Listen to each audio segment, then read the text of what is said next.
And I probably, now looking back, like not only would it have been more beneficial in my career post Army, but it probably wouldn't have been as hard as the time suck with history. Because I mean, you read so much. Oh, you're right. At least 5 pages every single week. Right. You know, That's most not of them, bad. most of my the folks that I went to college with, they were pre-law.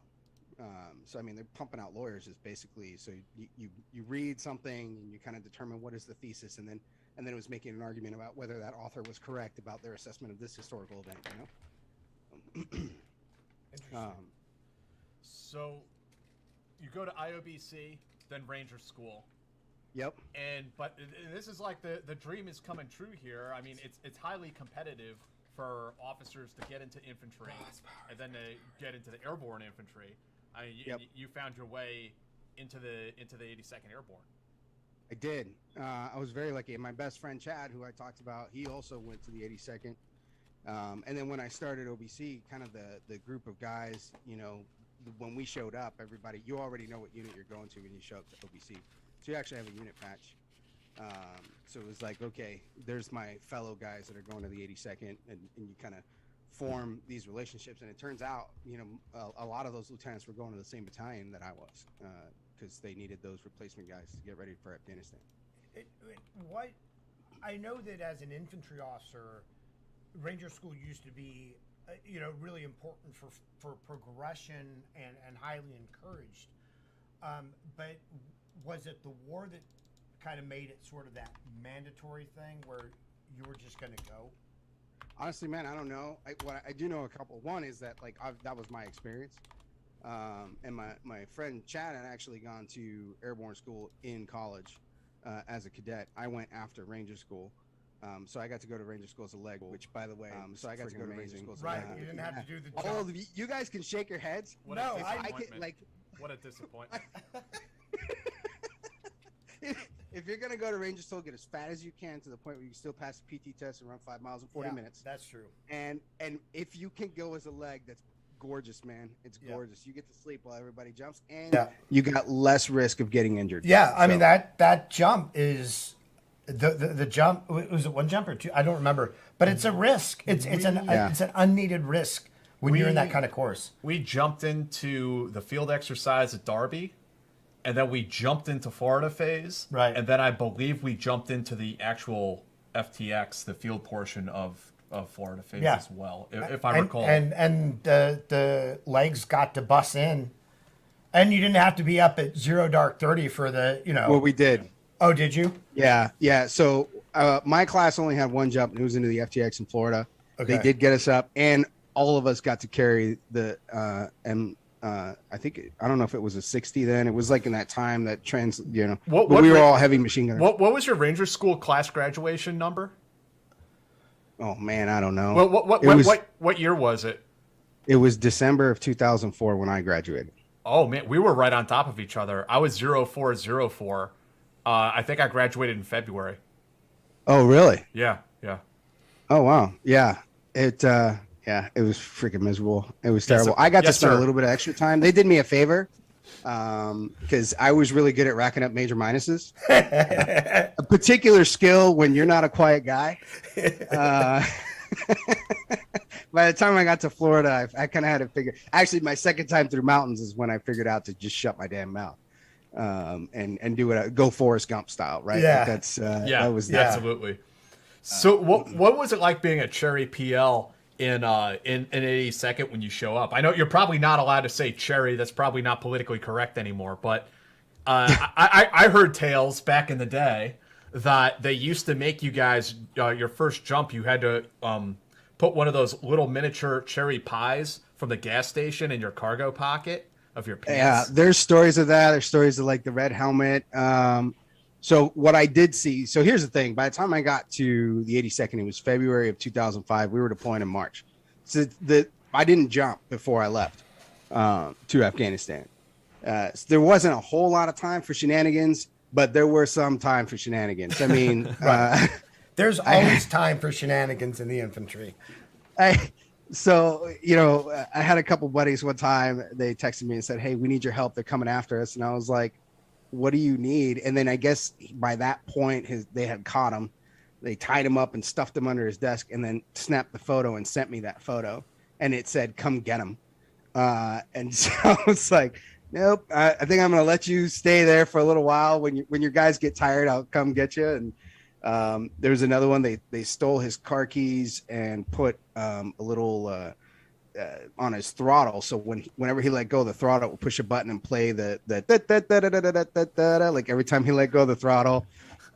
They took his top and cut off the Ranger tab and put Ninja in purple handwriting. He didn't realize it and was standing in front of the battalion commander.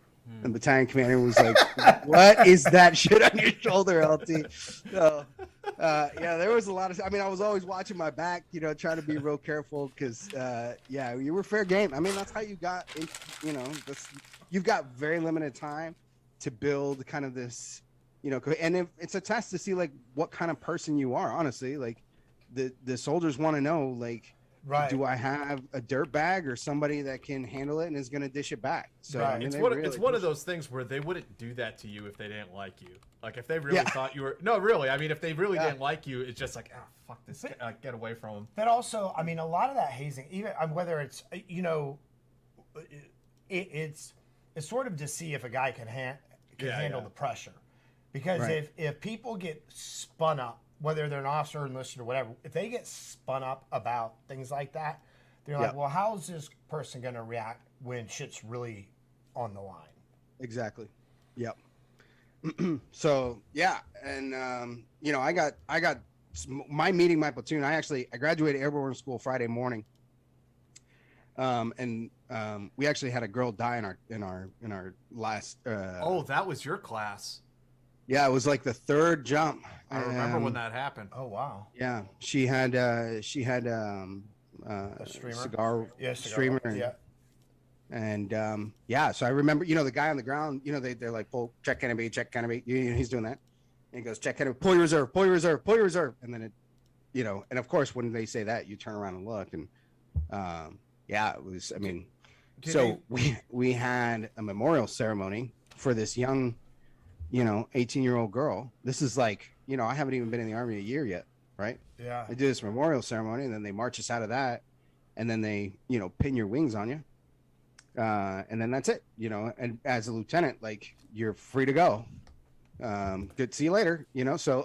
This shit's I was real. like, what do I? Yeah. And so I picked up the phone. I called the incoming, battalion. It was going to the White Devils at Fort Bragg. And so I was like, "Hey, I'm Don. Like, what do you want?" And the S1 there was like, "Can you be here today?" I'm like, "Well, I'll be late, but I guess so." So I drove from Benning to Bragg, got there at like 4 p.m, and I walk in, and battalion commander, he's a big guy, 6 foot something, 200 something pound. I'm 5'7", like, usually everybody's taller than I am, and walk into the office, report. He's like, "Did you graduate Ranger School?" That's his first question. Like, "Yes, sir, I did." He's like, "All right, I know where you're going." And he picks up the phone. And he called Captain Brandon Teague, who is now a full-board colonel, and honestly, best leader I've ever met. Just incredible dude. But I didn't know that at the time. It was just. He's not a very big guy. He's not very assuming, like, watch enough action movies, particularly growing up in the 80s and 90s. Like, you've got your Schwarzenegger, Stallone. Like, this is what you think is like a tough guy. And a guy that walks in looks a lot like me, just another guy. And, dude earned himself a Silver Star while we were deployed. So he comes in, shook my hand, and we walk across the field, go into the office. And now this is real, right? Like, this is my real office. I'm really going to get a platoon. And he sits down, and as I walk into his office, then I realize, like, oh, this dude's legit. He's got like best Ranger competition stuff on his wall, and like all of these things. And I'm kind of looking around, and the XO comes in, tosses a can of beer at him, tosses a can of beer at me, and I'm sitting here holding this can of beer. I just got out of Ranger School, gentlemen. Like, we don't break rule. Like they broke me, right? Like I had some PTSD from that school, man. You know, I'm sitting in here holding a beer in a government building. You know, like I must have had this look on my face, and he goes, "Feel free to open that," and then takes a sip. I was like, "Okay, you know, here we go." And he informed me that the following week was a platoon live fire movement to contact with a Mount House shoot house, and that I was going to lead my platoon in that exercise. And I was like, well, I just got here like 15 minutes ago. I don't have any CIF. Like, I just got this uniform. That's fine. You borrow something from the XO. And so that was my first day as a platoon leader, was leading the platoon. And, you know, you did some dry fires and stuff, but that's how I met him. I met him in the field. And it's like, okay, here we go. Hell yeah. How now the 82nd, because we're talking about like 2004, 2005 at this point in time, right? Yeah, this was February 2005. So I'm assuming that a lot of people in that platoon had been deployed. Mm-hmm.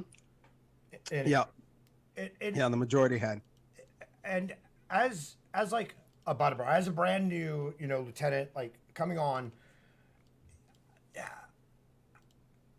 like how do you gauge how much to lead? Like how much is over leadership? How much is I'm too hands off? Like that, I think that would be a very hard thing to do. Yeah, it is. You know, I had, when I was in ROTC, we had a master sergeant, and actually one of the cadre was an SF major, scuba guy, that was prior enlisted. And, you know, I talked to them a lot because I knew exactly what I was getting myself into. And you know, both of them basically told me, like, you need to shut up and listen. You need to really listen to those NCOs. And the guys that you're going to go lead, especially if you're going, you know, to where you want to go, they've been there before. You know, pay attention and then know your own shit real well. Right. And so I was really good at a lot of stuff, you know, calling fire on the radio, 9-line medevacs. Like I had all of that stuff really. I mean, it was just, I didn't need to look at anything. Like I made sure to take it real serious. And know how to, like, the fundamentals of fighting, which once you really get into it, right, some of that goes out there. Then you learn, like, how to actually fight. Then you learn how to actually fucking read. Dosages.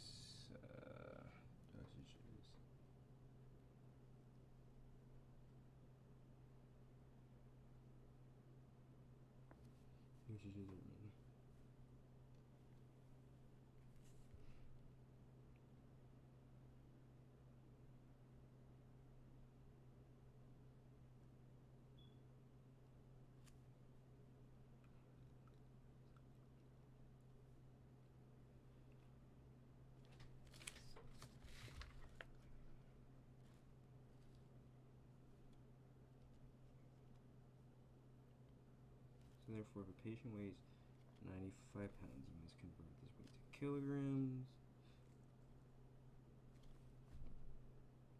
And divide by 2.2. 95 divided by 2.2. 43.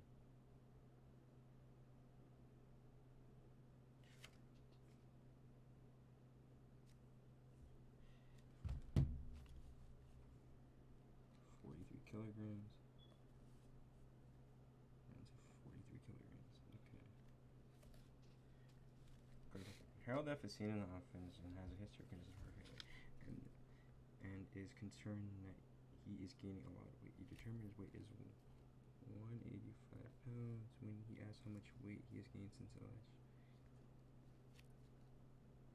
97. What will you tell him? Well, sir, 79 divided by 2.2.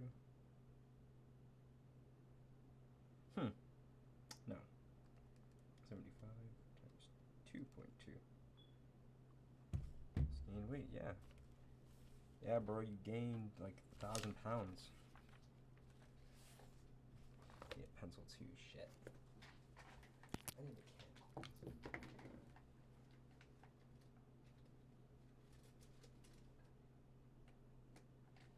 I need a sharpener so bad. I can't focus for this shit at me. Right. But I knew my job well. And then I made sure not to overstep it, and also to let the NCOs know, like, I recognized, and I would ask them advice and let them know, like, hey, I know you know better than I do, so tell me kind of what would you do, what are your recommendations, and of course at the end I got to make a call, right? So it was, Right. but All right. Compare the four systems used. Oh wait, let me see this fucking Dr. Avish too.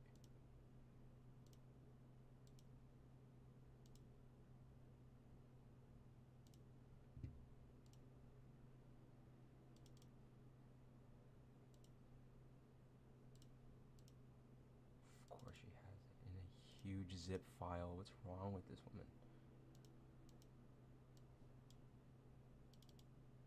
Jesus Christ.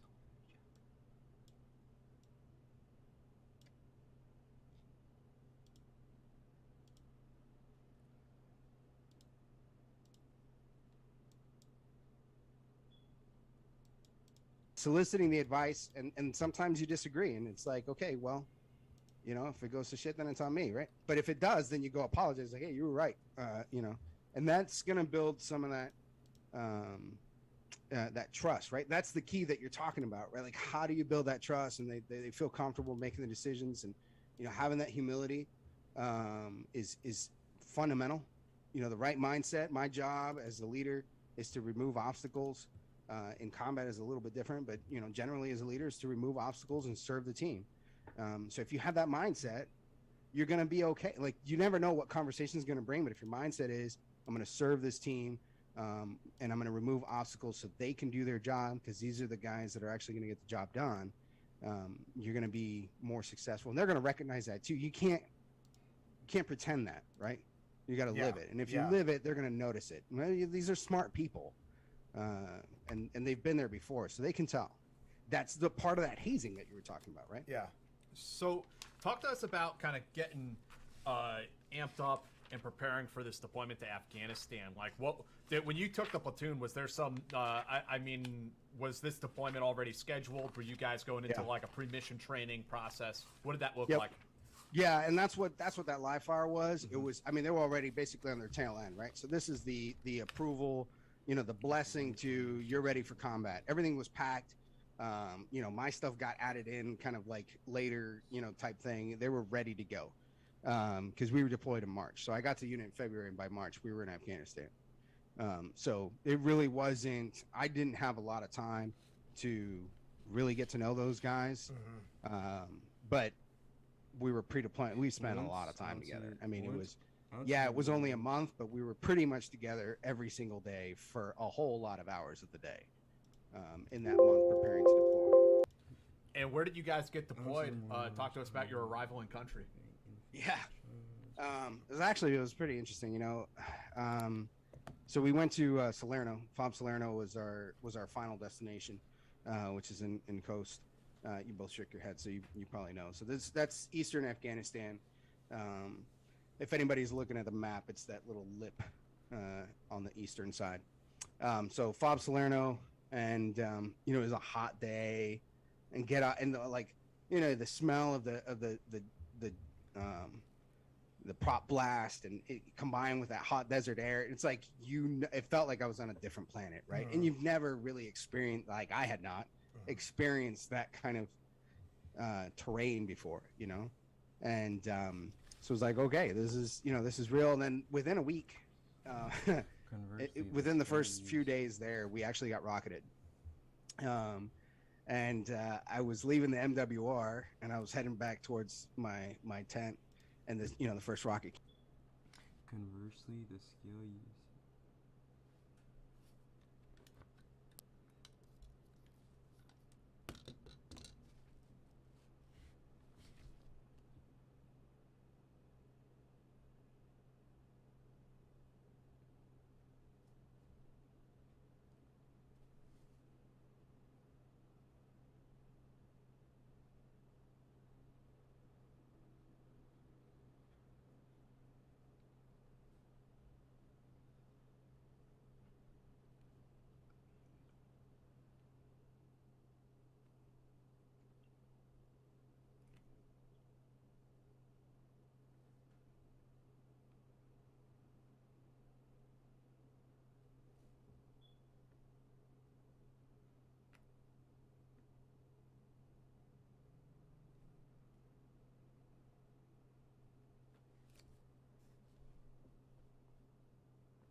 came in, flies overhead.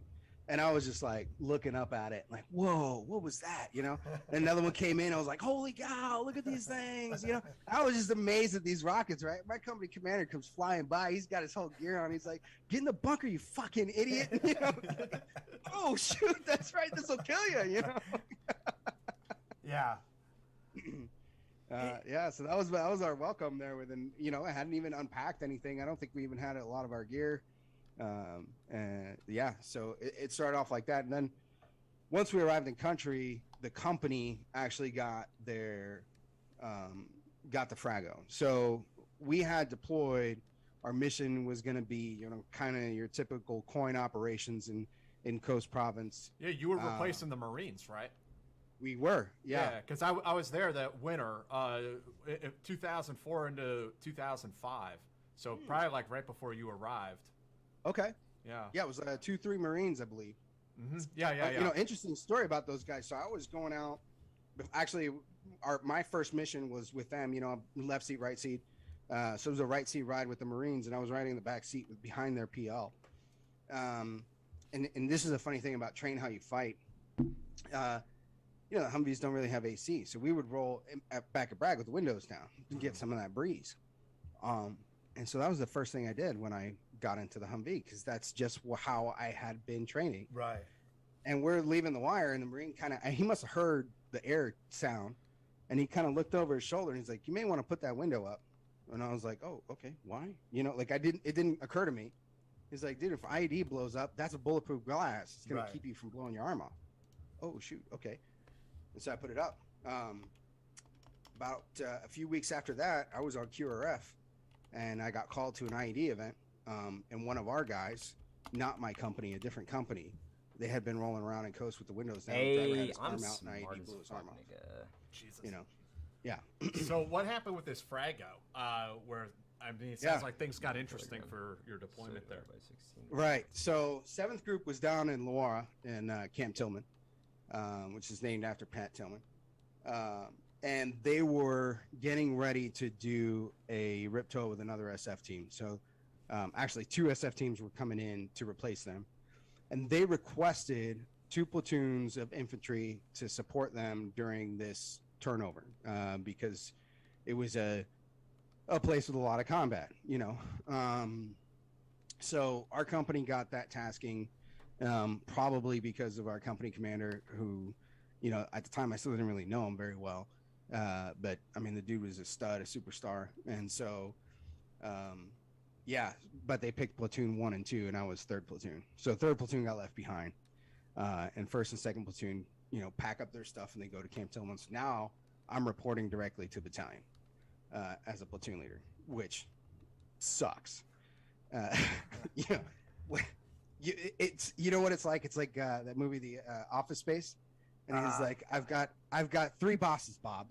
Right? Like, yeah, the battle captain, the assistant S3, the S3, and the battalion commander, and of course the sergeant major are all my boss, and they all have guidance. And yeah. So I got put on. I had to split up my platoon. Part of my platoon was the security detail for the battalion commander, and then the rest of us were quick reaction force in Coast Province. And there really wasn't a lot going on at that point still in Coast. So it was, you know, like an IED event and kind of responding to that. But most of what they just filled my time with kind of, you know, counter rocket patrols and, you know, stuff like this, which essentially they were effective. Like I have to admit, we ended up getting rocketed a whole lot less. But, you know, like counter IED patrols, it's when you put your hands over your ears and you stomp, waiting to see if you find it, you know, like that kind of mission. It's like, I don't want to do that stuff, you know? Yeah. But you know, in 2005 in Afghanistan, mostly was command detonated IEDs. So I drove slowly, I changed directions. And whenever I saw a good choke point where I would put a bomb, I'd get out and walk. Yeah. So we could usually spawn them. And then of course, when you behave that way, the enemy just avoids you. Yeah. Because they're not dumb either. I mean, they're looking for the guy who's blowing through town at 30 miles an hour, blaring some music, not paying attention. That's the dude they're going to click on, the one that's erratic and stopping randomly and, you know, that kind of stuff. So, So we were doing that. This was in May, and we had 2 platoons down south in Laura, and it was the first time that I seen real like reports of real combat. So one of the other platoon leaders, second platoon, Lieutenant Dan Byers, was on a 2-vehicle convoy, and they got near ambushed. And it was a straight up textbook near ambush. And Dan turned into the ambush, just like your battle drill. One of his vehicles got high centered in the kill zone. It was his truck, and Dan got out of the truck, started shooting, machine gunner turned. I mean, RPGs that. I love this guy talking. Okay, pharmacists or apothecaries are known use the system for compounding drugs. Apothecaries.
Oh, do I not have Snaz on? Where the fuck did Snaz go?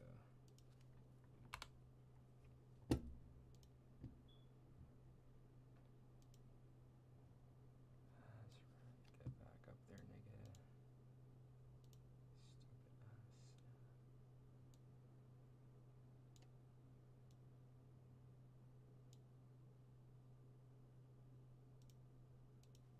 The real deal, right? And the other truck turned around, came back, flanked the enemy. I mean, they took him out, and then I'm reading these reports, right? So, you know, when I was in college, I thought I was going to miss the war. I don't know if you remember, like 2003, it seemed like things were dying down. I was like, oh man, I'm going to miss the war, you know. And now Before discussing the metric system, it is important to understand the equivalence between apothecary and household measurement. If a doctor writes an order for apothecary system, he must convert it to household. So patient can understand this. So you may be able to come up with some shortcuts to remember this one. However, think of a drama usually set at 60 minutes. So 1 dram. What the fuck does a dram mean though? Is a dram a grain? How many grains in a dram? Damn.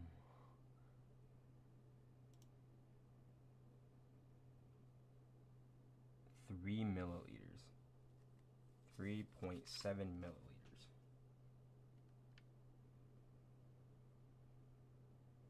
What is a minimum?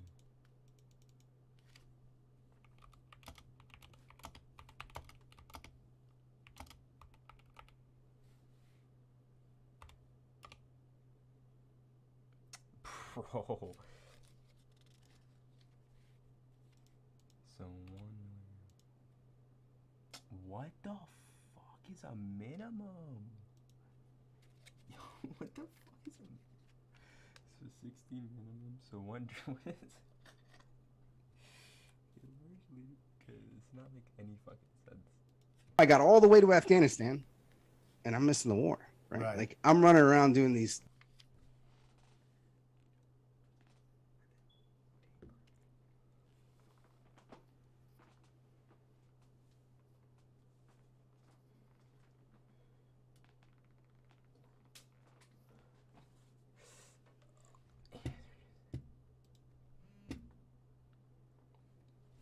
approaching me.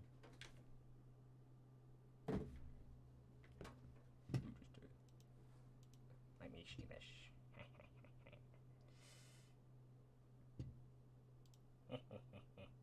Give me chapter 8.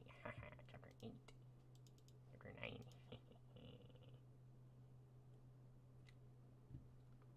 Verse 26 or 27.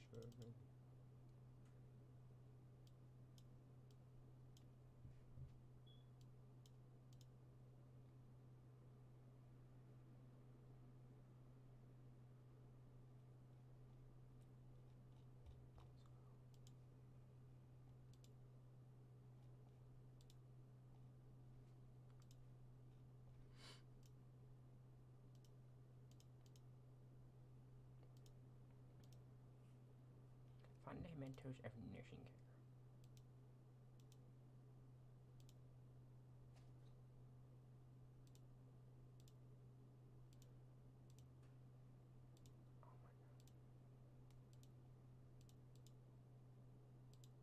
Oh my god.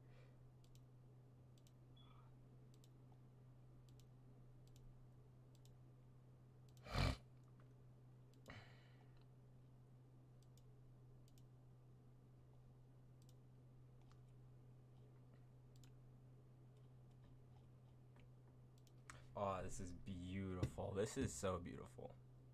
This shit is so easy now. Okay. These like, you know, counter ID stuff, and my buddies are getting into real combat. So I was like really itching to feeling like you know, I'm missing out, you know? Right. And the mission was only supposed to be like a month or so through the Riptoa, but they were like, hey, this is actually working out. We're having some effect. We want them to extend. And I was bugging my company commander, like, please let me go. You know, and I guess you ask enough times to say yes. And so I got the order that, hey, we're gonna flip a platoon every month. I was like, oh, great. I get to go down to Tillman finally. And so we drove down there. It's like a 3-day drive through the mountains. Axle on my truck broke. We were down for a while, which is a whole adventure in and of itself. And so we get to this spot, and it's it was a border. Check right.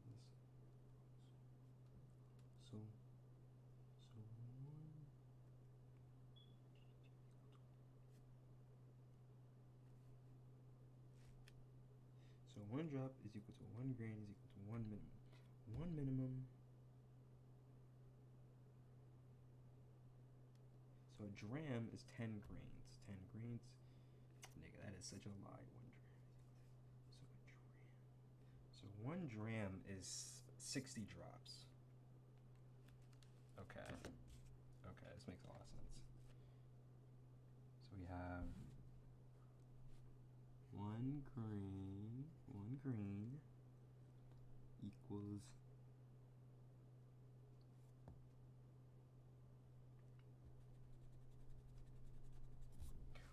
1 grain.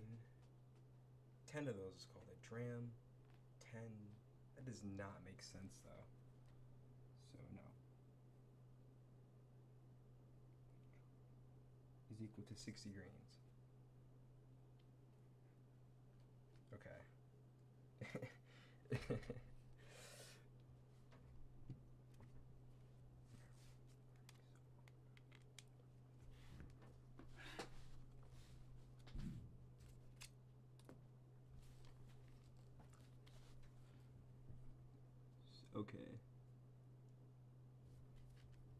Checkpoint, and it was like they'd just taken some triple strand concertina wire around some area that was like a high traffic spot, and we're like, boom, okay, this is a border checkpoint.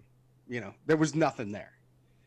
And so I meet with the PL. He's been out there for a week, and that was your mission, was to be at this border checkpoint for a week. So you imagine you've been out for a week, and I was like, okay, you want to show?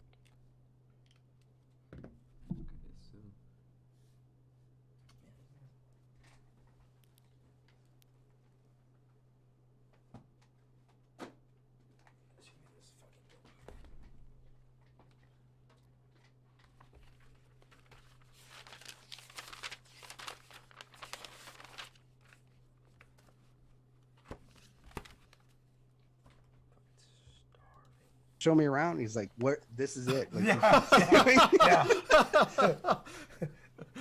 Yeah. And so I was like, okay, well, where do you go to the bathroom? And he points over to this hole that they had dug. And they must have taken like a backhoe and just dug this like 12-foot hole and dropped like a 2x6 across the top of it. And that was where everybody was going poo. And I was like, you know, you go on that thing, you're going to either risk a splinter in your nuts or you're going to fall and then they're going to find you and probably no one's going to fish you out of there. Like, I didn't want to do that. Right. And it was outside the wire.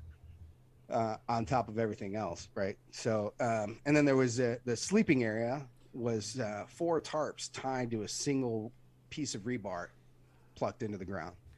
It was like, okay, you know, and there was 11 guys there. He's like, hey, you got to split up your platoon. One squad's going to go and run missions with the commander, or 2 squads are going to go run missions with the commander, and 2 squads are going to stay here at this checkpoint. And, you know, my platoon sergeant and I are talking about who's going to do what. So I'll pose the question to you guys because I'm curious, like your thoughts. Given the choice between running missions with the company commander or staying at that border checkpoint in what looks like a really hot spot with no protection, like which mission would you pick? Yeah, the Probably patrols, do some the ops. mission. Yeah, the mission. Right. So, okay. I thought being at the checkpoint would be more dangerous because we actually ran missions out of the checkpoint. And, well, I wasn't exactly correct about that. So platoon sergeant went out with the company commander, and then we were running mostly foot patrols out of this checkpoint into like hellacious terrain, which is you've had a few folks on this podcast before just talking about it.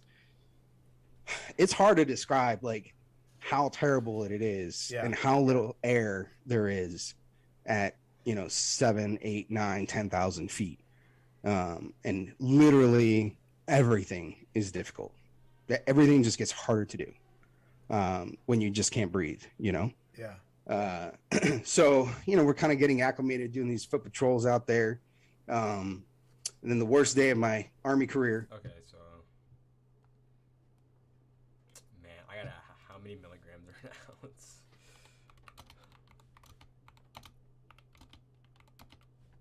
Jesus Christ. God damn. 28,350. 28,350. 1 ounce is equal to 28,350 milligrams. Okay.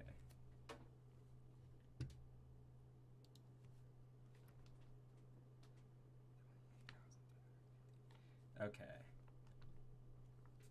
1 ounce is equal to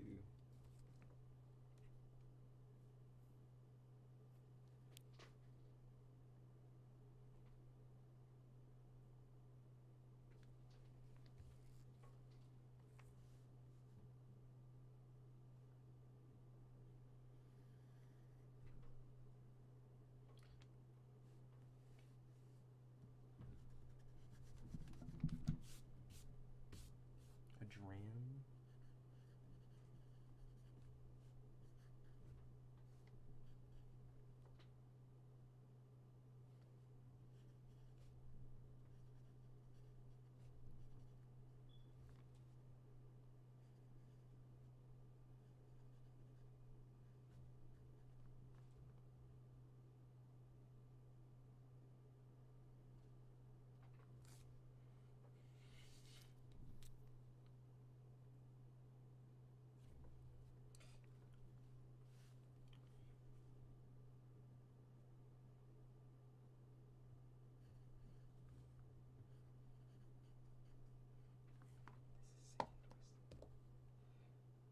This is this is sick.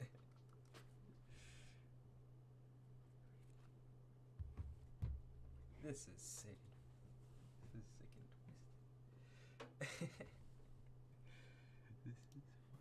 Was June 10th, 2005. I was out on foot, a few, 5 or 10 clicks away from the border checkpoint. And I hear on the radio a firefight that the other half of my platoon's in. At the border, at the BCP. Yeah, I was at no. So we went, I ran a mission out of that border checkpoint. Right. And then at the checkpoint, actually, Afghans had the security of most of the area. So we were just doing kind of counter patrols, right? Just checking all these different ingress routes and making sure that, you know, that we didn't have any enemy activity. So we kind of had security of like that corner of the border. And then further south at Camp Tillman, the company commander was doing sort of coin ops with the SF guys out of Tillman. And they were out at the Manikandau Pass, which is another mountain range down there, and got into some heavy fighting.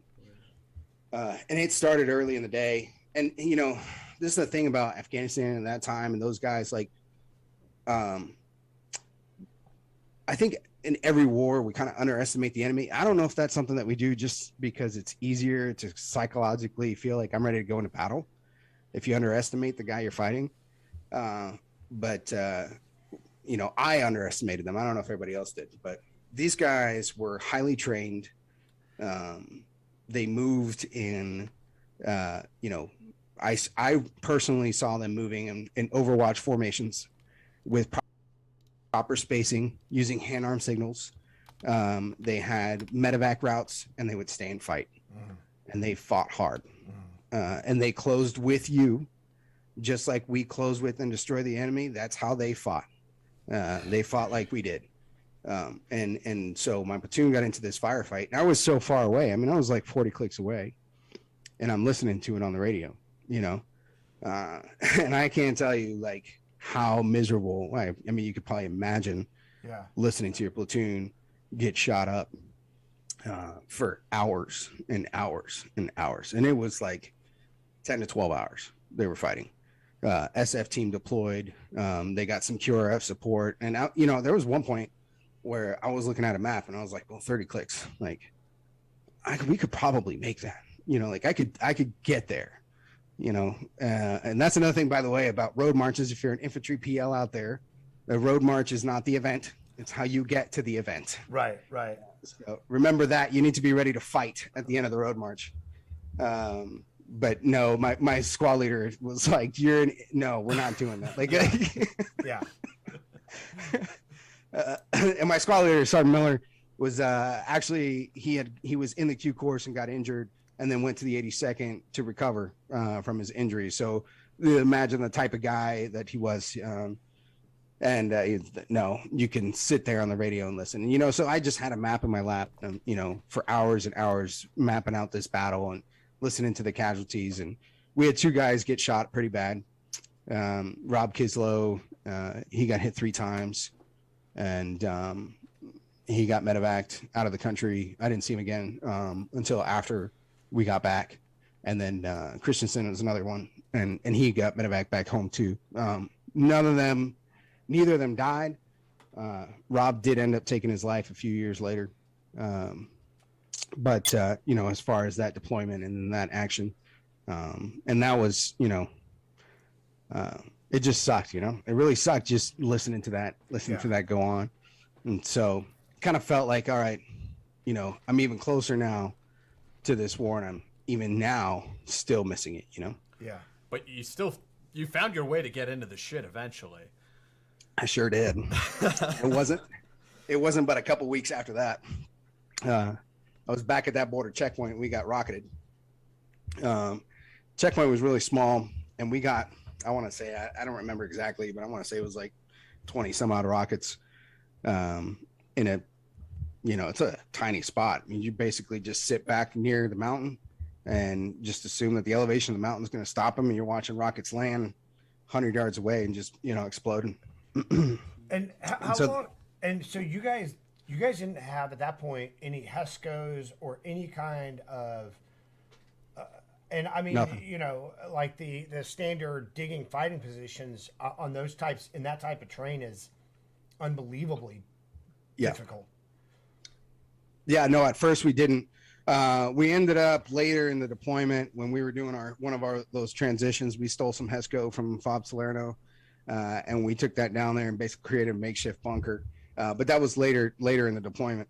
Yeah. At this point, it was still that tarp, you know, and we just move away from the tarp and kind of move so that the mountain was in between you and where these rockets were coming from. They Yeah. were all coming from this same kind of hilltop. Yeah. And it was hilltop 2911 or 2911 or whatever. And that's by the elevation, 2,911 meters, which is about 10,000 feet. And it just, I mean, the mountain stood above everything else. And when we finally got up there and you look back, you're like, oh, wow, you can see, I mean, absolutely the entire battlefield from this mountaintop. Right. So after we got rocketed, we went up there. And I get up there and we're doing Tablespoons for one. kind of an assessment of like, and we found some little places that they were, using to set up their rockets and stuff. And so I'm just kind of patrolling this area. And I hear, hey, we've got some, I get the hand arm signal, enemy right here, whatever. It's like, okay. And now it's on. And so I put my guys in, we make this hasty ambush position. It was a great spot. We kind of, the way the trail was, it was sort of a drop off. And then there was like the walking trail path underneath us. And I was like, I'm going to obliterate these guys when they come. We're just going to be plunging fire on them. There's nothing they can do. So I'm ready to go. And I'm waiting for this enemy patrol. And I see one of our Afghan guys, one of our Afghan soldiers, the company commander of the Afghan forces, walks into my kill zone. And I'm like doing this, like, get out of there, get out of there. I'm trying to do hand arm signals to get out of there. And he gives me a thumbs up. And I'm like, no, not thumbs up. Like, just go, man, get out of there. And then he turns around and he spots them and he fires a burst. And of course they disappear. So now it's like, great. So I'm like, hey, troops in contact. I don't know exactly what's going on, just that I'm in contact. So stand by. And, we chased them a little bit and they crossed the border. So 2911 was right on the border. Half of the mountain was in Pakistan and half of the mountain was in Afghanistan. And so we get to the border and we got to stop. The way the rules of engagement were, we couldn't chase anybody into Pakistan. So we stopped on the Afghan side and they knew our rules of engagement. They ran for a while and you could see them. And at one point, Okay, let's see how bad I did. So one juice glass with a 4 ounce. Oh, look at that, I got that good. 1 teacup is equal to 6 ounces. Got that. 1 glass is equal to 8 ounces. Nice. 1 teaspoon. 1 tablespoon.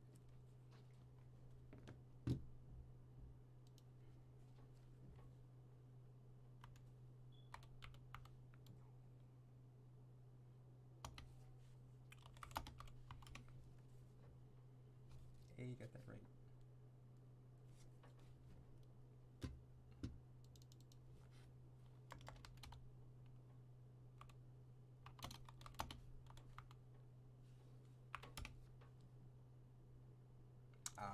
It's 6. Okay, how is that? 1 ounce. Oh, 3 teaspoons. Fuck. 3 teaspoons? Are you serious? It's 3 teaspoons. Okay. So 3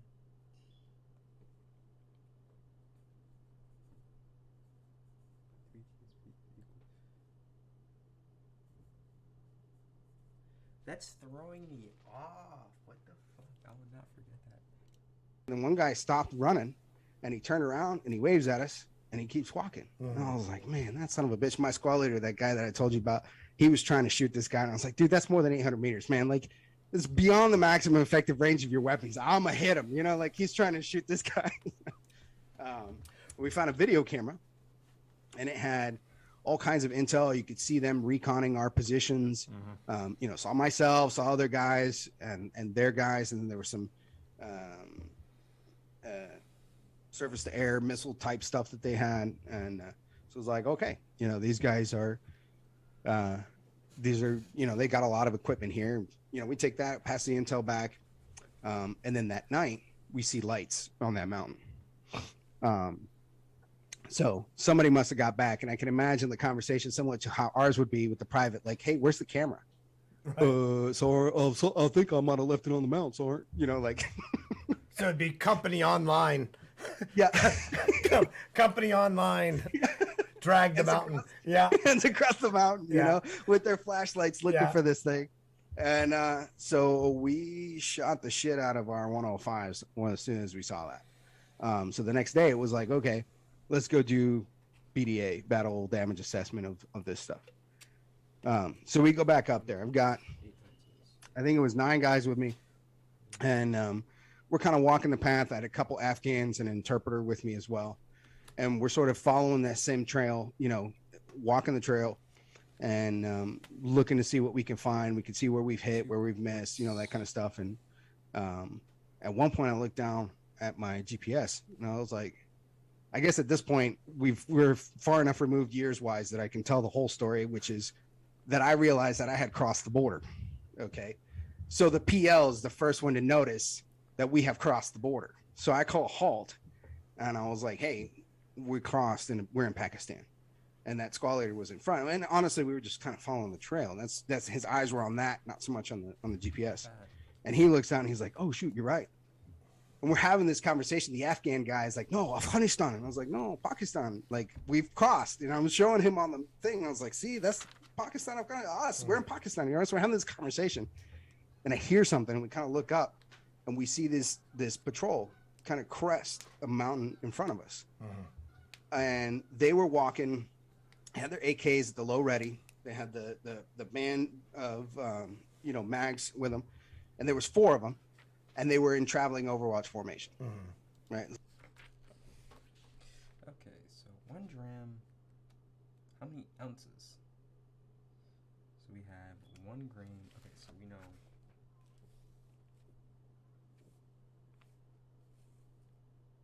dram equal to 60. Is equal to 60.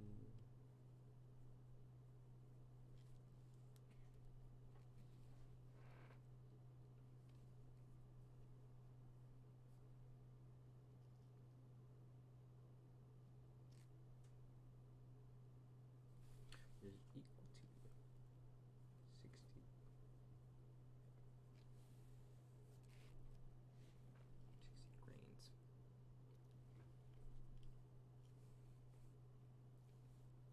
We know 1 C is equal to 60.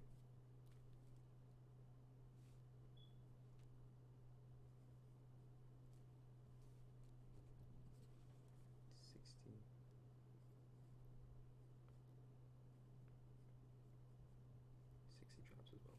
1 ounce is equal to 360, 480.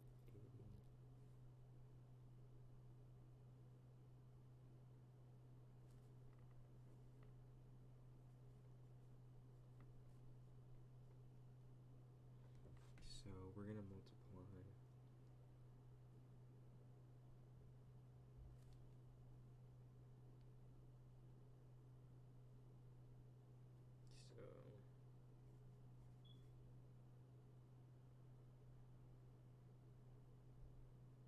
So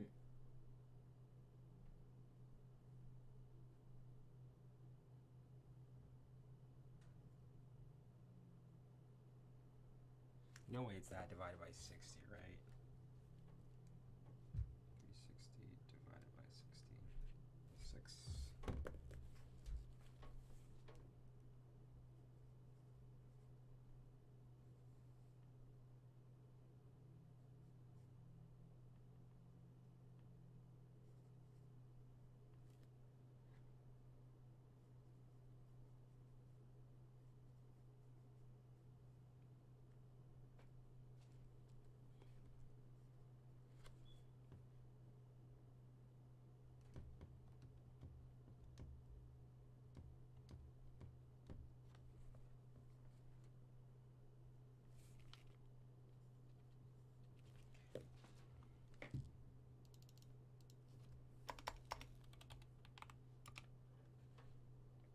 How is it 16?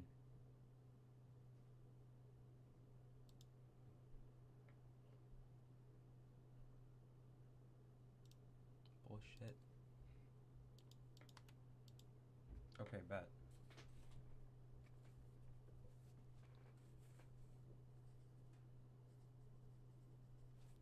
Look at that. I'm so fucking in the head. You just keep on doing the math. Like, they're actually moving. You know, that was the first thing I remember was like, holy cow, that's what we look like when we patrol. and they're doing their hand arm signal things, whatever. And so now I see that, and I was like, okay, we're doing ours. All right, here we go again. This time it's for real. And I know I'm across the border, but here we go. This is the situation. And as I'm trying to set the guys up, our interpreter carried an AK. He charges his AK. 10,000 feet in a third world country, large, loud metal clank. Right. Immediately the dude just kind of stopped and he looked over and we're like made eye contact, right? And the squad leader, he had his ACOG up, and he's looking at me, he's pointing at me, can I shoot? And I was like, yeah, shoot, and he shot around, hit the dude right in the head, and did arms go out, he falls down. The Afghan that we were with, he was a former Mujahideen fighter, he takes a shot, hits the dude in the hip, the guy grabs his hip and then fell over like a rack, like one of those marionettes, like you just let go of a marionette. That's what it looked like. And then the fighting starts, right? So my first thought, I look over, and I was carrying a radio that day as well, and I look over at the RTO, and I was like, oh, actually I wasn't carrying a radio that day, but I look over at the RTO and I was like, did you call our grit? 1 pint is equal to 2 cups.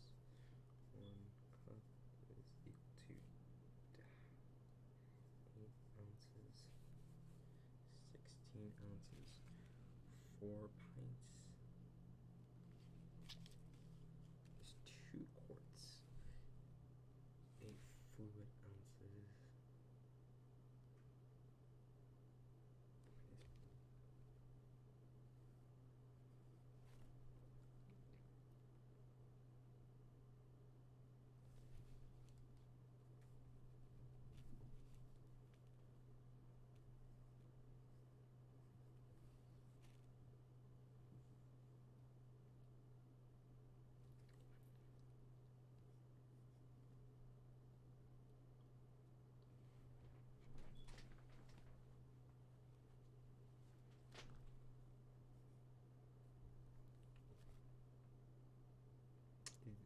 You're sick. You're sick as fuck.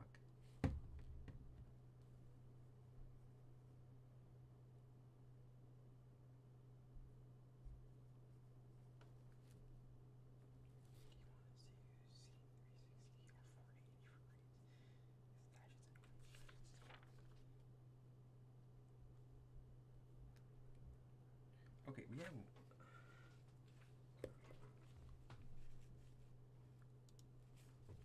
Like, I'm not even on chapter 8, bro. Body surface area. Oh, lord.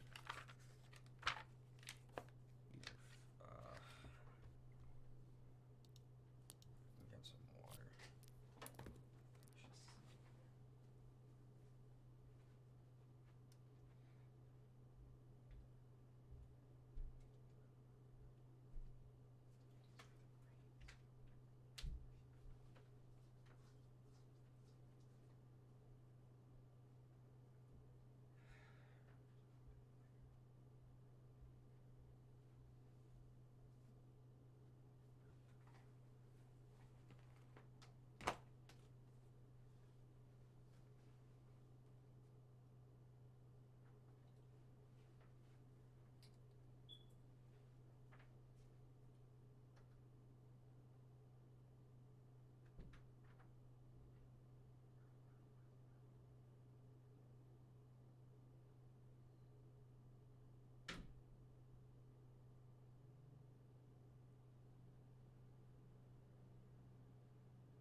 Oh shit, people are watching? Get out of here. There's no one here. The fuck are you watching this shit for?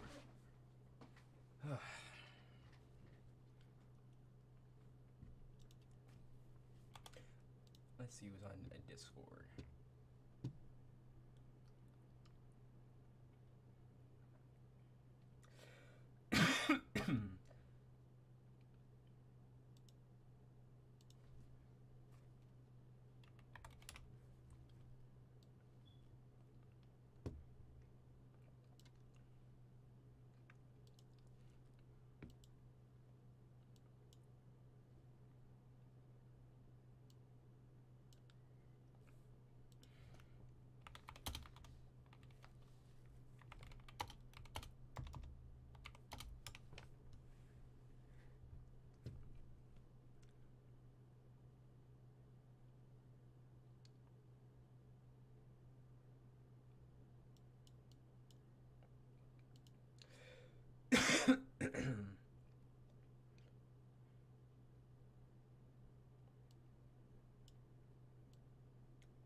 Does anyone want to study? Does anyone want to read? Okay. The following way.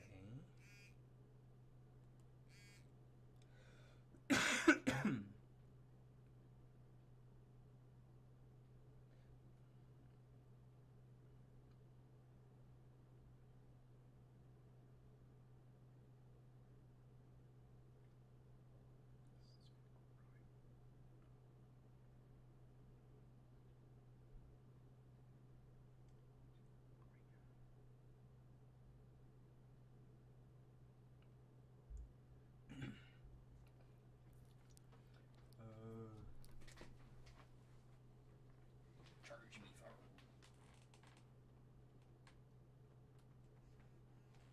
I need to follow a schedule. I'm missing it. September. It's already half of the month. How are we halfway through October? I'm 20. This is not good. I'm having a midlife crisis. He goes, yeah? And then he goes, Bravo 6 wants to talk to you.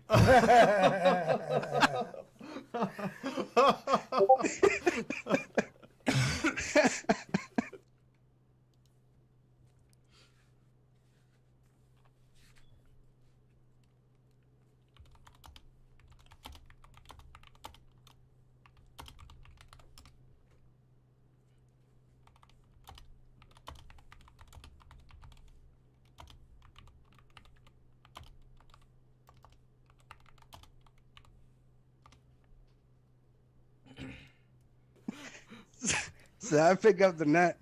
He's like, Bravo 3-6, why the fuck are you in Pakistan? and I was like, Roger, sir. He's like, get the hell out of there now. I was like, okay, got it. You know, so it was like, okay, we need to break contact. We're going to move back, and then we can regroup and fight.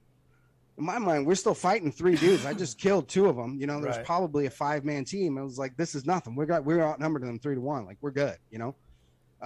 So we make our first bounding movement backwards.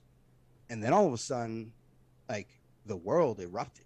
Yeah. And it was, this is not 3 guys. Like, this is a lot more than 3 guys. This is guys on my left. This is guys on my right. They're in front of me. Like, this is just bullets are flying absolutely everywhere in every possible direction.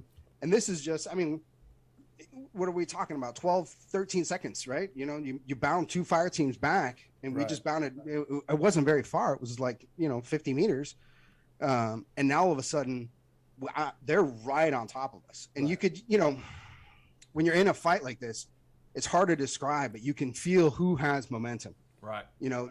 It's not an objective thing. You just feel it. You're like, it's on my side or it's on and they had the momentum. I mean, Right. it just, the pressure, the superiority of fire, because we were bounding, we're not shooting, we were moving backwards. And so we just gave up that ground, and we were already starting to get tired. And so now at this point, when the fire starts really getting intense, it goes from, I was planning on stopping and having a defense on the border to, I don't know that we can fight this. Like, Right. what's going on. So it's like, okay, artillery, right? Like, this is the first thing I got to do. Get on the radio, nothing. I can't get anybody. Nobody's answering my calls. And if, you know, we're like on the ground, right? Because you're trying to, you know, bullets are whizzing and zinging and passing, and explosions. They're throwing like grenades, and the grenades are blowing up. They're getting caught in these like thin pine tree, you know, stuff. And so they're blowing up overhead, and like, you know, branch and stuff is falling down. Dirt's popping up all around. Can't hear shit, you know, and I couldn't get anybody on the radio. I was like, okay, well, I guess we got to keep going up, you know. At one point I tried to like stand up with the radio. RTO hits the ground back down. He's like, fuck no, you know. And so the squad leader is like, dude, where's artillery? It's like, I'm trying. I've got no radio comms, man. I'm like, okay, you know, we're going to keep finding our way backwards, you know. And so at this point we start to realize like they are enveloping us almost completely. They have moved now. Now the bullets are kind of coming at an angle, and now they're coming like straight up, almost behind me. And so I told the RTO, I was like, you know, keep moving up, keep moving up. The terrain's blocking us. We got to keep moving up. Meanwhile, we're bounding this team. Squad leader's got one team, and I kind of have another one. I'm sort of in between the two.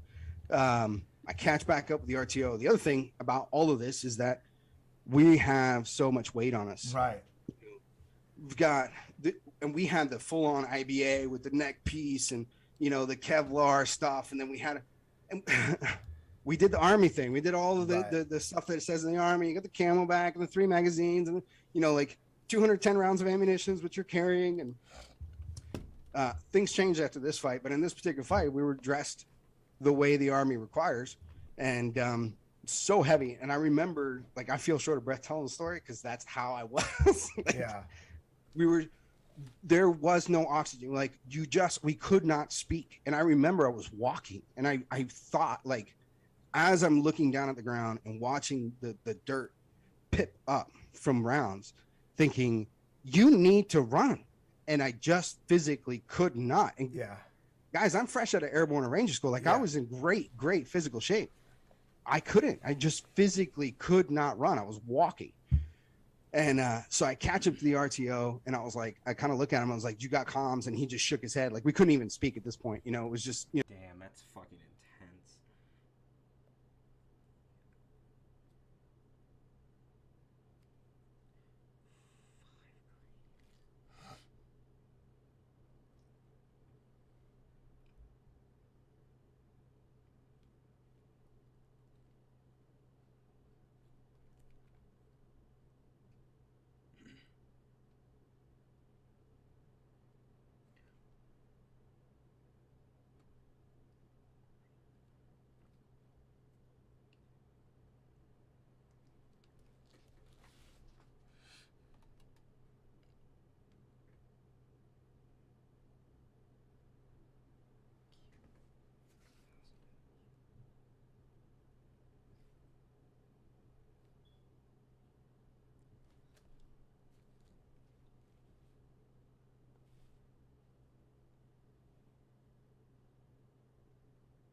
One CC is 1 milliliter. Okay, I've had.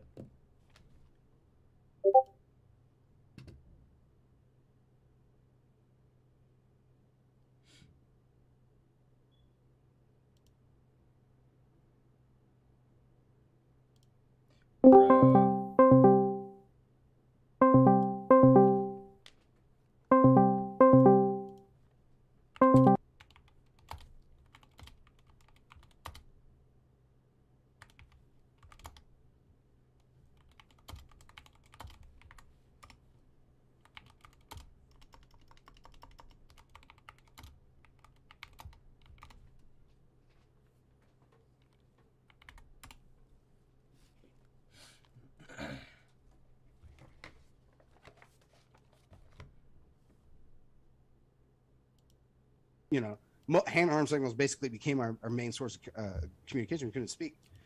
And so I pick up the radio and I put it to my ear, And when I do, I hear 3-6. This is Bravo 6. If you need additional assets, you got to let me know.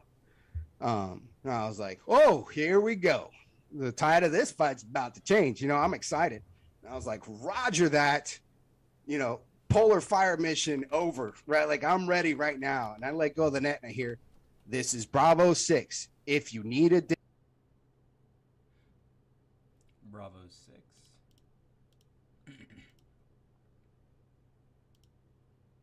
need additional assets, you gotta let me know. Bravo. And he let go of the thing. I was like, oh, he's just repeating it over and over because he couldn't hear anything from me. All he got was, I'm troops in contact. He said, get out of Pakistan. Now we're silent. Right. In his mind, he's just lost the whole, you know, all of us. We're all gone, right? Right. You know, why would you go 30 minutes without any communication? Right. So at that point, I tell the RTO, I was like, look, dude, go all the way back to the trucks. Trucks were at the top of the mountain. There was a road that went all the way to the top on the Afghan side, but you had to park there, and then you could only walk from that. I said, go put this thing on a power ramp, call fire on this spot right here. I was like, we're not going to be here by then. The enemy will be here, and I want you to call fire everything right here on this spot. And he kind of nods his head, and I pick him up and push him, and he starts moving. And just as soon as I did that, I hear a call for a medic. And it's like, we don't have a medic. I didn't bring the medic with me. The medic's back in the truck. And so I stand up, and I was like, who's hit? And they're like, no, he's ambulatory.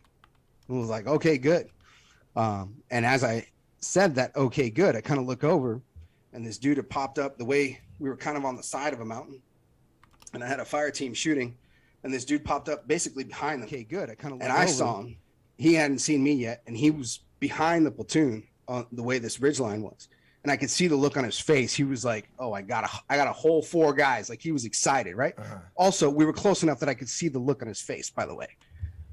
So this is, I mean, they were right on top of us. And so I turn, you know, and I'm breathing super hard. I turn my fire, and it hits right in front of him on the ground. And he turns and he looks at me. We make eye contact, and he goes to raise his weapon. I'm already here, bro, you know. And I start firing again, and I could tell I was missing it. I'm trying to adjust fire as he's running now, and I managed to stop hitting the rocks in front of him, and he ducks down behind the mountain. I didn't see him again. Don't know if anything happened out of that. And so now I was so focused on that dude, and I was standing up because I had heard the medic call. I've basically just been standing and firing, and everybody kind of spotted me. Right. And so I had one round, and it came like right in front of my face. It was so like I felt it, like, you know.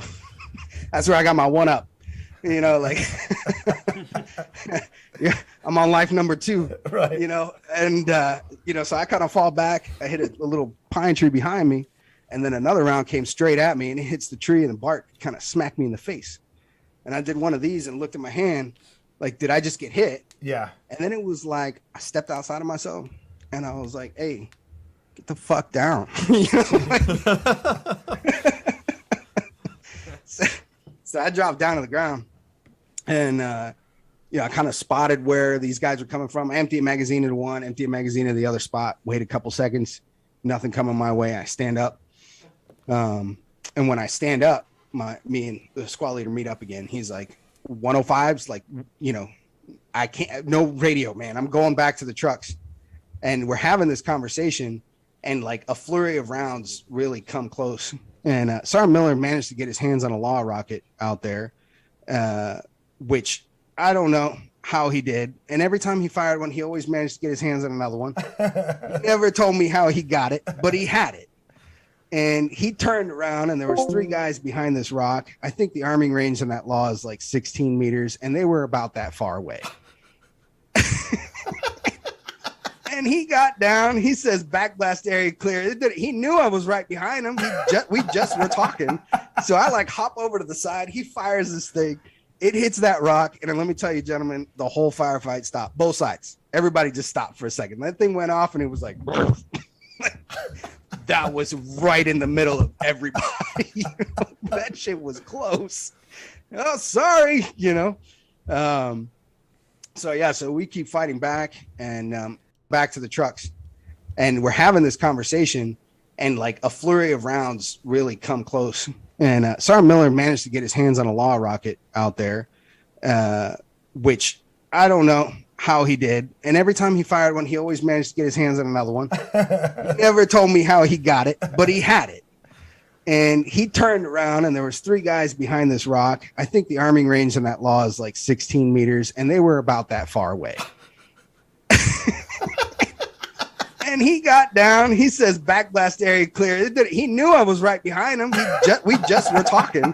So I like hop over to the side. He fires this thing. It hits that rock. And then let me tell you, gentlemen, the whole firefight stopped. Both sides. Everybody just stopped for a second. That thing went off, and it was like, that was right in the middle of everybody. You know? That shit was close. Oh, sorry. You know? So we keep fighting back. And, you know, this is the first time I get to see the casualty. And Private Smith was on the ground, and he was shooting.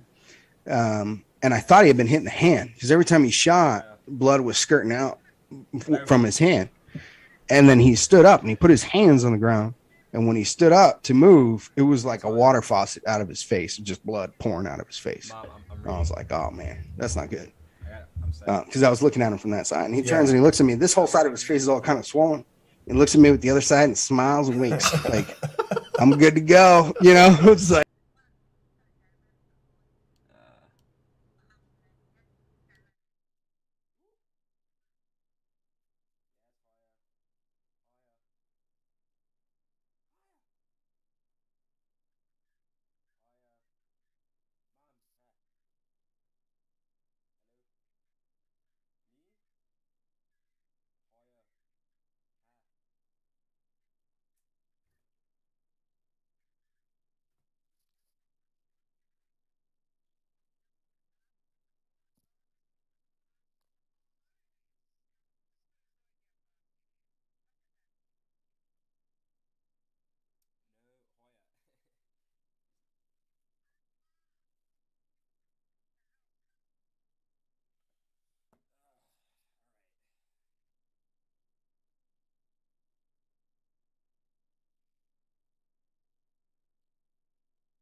Like, and it's like, hey man, go back to the trucks all the way. He's like, nah, man, I'm here with my platoon. I'm not leaving my squad, right? Like, okay, you know, we're running low on ammunition. These guys are starting to get close. Now, by this point, the tide of the battle, you could feel we were sort of equal.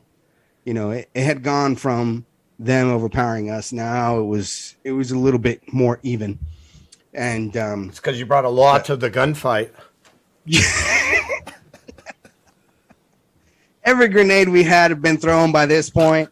The law rocket had been thrown. I mean, we had fired so many rounds. So we were running dangerously low.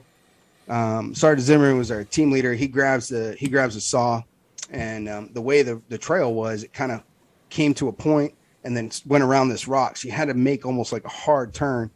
And he's like, hey, everybody go behind me. He did this Arnold Schwarzenegger kind of like holding the saw and just like hip fire in this thing, fires 200 rounds, almost melting the barrel, you know, go, you know, everybody goes running. And we get back to the trucks. And by that point, you know, I finally make the radio contact, you know, and Bravo 6 is like, okay, what's going on? I was like, there was a lot of dudes, like, it's bad. He's like, well, where are you? Give me an ace report, right? So I'm pulling the ace report, and I look at Sergeant Miller, and I was like, you know, how are we on ammo? He's like, we're black. And I was like, how black? And he points at the saw with a magazine in it. He's like, it's fucking black, right? And I was like, okay, got it. I understand what you mean. There was a case of 203 rounds in the back of the Humvee that somebody had not unloaded, and they were pulling those open and just firing them down the trail to make sure the enemy couldn't follow us down the trail. And so, you know, that was the first kind of like really difficult decision. It bothered me for many years, but you know, I've got no ammunition. There's nobody in support. I kind of lost contact with the enemy at this point. Don't have control of the Afghan forces. I know they're around here somewhere, and I feel like trying to make contact with them is going to be a visual contact thing. I don't want to get shot. Right. You know, they've been listening to us fight now for hour and a half, 2 hours, whatever it's been. And I've got this casualty, and Private Smith is starting to go pale. You know, right. He's starting to struggle. So I was like, okay, we got to pull out, right? And that bugged me for a while. It was like, okay, they won the day, right? That's how I felt. But I had given up the terrain, and I wasn't there. You know, I just given up Pakistan. What's that? You've given up our position in Pakistan. 82nd Airborne Platoon Leader rewriting American foreign policy right there on right there. What is it called? The Duran line? Yeah, it'd be the Fernandez line. Well, so the RTO had made it back to the rally point at that point. Did the artillery come or no? No, we caught up to him. Like by the time he made it, we were pretty much there. He had gotten it hooked up, and he was, you know, doing his checks. And by the time I got there, I mean, we were just seconds behind him. I mean, and to be fair, for anybody who wonders why it takes an RTO that long, I mean, you know, you talk about how heavy all your gear was, and the RTO, in addition to all that gear, is also carrying a not so light radio. RTOs are like the unsung heroes of the infantry, basically. Right. Yeah. Yeah, man. So, you know, we got back, and you know, this is like my first major fight. It wasn't.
you know, it wasn't our biggest fight, but it was probably our least successful.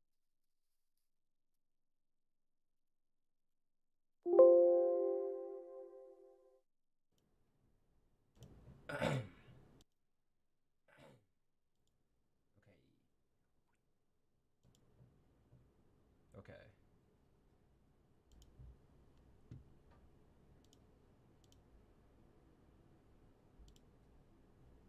Okay. Testing, testing, testing.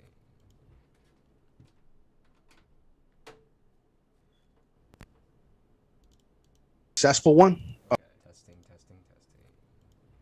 Wala, wala, wala, wala, wala, wala. of that deployment, and so we sat down as like a full, you know, the whole group. I know it was a little squad plus, and we just did a strong AAR right there. I mean, you know, Smith got on the helicopter, the medevac, and One juice glass.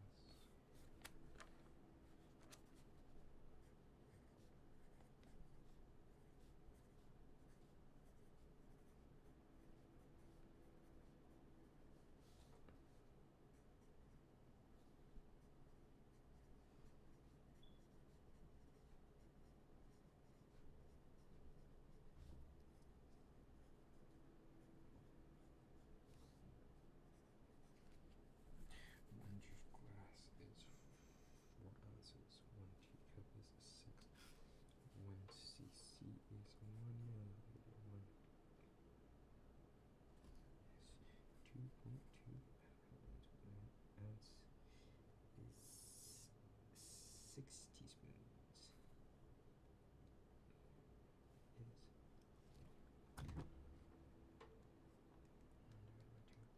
1 is for 5 kilograms.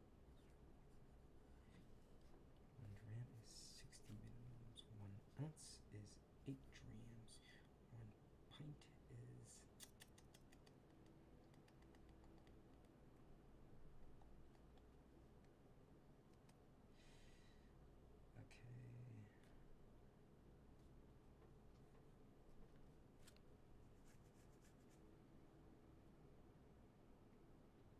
I think 2 ounces equal a pint. 4 ounces? No, it was 2 ounces equal a pint. 2 ounces.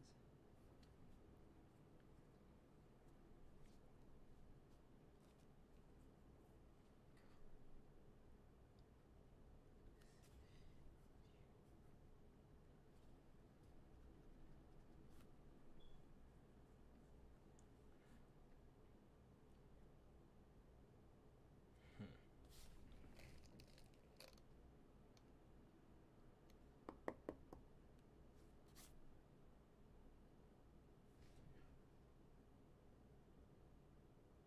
30.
So I got 1 gram is equal to 1,000.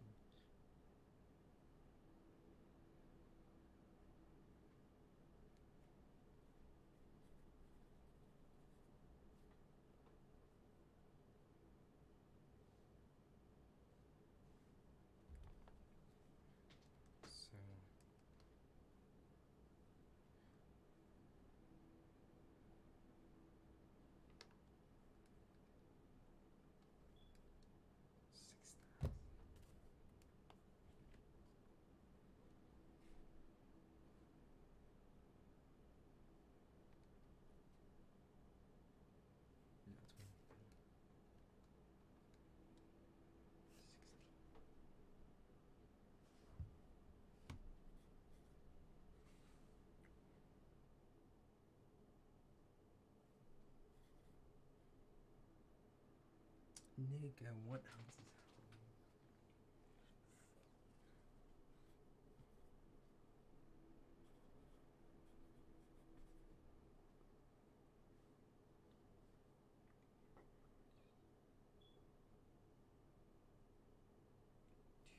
That's bullshit.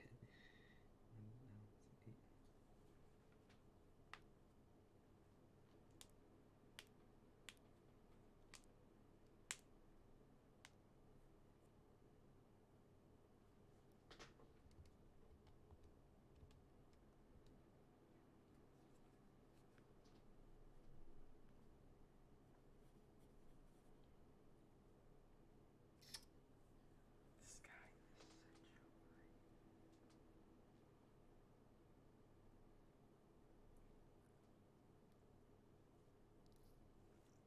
this is a joke, right? Okay, so 2 tablespoons is equal to 3 teaspoons. I think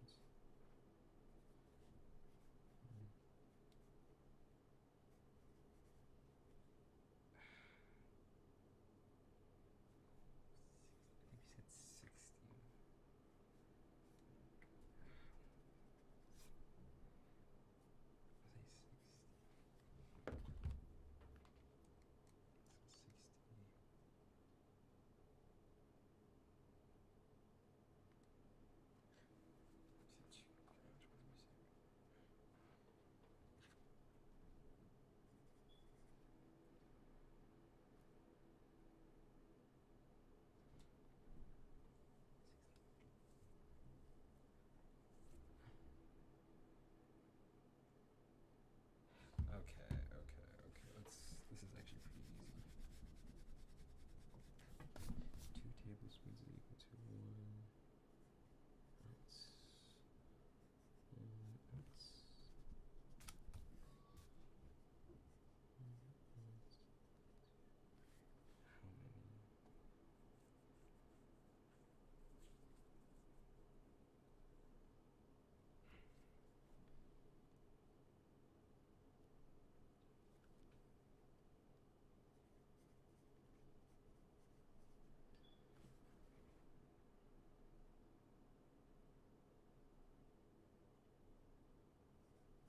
Greens. Now 60.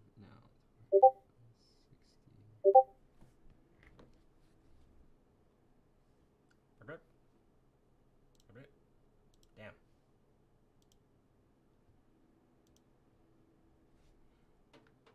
Damn. 360 divided by. I'm so stupid.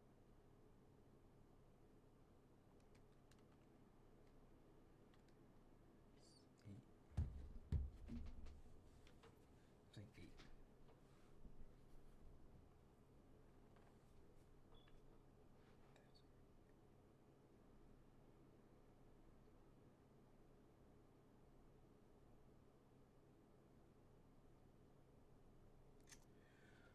My fucking head hurts. Stop doing this.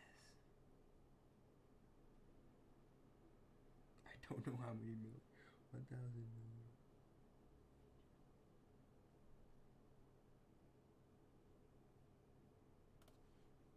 Okay, 1,000 milliliter per liter.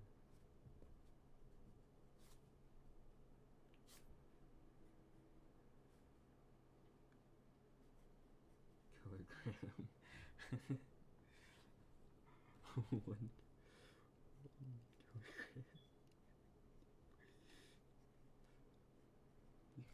2.2 pounds.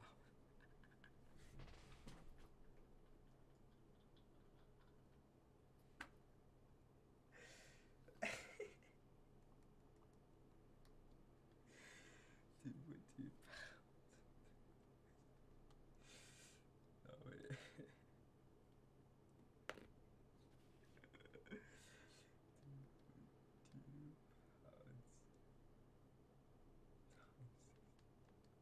35.2 ounces.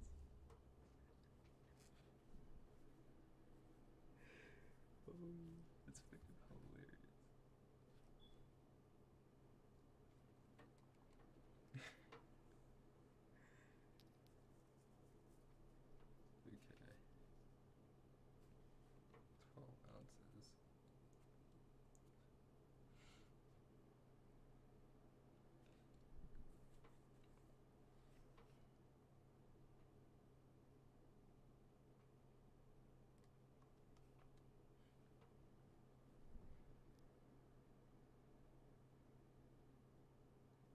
But what is divided by 16, dude?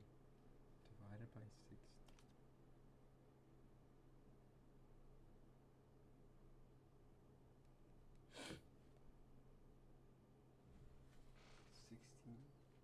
16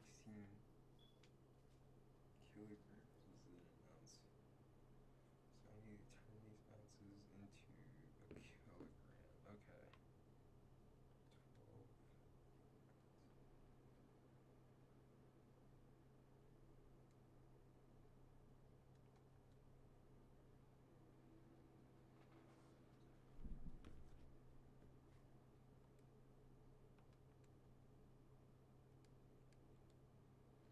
$7.50. Oh my god, imagine this is right. Okay. And we just sat down and was like, okay, how do we make sure that never happens again? And this was, that is a really powerful tool when it's done correctly and when you execute on those things. And we came up with a whole bunch of stuff. And, part of it was like, why are we carrying food? Yeah. That's, every ounce of weight that you have on you, it has to be there for a purpose. Ounces make pounds. Yeah. Yeah. Exactly. Yeah. And so it was like, okay, what, literally just lay down our gear and was like, what do I do not need on the here? Yeah. And how do I fit more ammo? Because I'm not running out of ammunition again. Like, You're that right. is a bad, bad feeling. Right. When, we were, Okay, so let me see this.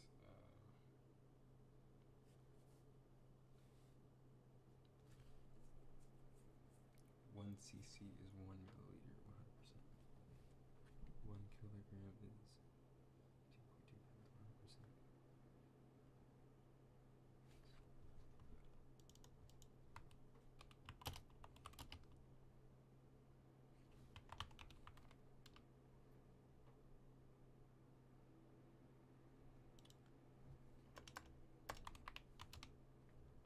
Six. Nice.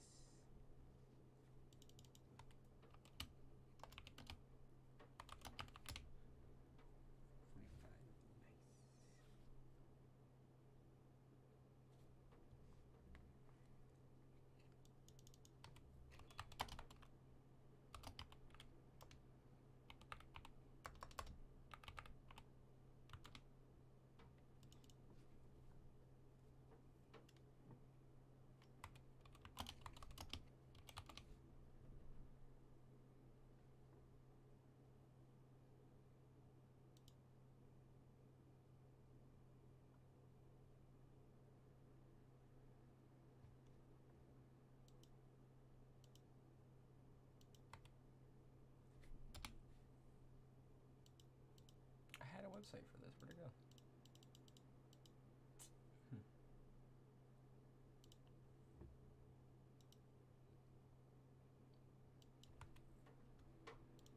I remember near the end, like, spotting people and not shooting because I'm down to, I was a PL. I was down to 2 magazines. Right. One of them was just Tracers. tracers. Yeah. Yeah. Yeah. Yeah. That was the last man. Yeah. I want to hear about some of these other firefights that you were in after. Okay. 1 ounces. How many? Why would it not just tell me how many ounces were in it? Huh? What am I writing?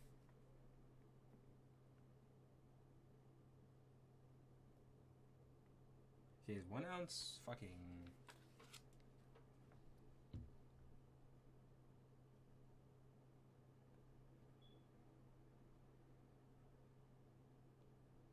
Bro, 1 ounce is 16 grams. What is this 1 ounces?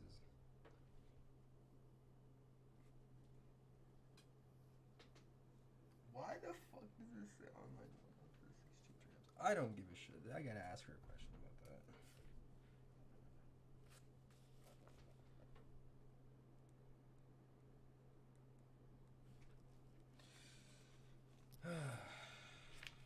Alright. The book says 1 ounce is 15 grams, so I'm getting that right. Alright, like.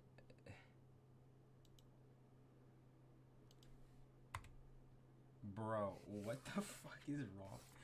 this book, 1 ounce is equal to 8 grams.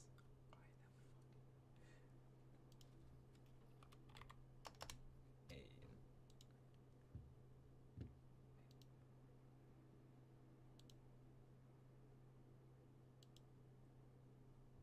The book is goddamn wrong. This book is wrong.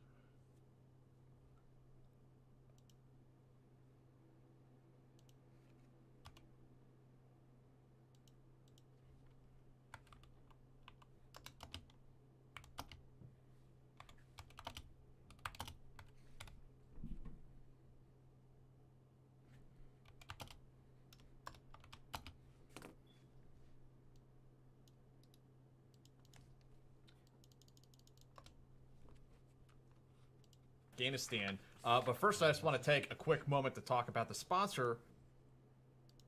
Keep it pushing. Keep it pushing. We do not have enough time to investigate. Number 9, 1 pint.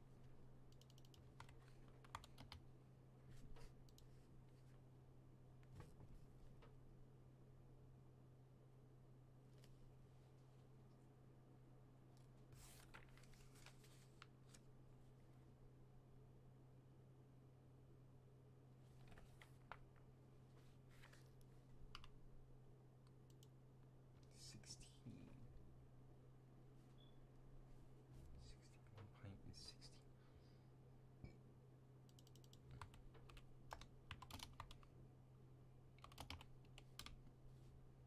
30 milliliters. Correct.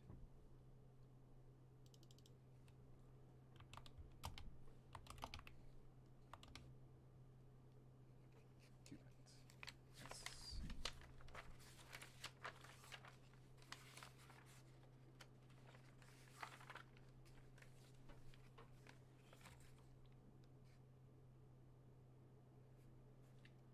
One ounce is 3/4. 1 gallon.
so smart. What did I even do?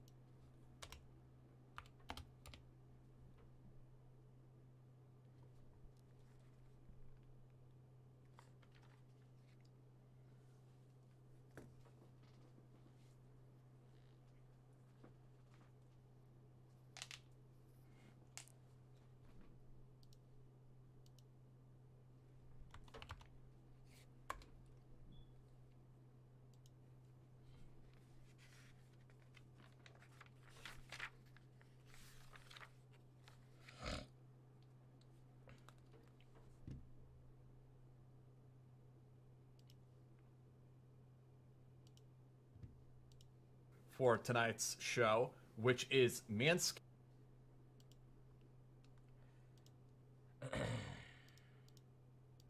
So that's contended too. We're contending.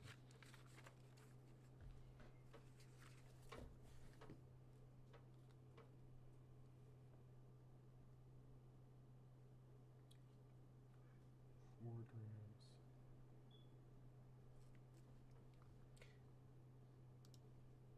This shit makes no type of fucking sense.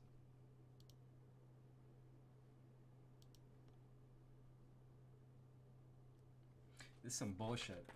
There's some bullshit going on around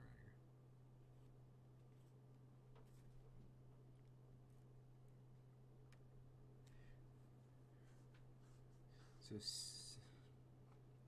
1 grain is equal to 60 milligrams.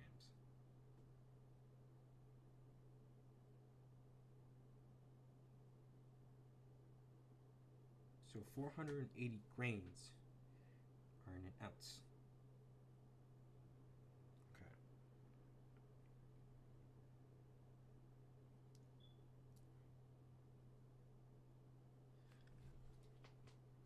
How many ounces are in a burger? You said 30, right?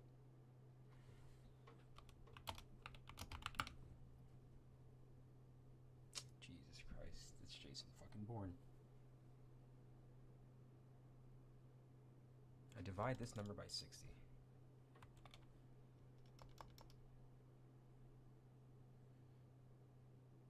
So 28,350 divided by 60 is 470 drams in an ounce. 470 drams in an ounce. So what the fuck is this question?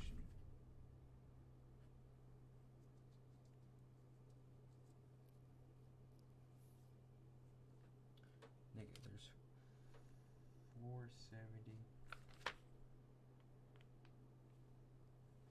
No. 1 ounce.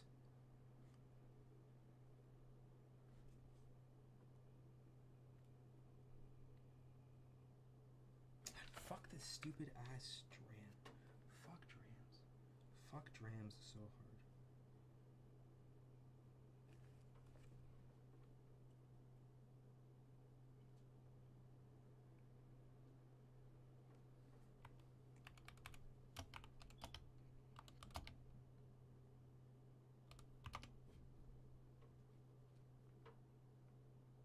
I was fucking close. What are you talking about? What are y'all even talking about? What are these niggas talking about? Okay. I got 12 ounces. Okay. You divide 12 ounces by 16 to get it into pounds. No.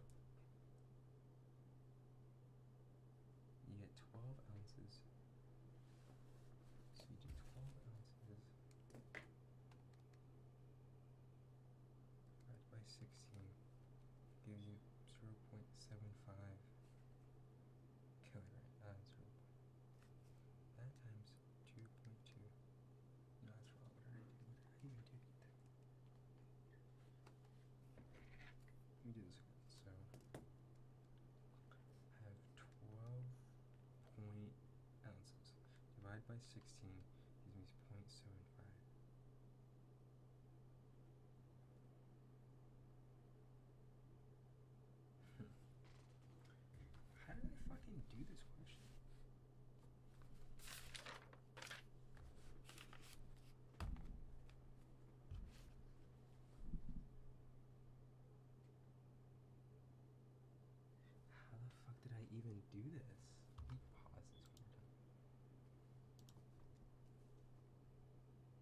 What the fuck did I do?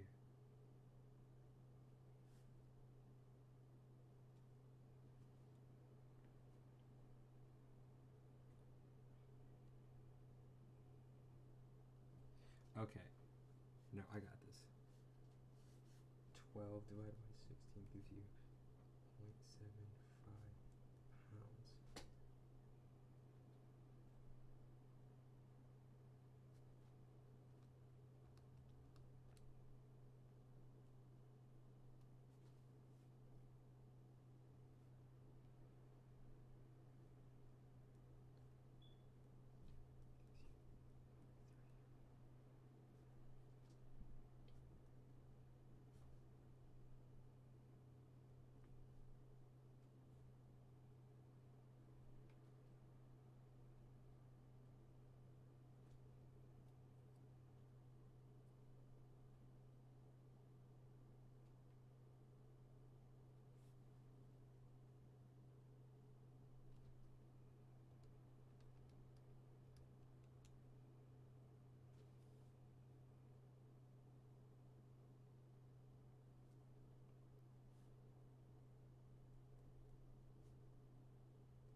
Nigga, I can't. I don't know what I'm doing. I don't know what I'm doing. How did I do this? 12 divided by 16 equals 0.75 pounds, right?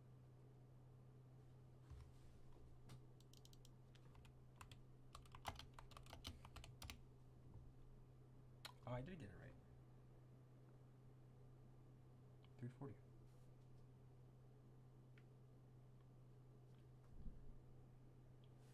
Oh, I did not get it right, nigga.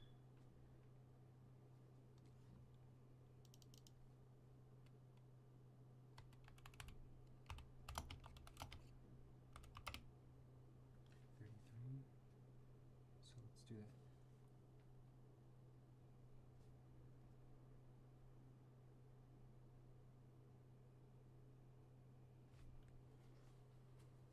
Oh, no, what was the equals here?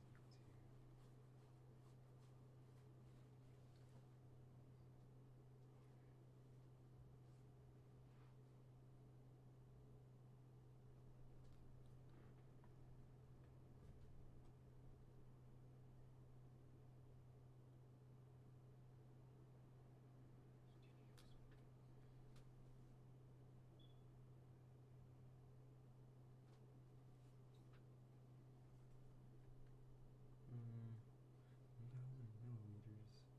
How the fuck did I just do this? 1,000 milliliters is in 1,000 milliliters. The question is 1,000 milliliters. So we can't use tablespoons or anything.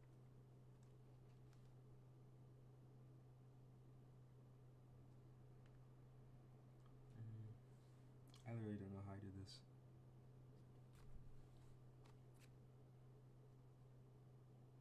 Okay, we said 30 milliliters. Okay, 30 milliliters.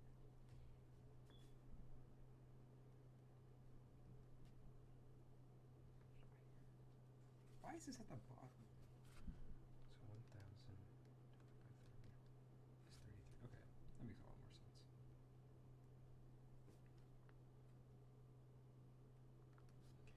Okay, that makes a lot more sense.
I should pirate Forza 5.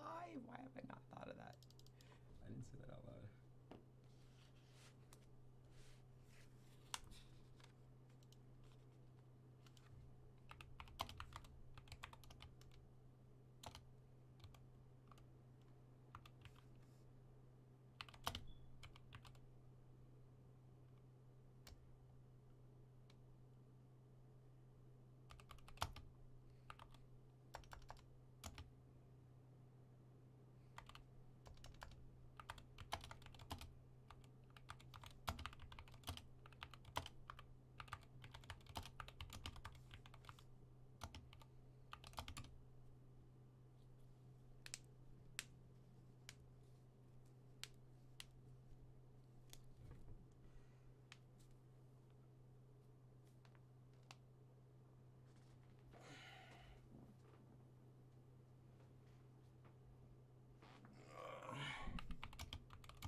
Okay.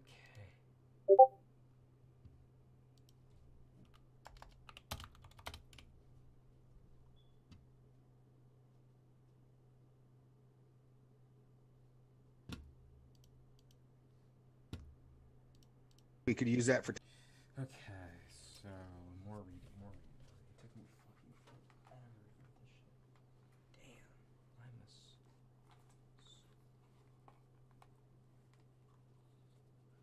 Okay.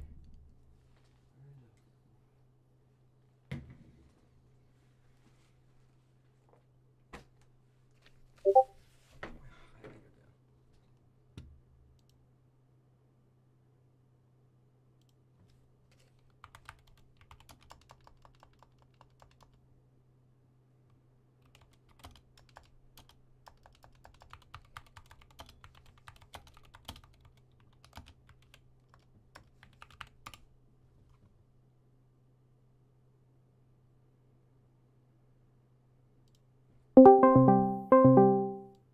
Shitza.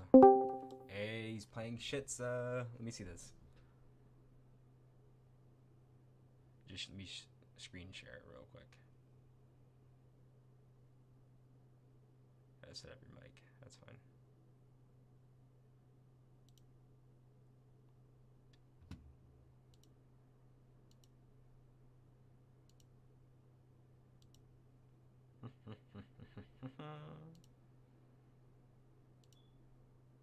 Oh, let me turn that shit up.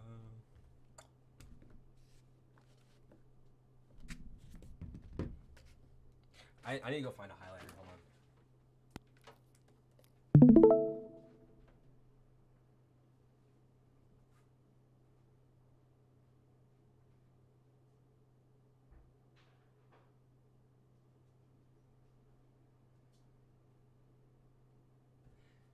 Alright, I'm back. Damn, bro, I have like 1,000 of them. Alright, let me see this. Let me see this bullshit. I always thought Forza was overrated.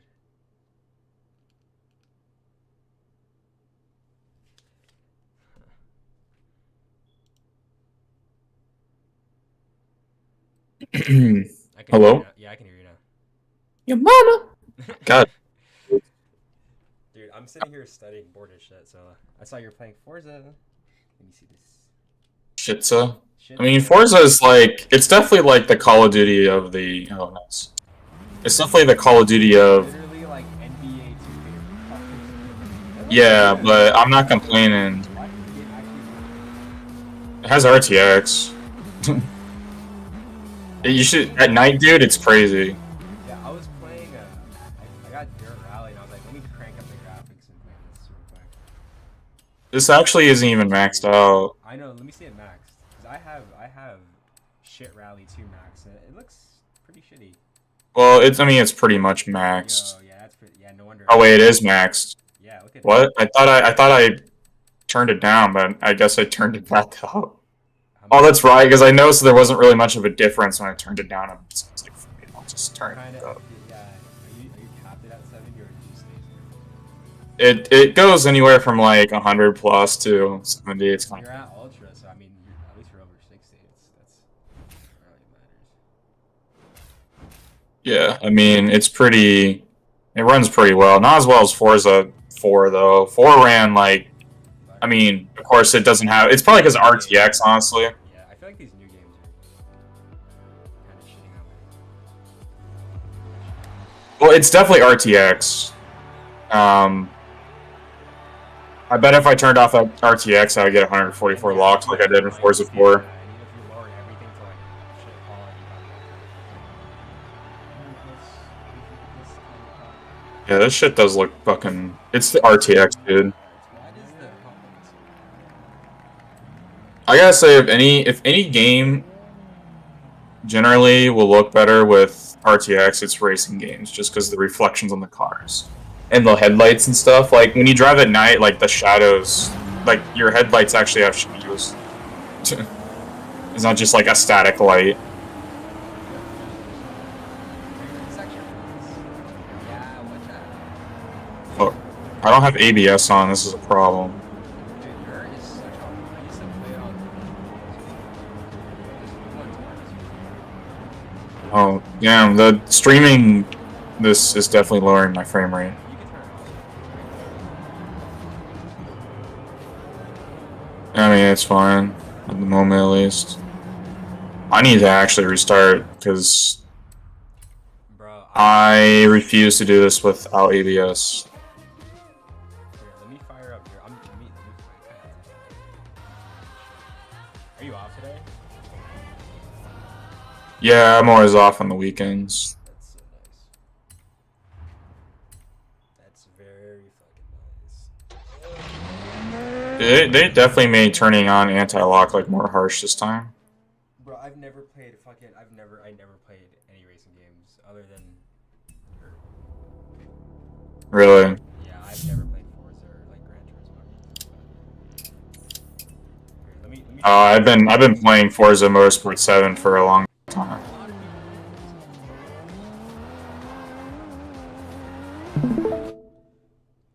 What am I go to?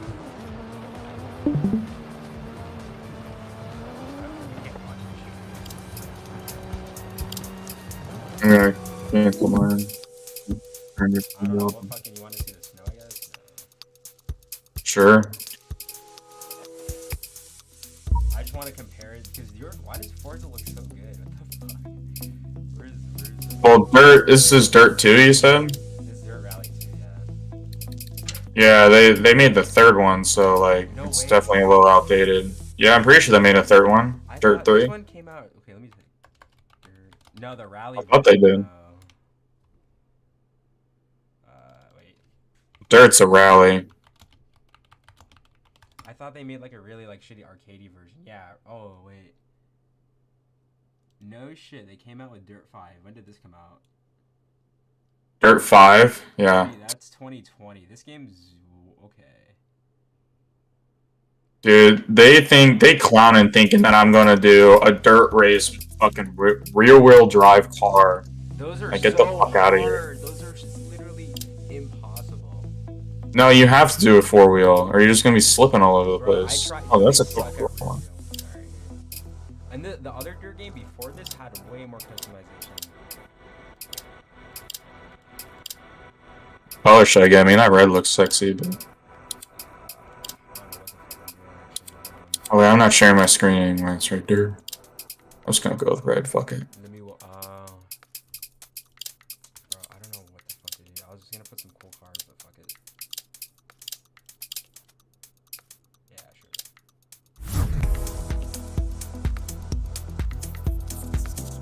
Have you ever played Grid? Grid's pretty good. It's really, really arcadey though, like extremely. Forza Horizon's more. It's like the perfect balance, in my opinion, between simulation and arcade. Wait, can I Like- just interrupt you? I typed in grid on the Google Images, and actual grids came up like the squares. I'm sorry. Okay. Yeah, Listen to Forza It's grid and then grid 2, and then grid Autosport, I think. is the biggest. Dude, I see on Reddit people are just bitching about the new GTA. Yeah, I watched a video on it. It looks kind of trash, like the models. Yeah, but I don't know what they're asking for. Okay, this is maxed out. Okay, what do you think compared to the? I think the Ford. See, look, maybe it's because the cars. Start 6 left. I mean, it's opens of a definitely an crest, older- 6 right, long of a crest. Good luck. It is older.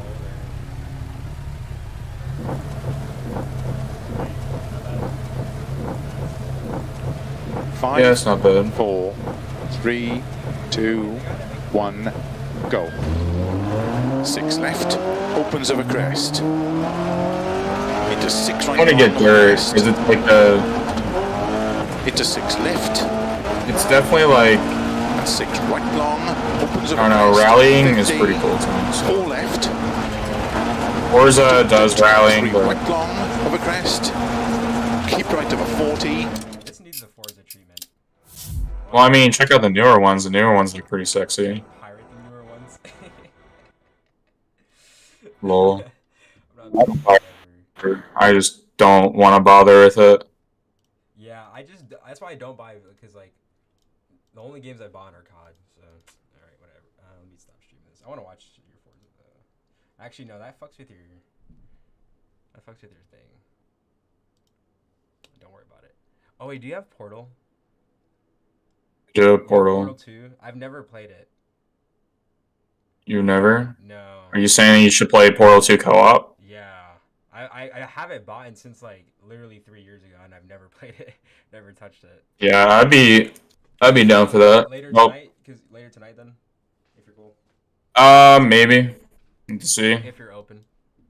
I might be playing Genshin. With a friend. Yeah, I looked at that game. That's all hentai. It's not. I'm kidding. I'm kidding. I'm kidding. I'm kidding. I'm literally kidding. I just said. I'm like, if you want to see a lot worse things, No, I just said. Yeah, I know. I know. That's it. I know you're memeing. Okay, wait. I really gotta get to this fucking shit homework. Not homework, but just. I literally called you just to like not do this, but let me just continue with this bullshit. Yeah, you probably should. Also, it kind of does hurt to talk because last night, I don't know why, I fucking threw up twice, so my throat hurts No. from that. From what? Yeah, From what though? just, I don't know. Definitely not food poisoning or anything. Or, like, I'm not actually sick. I think it's just Was it acidic? Probably Did it taste like water? wrong combination of foods. I don't know. I mean, it definitely was very acidic because, like I said, my throat was earlier, and still it's just kind of like, it feels. Yeah, I'd say It's like I took a big you need to drink some Pepto to clean that all that hydrochloric acid in your throat. 'Cause me personally, it's like throwing up's easy for me, so like I try not to. Oh, me, it's like a fucking, like, I'm fighting in a war. I really, really hate it. Like, I fucking freak out. Dude, I'm the total opposite. So the problem is it's not good. It's really not good for you if it's you know what I mean. Yeah, like, I don't know. Like 80 It's years like old, literally one of the gag most reflex. unpleasant things. Yeah, I'll be like 80 years old and I'll die from my gag reflex type shit. That's how my grandma Maybe. did, so I'm gonna be surprised. Shit. All right then. Sorry about your sore throat. I'd say take some Pepto or Benadryl. Those are good for your mucous membrane. Yeah, that's what my brother recommended. Is like maybe take some Benadryl. Yes, or Pepto. It's honestly not bad right now. I'm probably just gonna deal with it. It's not really bothering me that much. You'll be fine. Me personally, like when I drink water before I run, I literally throw up all that fucking acidic. Cause like I'll be like, the water will stay right at my throat. Like it will not go down to my stomach. So like that's why I can't eat before I don't eat till later in the day, dude. I don't eat till like 5 or 6 o'clock. That sounds a little fucked up. Bro, literally, anytime I What's eat, going food, on? I'm in school, so like if I eat, like people go to eat lunch and shit, and if I eat anything like that, like even like carbs make me so tired. If I like anytime I eat Well, sugar. yeah, because your body has to release insulin Exactly. when Exactly. you eat carbs. Exactly. In either way, like I don't like I try not like I don't like eating because it just makes me like tired. That's why I think I've trained myself to eat when I'm tired. Because anytime I eat food, I go to sleep. So.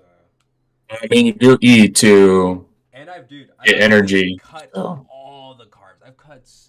I literally today I was so hungry and I was at a gas station and I was looking at my favorite chip, like these chips I eat, like these really spicy ones. And I looked at it, I was like, 500 calories? What the fuck? It's just It's not even the calories you have to worry about. It's the sugar. carbs. The carbs has like 59. It's probably like in the 60s when it comes to carbs. Don't eat, dude. What's- I haven't even eaten McDonald's in like I haven't eaten out in forever. Actually, a friend of mine bought me tacos. Well, Yesterday. if you can still go to fast food restaurants, just get like a salad, or if you get a burger, just get it with no bun. I'm broke. Literally, I make my food. I literally made my food yesterday. I make it one day a week, throw it in that fucking fridge, and that's my eating situation. Mm. Bro. And if you're exercising too, you can actually consume lots of protein. Oh, that's all, dude. Do I need to show you my fridge? I think I need to show you my fridge. I got Go for it, I honey guess. sriracha chicken breasts, scrambled eggs with like tomatoes and whatever, just all that fun stuff, and some spicy spicy ground beef. All that in Nice. a little box, all with some water, and that's pretty much it. No, I usually eat stuff with tortillas That's good. because you can get tortillas that have a lot of fiber, Mm-hmm. which helps your body process the carbs so it doesn't turn into fat. I was literally looking at it. I was like, oh, this is full of cholesterol. Yeah, well, the thing is, the only bad thing about those tortilla wraps, they're made in vegetable oil, which is like yeah, it could. apparently vegetable oil causes inflame. Oh my god, what's the fucking word I'm looking for? Yeah, inflammation. Yeah, you know, actually, Um, I'm actually got my nutrition book right here. Look at this. We're looking at. I got a vegetable oil section. I think. What oils did you actually? Are you making these, or did you make them in the? Or do you even care if I talk about this? Well, I don't make my tortillas, but Let me see. Yeah, no, there's like a bunch of good oils though, like because the difference is like the. avocado oil Yes. is a really good substitute for, because vegetable oil is like olive oil and stuff. Like that shit was originally made to be lubricant for machinery. So Yeah, that's literally I'm looking at it. I mean, yeah, even in the body. So you said vegetable oil. We're looking at polyunsaturated. It's a polyunsaturated fat. That's not bad. That's actually really good. It's like all vegetables, because the oil comes from the vegetable, right? Like the bad oil is like from animals and shit, you know. Or like no, the good oils comes from the animals. the good Believe it or protein not. comes from the animals. We can look at because they talk about HDL and LDL, which is like low density bullshit. It's all bullshit. Let me see this. I literally did this last fucking a month ago, and I forgot all about it. It's okay. That's what I deserve. We said vegetable oil, but what kind of vegetable oil? Like soybean oil and olive oil. Yeah. Okay. Then yeah. Perfect. That's polyunsaturated fat. And there's polyunsaturated. That shit's used in a lot of stuff. It is used, and it's not that bad of an oil. Funny enough, because I thought when we're gonna talk about oils, we're like, oh, just oils, because oils have like such a bad rap now, or fats in general. Well, fat isn't bad for you. It's not the fat that's bad for you. It's like there's some other chemical in it that it causes inflammation. I don't know where, but it can cause problems for you in the future. Yeah, because I think it's the thing is, okay, you have polyunsaturated fat. Saturated fat is the one that comes from like the animals, right? Unsaturated fat comes from the plants, I'm pretty sure. Yeah, unsaturated comes from plants. Saturated comes from. No, that's flipped. I flipped that. Saturated fats come from. It's a good. Yeah, found in animals. Unsaturated fat. And I think what they mean by saturation is like the actual carbon chain. Like the carbon chain is saturated with hydrogens, right? Because that's like how like that fatty acid, it's combined with the glycerol. If it's saturated, that means all the hydrogens are happy, right? If it's unsaturated, that means all the carbons are unhappy, and that leads to like one being more stable than the other. That's why like fats from animals are solid in room temperature, and fats from plants are like oily, right? You know what I mean? Like, but the exception would be coconut, right? Because coconut is solid. Coconut oil is like solid in room temperature, right? Anyways, I'm all that to say, vegetable oil is actually not that bad for you. Vegetable oil is really good for you. Anyway, sorry, I don't know why we just went to lecture mode. It's all about nutrition. No, I'm literally it's one. I gotta continue. I have some shit to do with that bullshit. Anyway. Yeah, I'll let you get to the studying. Yeah, no problem. All right. And remember, if you see that we're playing Battlefield, keep telling us. You can always message me and you can join. Gaming mouse is fucked. I don't know what it's like. It dies in like 2 seconds. So I have this backup mouse and it's not good for gaming at all. It's a dog. Nice. Let's get the Logitech G502, dude. It's like a $40 mouse and it's amazing. Get the wired version though, because the wireless version is like $120. Dude, I'm literally so poor. I work Saturday, Sunday. That's all I got. I took this day off. So. Yeah, that's all I was during school. I barely worked. The mouse I had, I love it. It's really good. It's like $15 though, so I'll probably get it this week or next week, sometime. Man, let me just go on Amazon, confirm the price real quick, and then I'll let you get to it. Alright. It's a very cheap mouse, but it's very fucking good. I do need honestly, I need a capture card. G5. Do you have a capture card? Do you have any capture cards? I do, but I had to take it out because actually it was having problems with my drivers. Like it was like shitting itself. Dude, if you're gonna get it, I'll get it right now. By the way, my name is because it's $35 right now, and it's usually $80. The G305 or what? Here, I'll just send it. How the fuck do you share on Amazon? Here, I go. Share. What? Yeah, I forgot. Amazon's gay. Because if you hit share, it just like opens up email. Yeah, just copy the link, just throw it in here, and I'll just. The really, really long link. Obsessively long.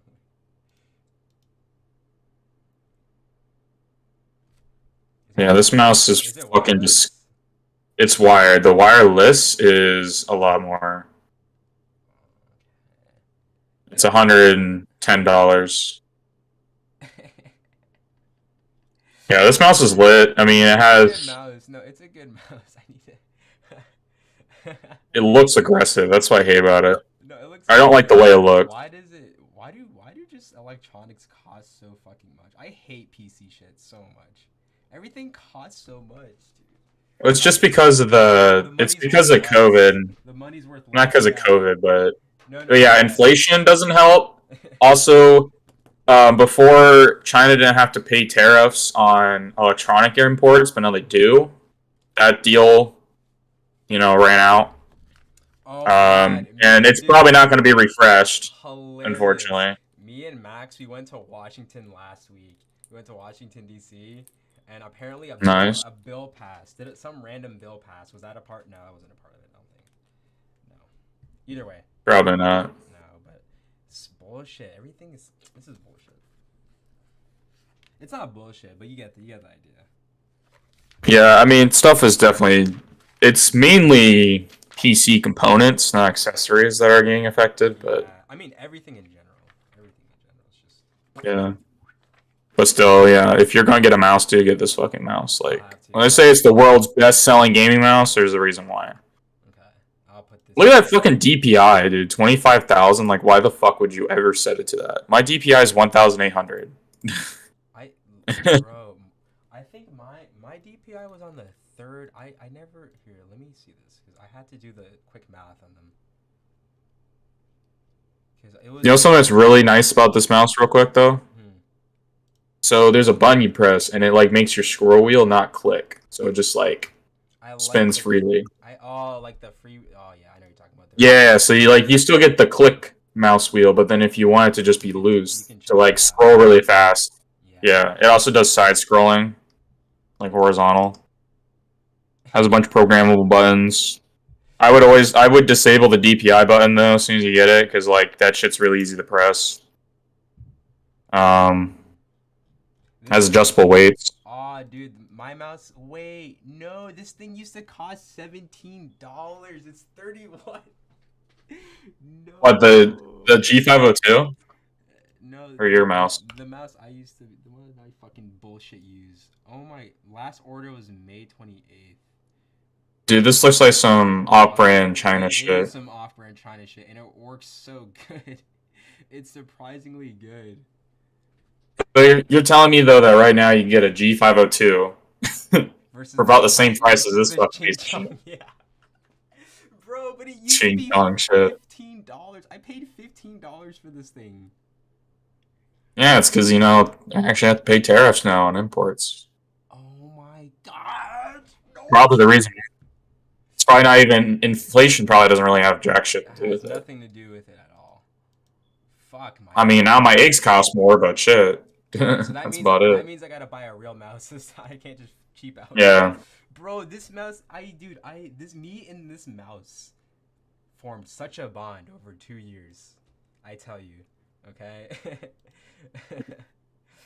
This thing, oh my god, this was my. All I gotta say is just don't get a Razer mouse. I need to find a honeycomb version. I need to find a honeycomb mouse. I need to. Show Well, you no, the this. Yeah, but real quick, this mouse you can remove all the weights, and it's really fucking. Okay. Do you have this mouse? Yes, I do. I have it right in my hands. In fact, that's what I'm using right now. Primary advocate, I got you.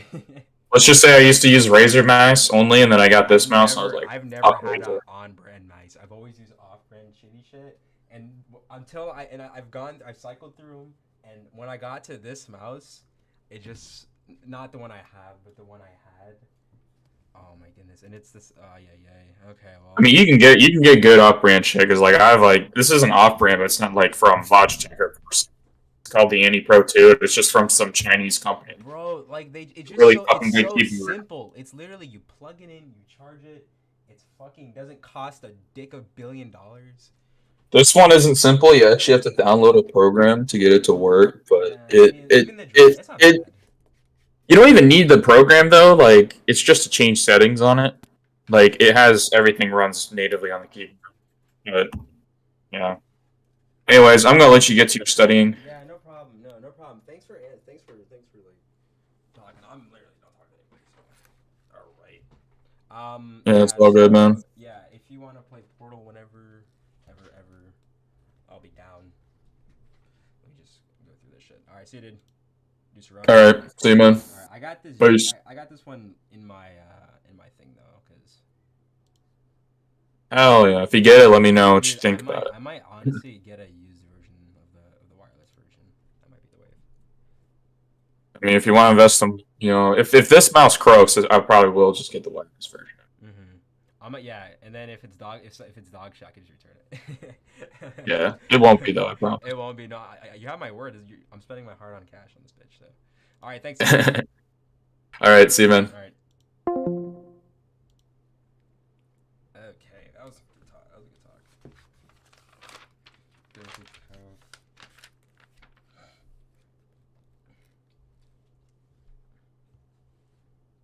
I'm so bored. Let's see what the fuck we're gonna do today.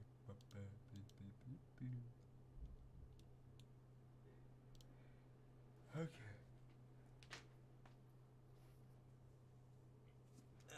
When methods of mathematical terms you may be able to use multiple ratio formula. The ratio proportion uses two ratios, comparison of two things, and a proportion. The formula method uses this.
Look at that.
Nigga, that's 4.3.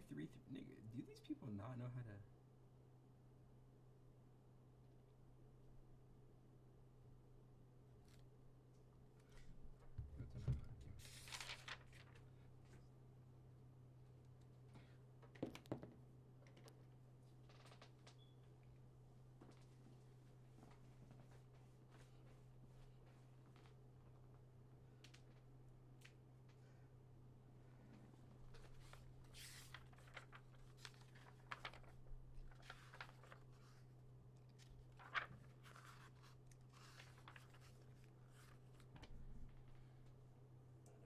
Yeah, let's just finish this in an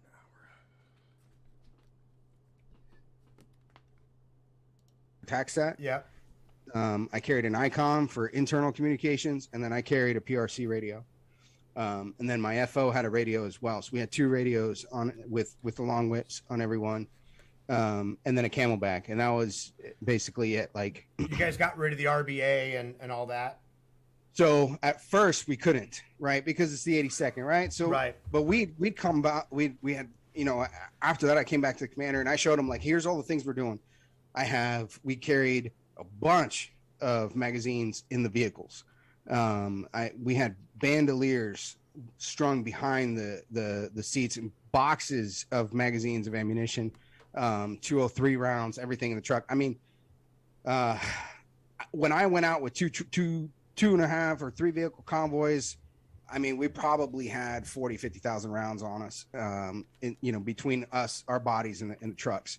Like, we could stay and fight for, if you wanted to fight 14 hours, like, I can fight for 14 hours. Like, Right. I'm going to have the ammunition for it, and then extra water, right? So just like no food, stop carrying food, stop carrying, just all kinds of stuff that you don't need. But we had told the commander, like, hey, we got to get rid of these IBAs. Like, we are so damn slow on this mountain. These guys are running and we're walking. Like, we've got to downgrade this uniform. Yeah. And it was no. And then finally one day I got word, hey, look, the BC and the brigade commander's coming as well. And we're gonna give ourselves the opportunity. We're gonna make the case for us needing to drop this IBA, and we're gonna show them all of our observation points. And there was 4 of them, and they were all on mountaintops. And so I was on the last one, waiting for the battalion commander. And when he came up that mountain, I thought we were gonna kill him. Like, the dude, here's this, I don't know, probably 50-year-old man, no color in his face whatsoever, completely unable to speak. I mean, just like, and all he's done is walk up to this OP. Like, it wasn't even like a fight. And I was Right. like, oh my gosh, we've just killed our lieutenant colonel, you know? And after that day, they said, okay, you may go down to plate carriers. Yeah.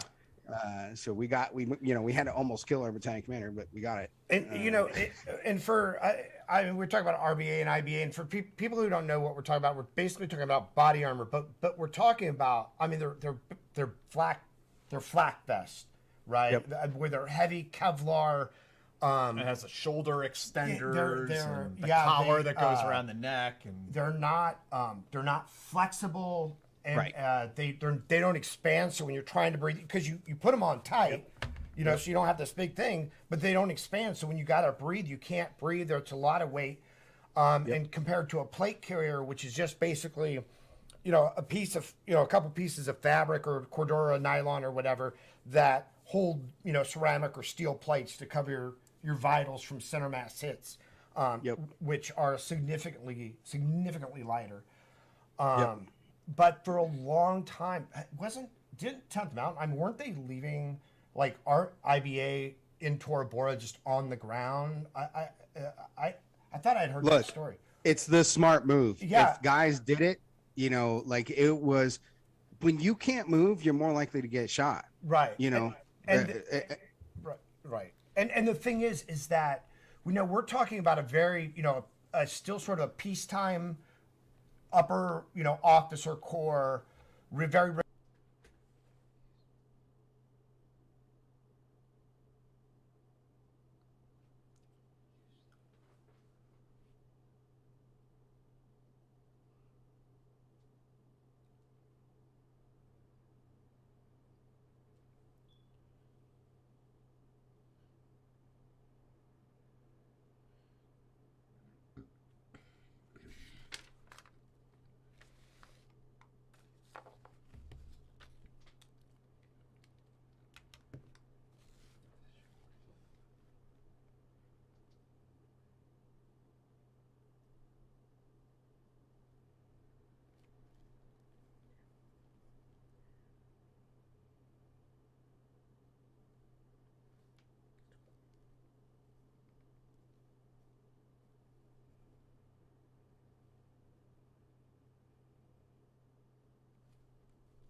There's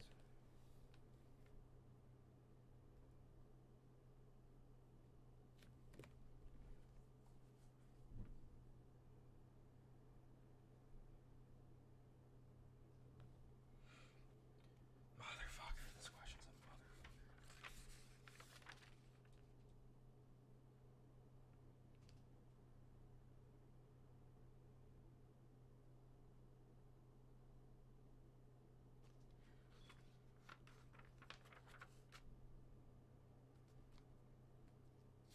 What the fuck is a unit? It just starts talking about units. Oh my god.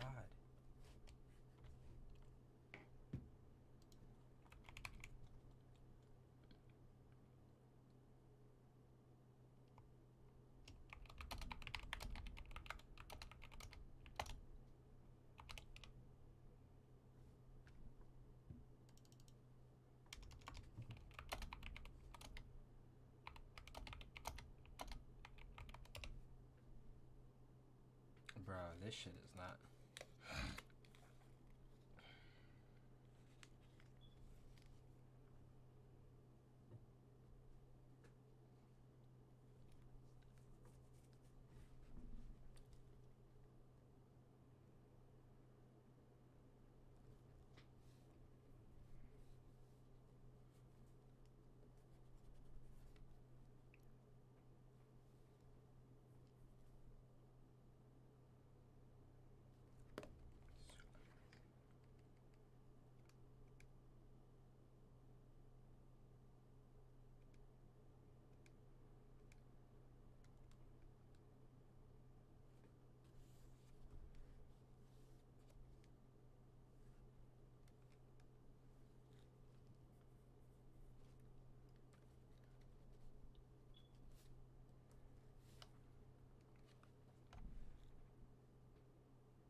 One.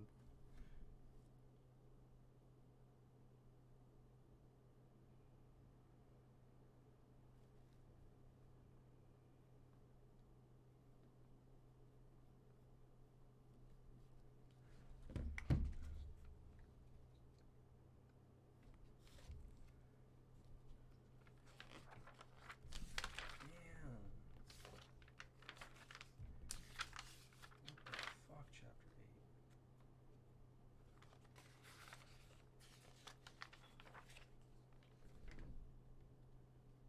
Risk adverse, having people, you have to wear a safety belt when you're in Bagram, you know, during daytime operations.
Oh, that shit needs to be circled.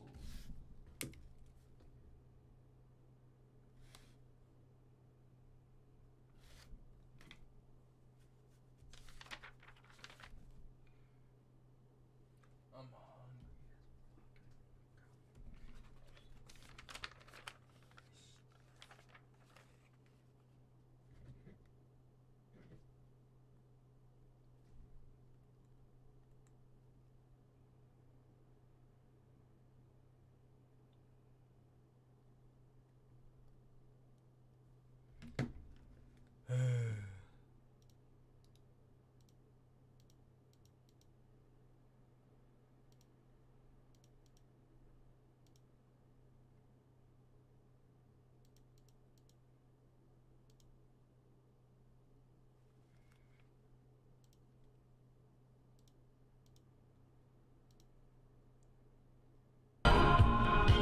I'm taking a video real quick. Oh, these are these videos before when one of us dies early. Oh! Who's it gonna be? Who's it gonna be? Now we're just gonna wait.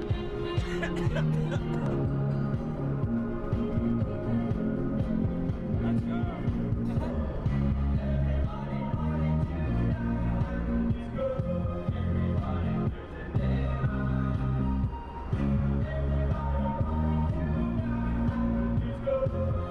How's he sitting up without like?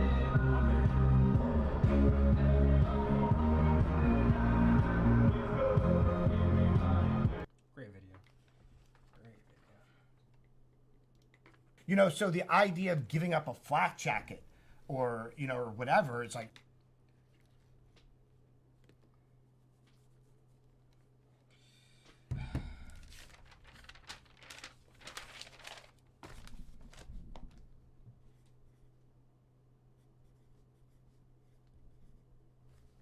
So 20 times 2.2 is 44 times 10.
I get these questions. It's not hard.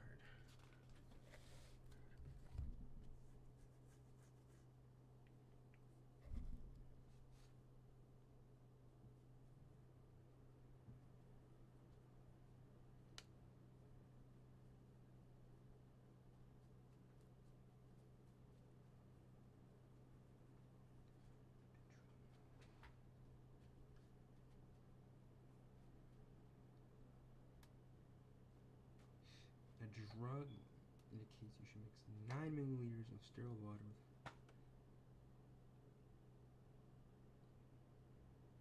That does not make sense. How does that make 1,000? That question does not make sense.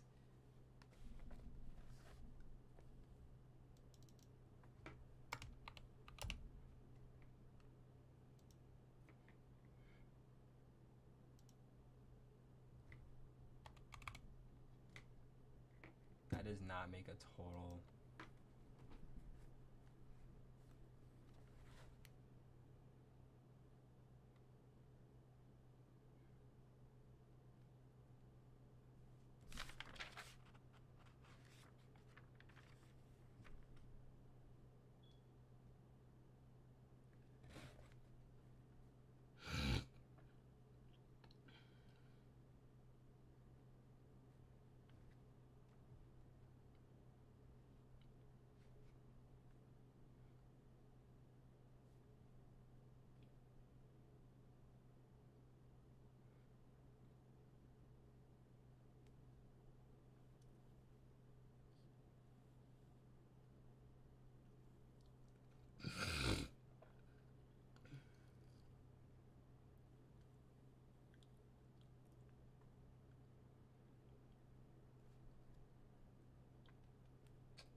this is them.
Okay.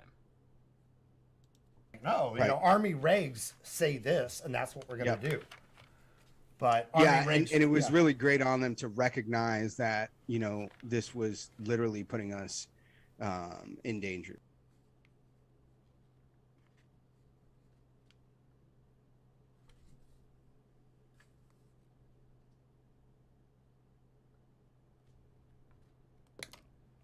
Four.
joking. I'm literally joking. It's snowing up to you. I just went for a run. In the fucking freezing. Not even a good hour.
need.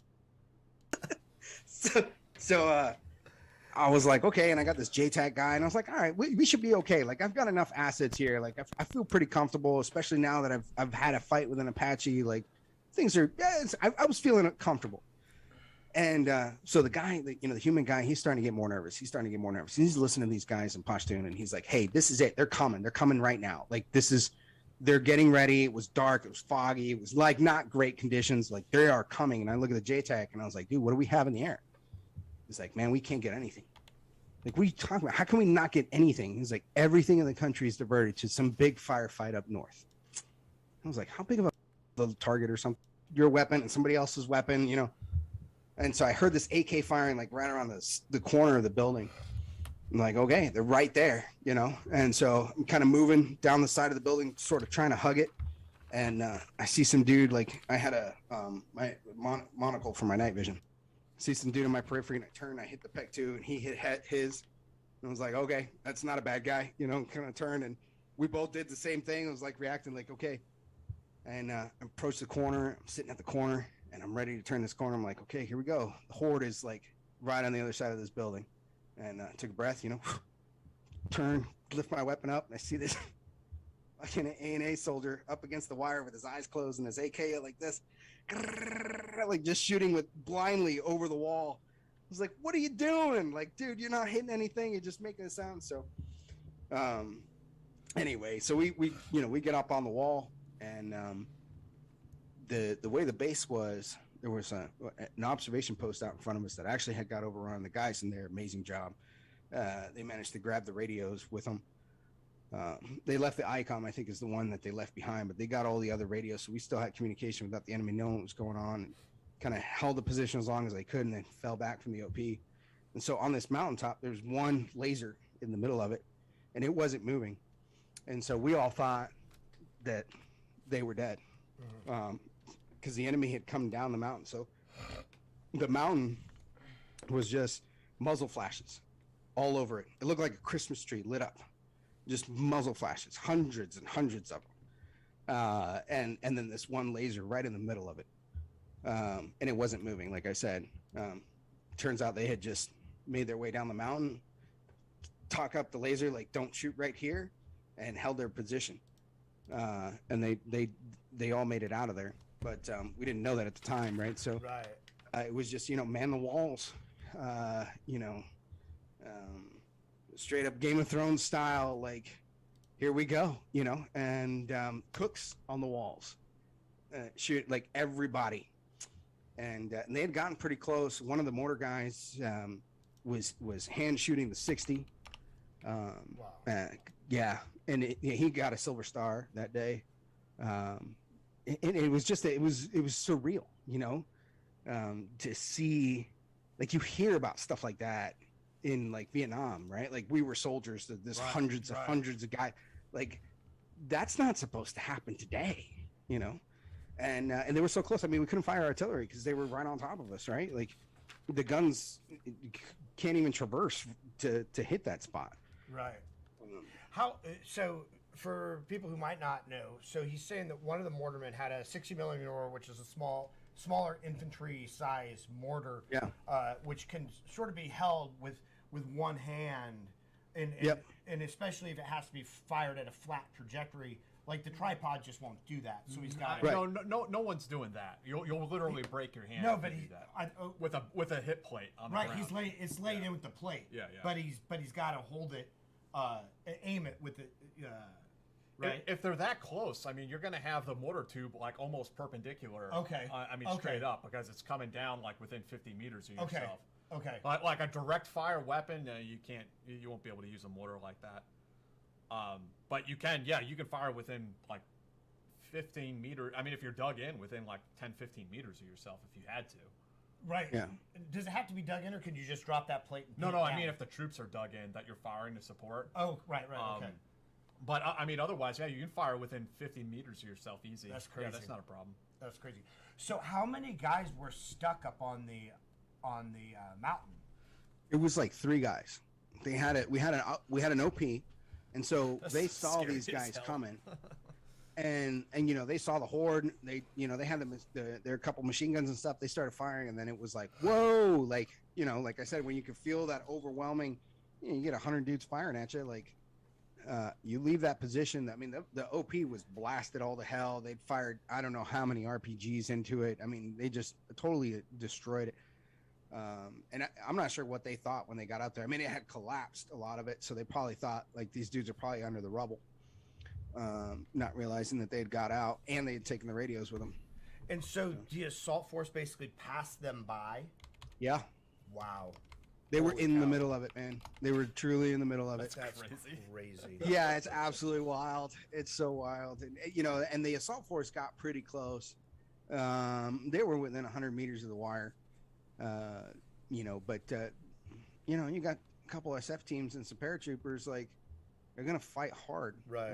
And we got the machine guns up and running, and then they got the 50s off the trucks, like, you know, move the trucks around so you can bring the 50 cal into the fight, and yeah, I mean, and you know, like you had to be exposed, but that's what it took, and you could see the muzzle flashes. So, and you know, at night we fight better at night Right. because we've got all our lasers, right? So you could see.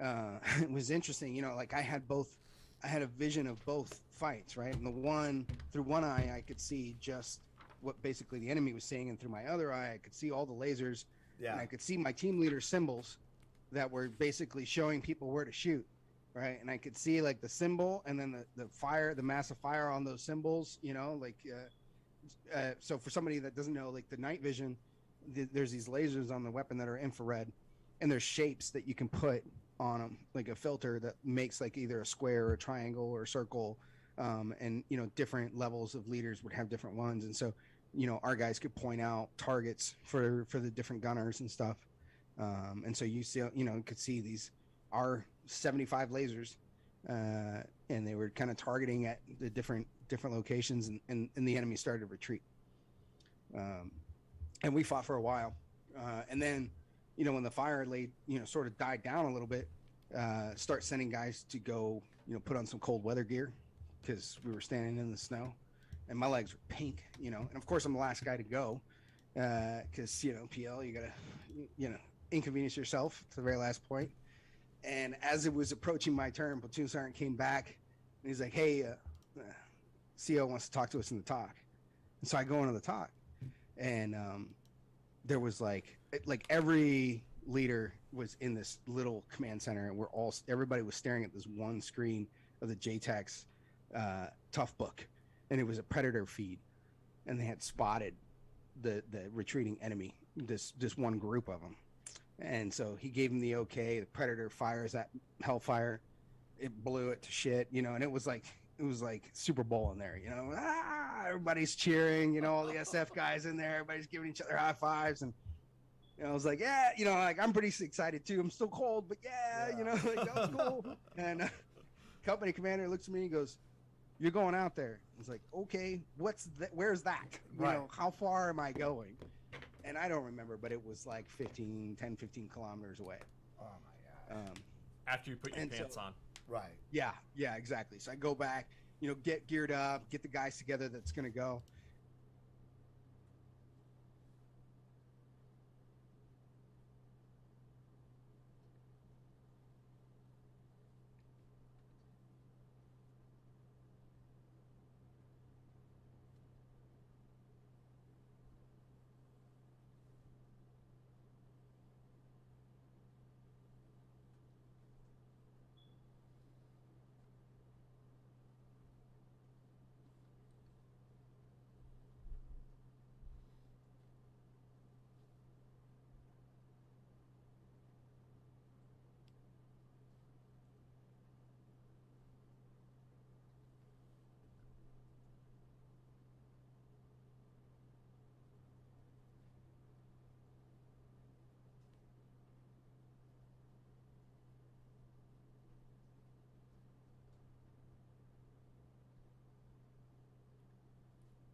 Nick, yeah, come on. Just give me the formula.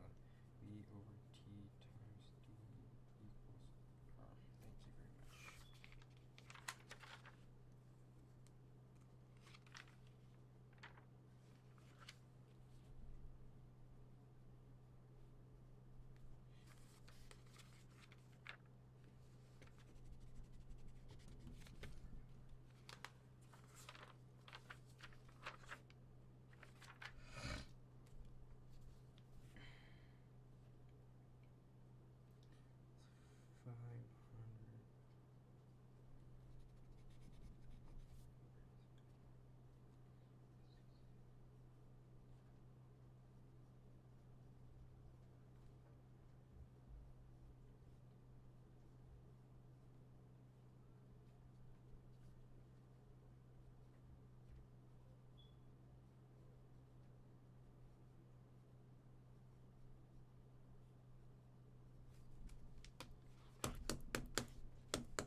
and then we patrolled all day. And so the thing is, like, you can march 7.5 miles, and you can do that in a couple hours.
James.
Okay. I think I just answered my own question.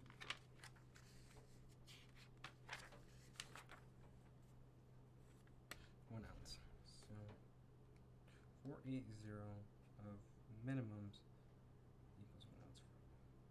Okay. I'll take it. I'll take it. I'll take it.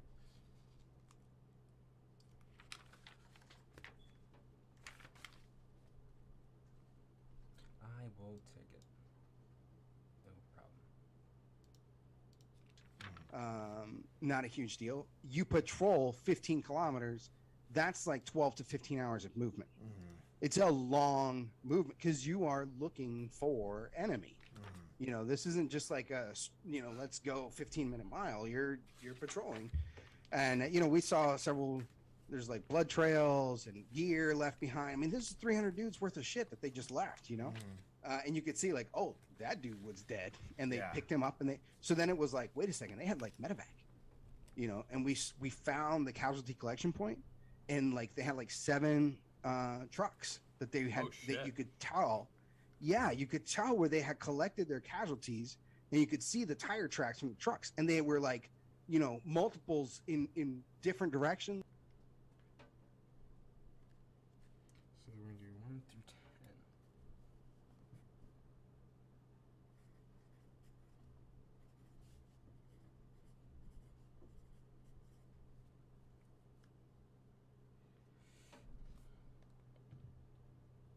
10. And then of course, like the guys like that dude probably died because there was a lot of blood on that one spot.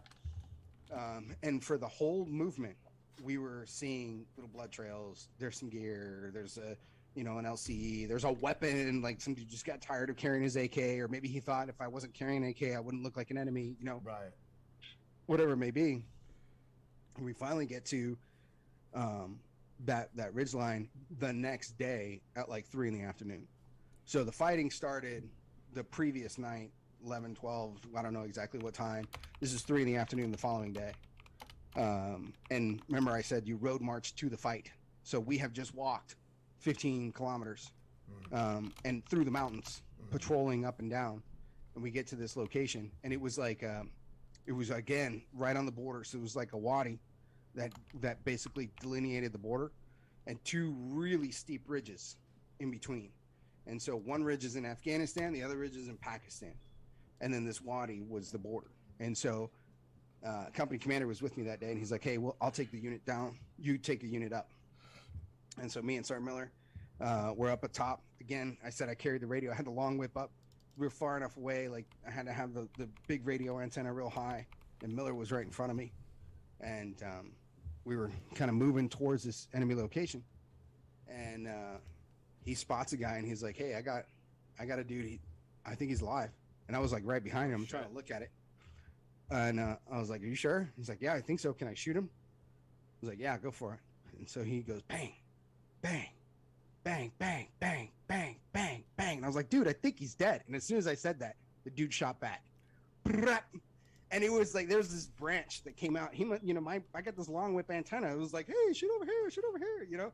There's this branch that kind of came out in front of my face. The branch just explodes.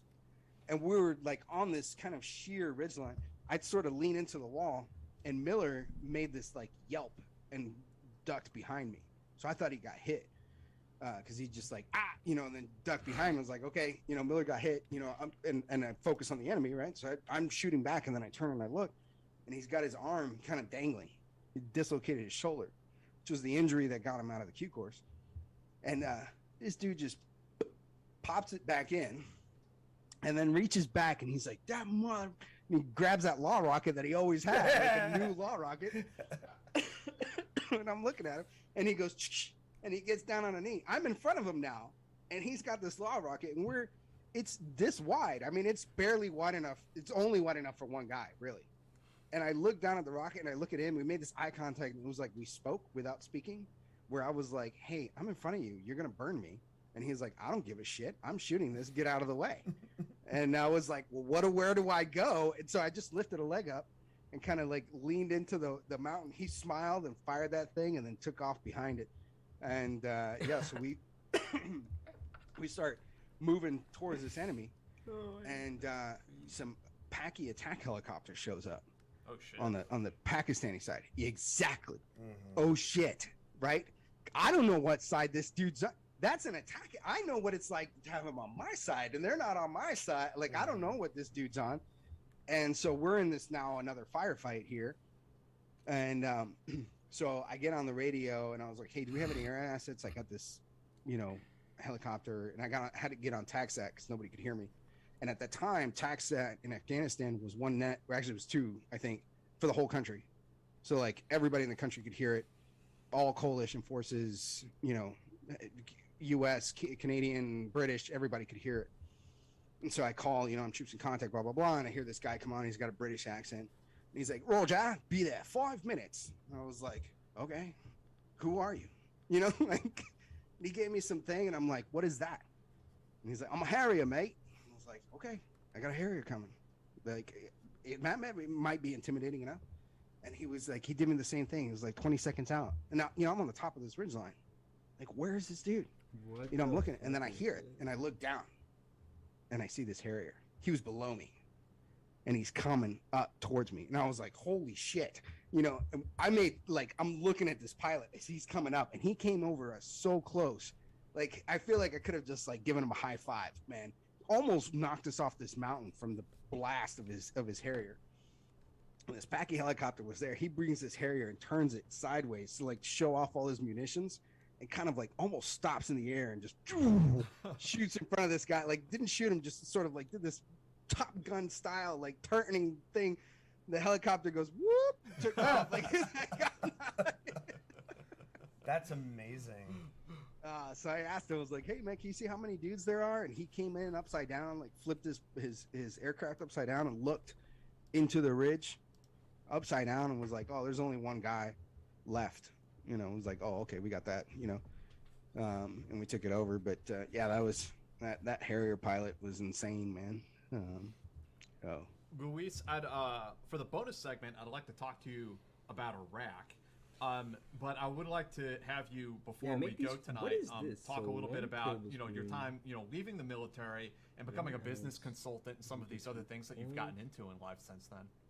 Yeah, man, I appreciate that opportunity. So, yeah, I got out of the Army, and it was a difficult transition. And one of the things about transitioning out of the military is that you're not just leaving a job. You're leaving a lifestyle. You're leaving all of your friends, your social community, your job, your structure. So much. And that was a hard transition. I didn't realize how hard it was going to be. Like I was so ready to get out by the time I did. Like I thought, this is easy, and it wasn't.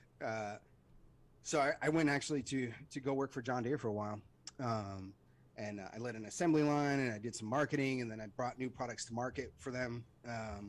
And eventually, my wife wanted to move back home. I'm here in Tucson, Arizona, and so I came out here and started a kind of consulting business where what we do is we look at different expense categories for businesses and make sure they're not paying for stuff they don't need, optimize those services, and we get paid out of the savings. So if we don't perform, we don't get paid, which is kind of, something you learn from the military there. It's you don't eat if you don't perform type stuff. Yeah. So easy profit positive only for businesses. Yeah. And then you started you wrote a book. I did.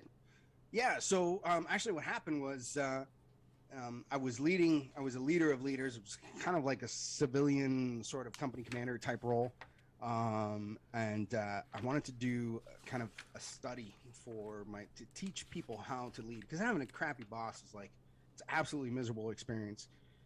And so I've been through enough leadership training, both in the military and civilian world, and I've read enough books, and it was like a lot of this stuff, they try to make things objective. They try to tell you like, oh, here's a conversation flow map. If you say this, they'll say this. And then you do like your little dress rehearsal thing and it goes perfect.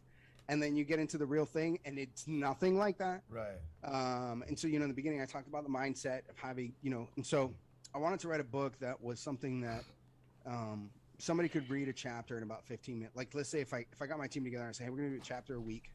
something where you can read a chapter in 15 minutes, because most people won't do their homework until they get the meeting reminder that says, oh shoot, we're going to talk about this leadership book in 15 minutes. So they can read a chapter in 15 minutes, and then at the end of it, there's a lesson of like, here's the overall assessment, and then the task that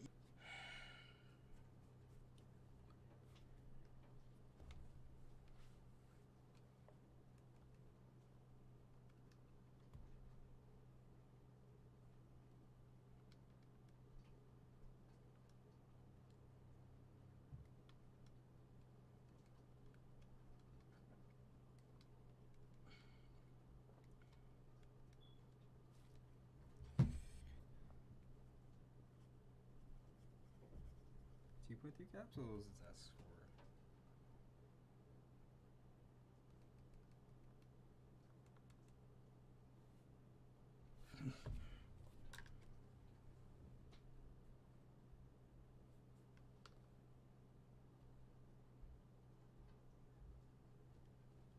Millimeters divided by 290 divided by 30 is 5.6 ounces.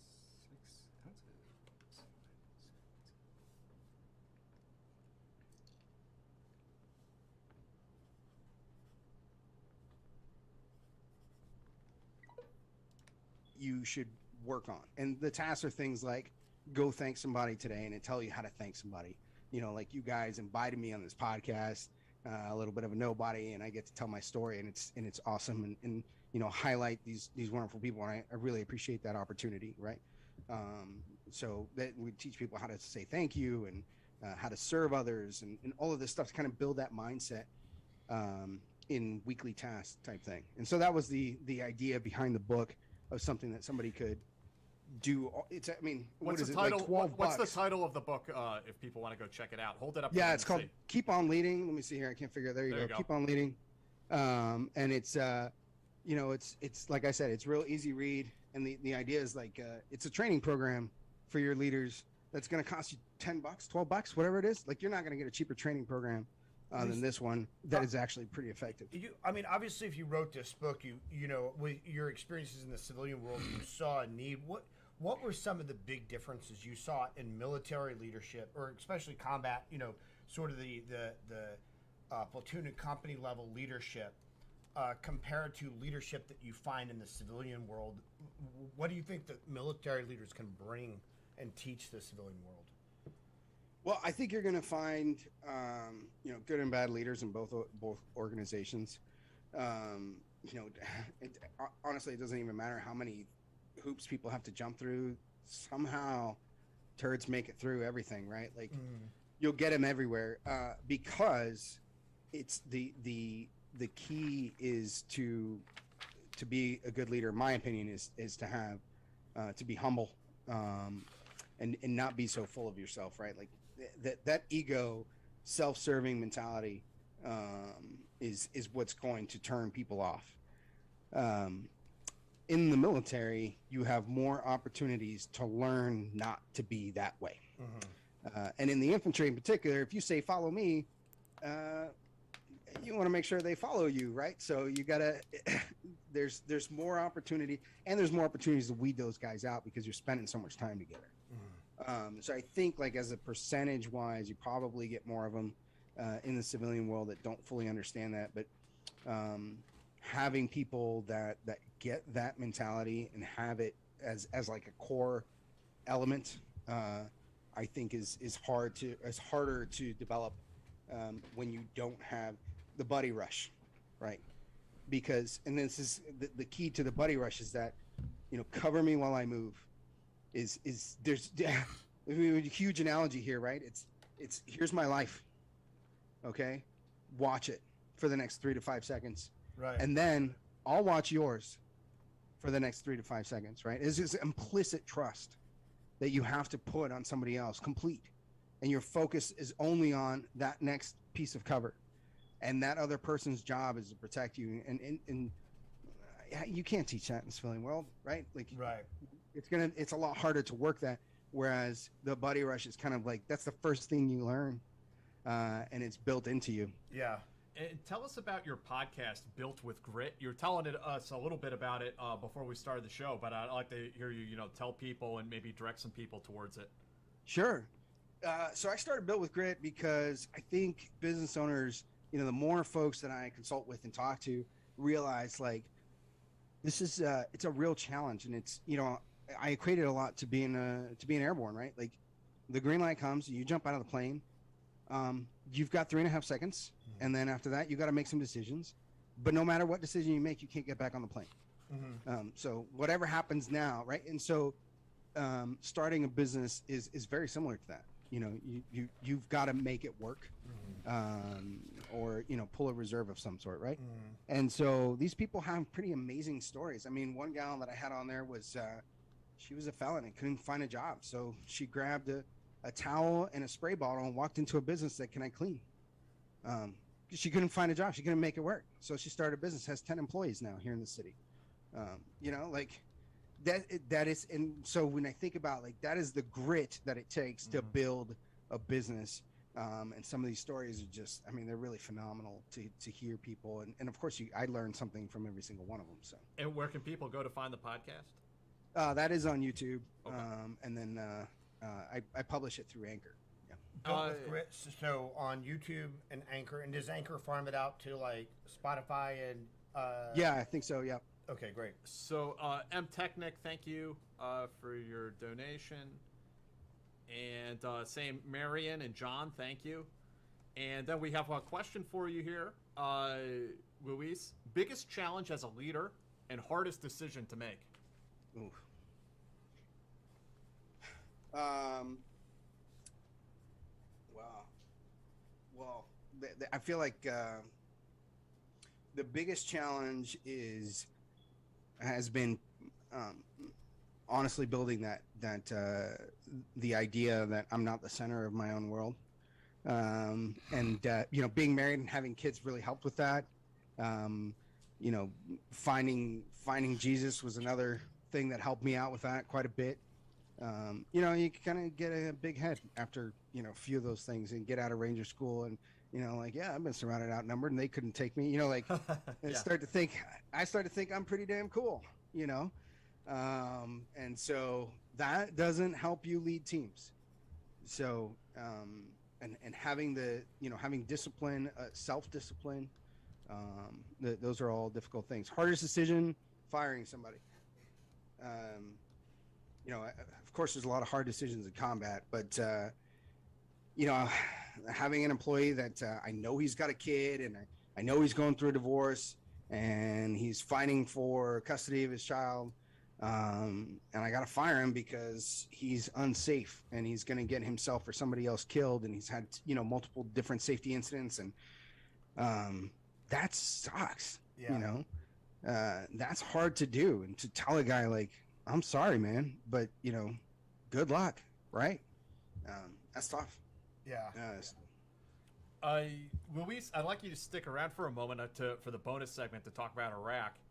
And for everyone else out there, thank you for joining us tonight. Please check out our Patreon. There's a link down in the description if you want to support the show and get access to these bonus segments. There's also a link. You can check out our Instagram. Go give us a positive review on iTunes or wherever you go listen to podcasts. We appreciate it. Also, there was a shout out to you. Hey, sir, it's McCarthy. Nice. Oh, that's awesome. Yeah. I'm glad he listened in. I hope I did those guys justice. It's great, man. These are great stories. Honestly, I think that is one of the traits for a leader, for an officer. If your guys will still talk to you, right? No, seriously though, right? Because it's like you say, especially in the infantry, there are the officers that realize that, like you said in the beginning, my job is to clear their obstacles. My job is to facilitate them doing their job, right? And then you have those, especially those PLs, a lot of times those young PLs who, sometimes when the sun comes up in the morning, you don't know if it's actually the sun or their spotlight.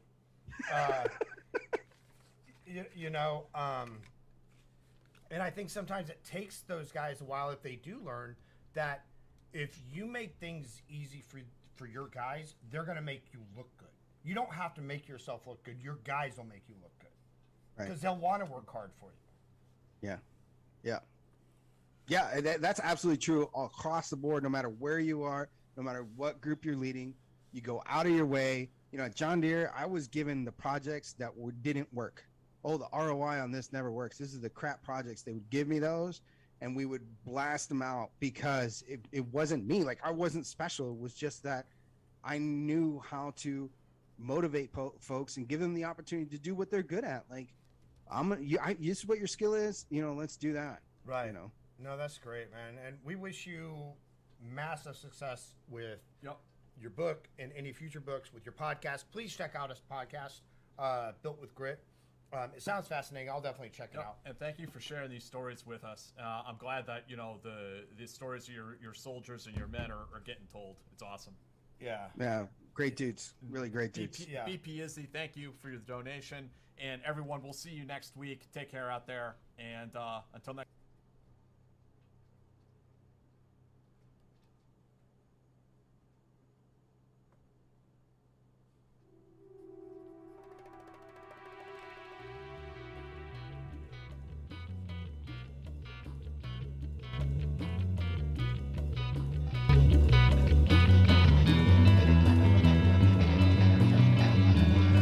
Up his ass.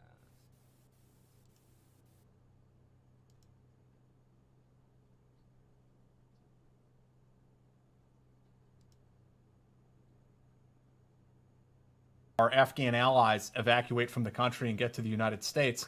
Now we're having Mick back to actually have a more normal Team House episode to talk about his life and career. And we're excited to have you here. Thank you, man. Hey, thanks, Jack. Thanks, Dave. It's great to be with you guys again.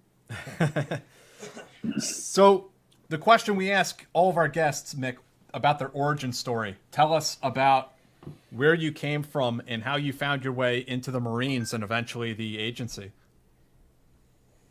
So, you know, it was an odd journey, I'd have to say. I was actually born in Haight-Ashbury in 1967. So if you guys are familiar with that, that was like the hippie capital of the universe at the time. Right? Oh, yeah. So my dad was a graduate student at Okay.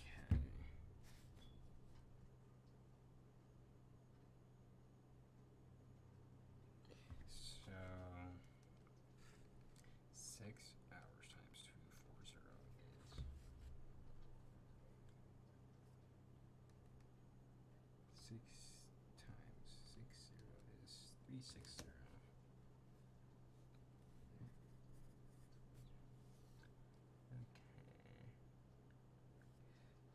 1,000 divided by 360.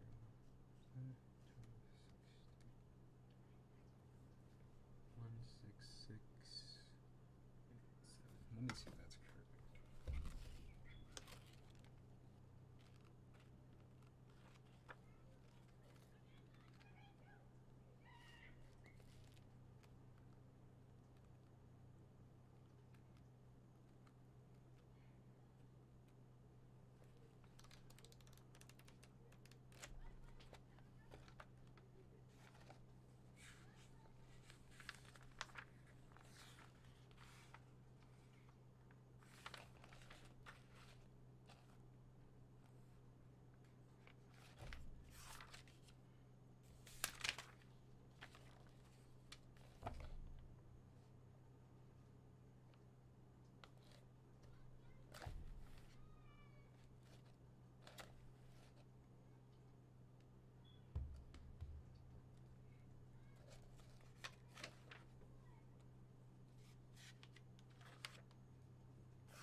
Nigga, what about the actual homework? What the fuck, bro? Fuck am I looking at?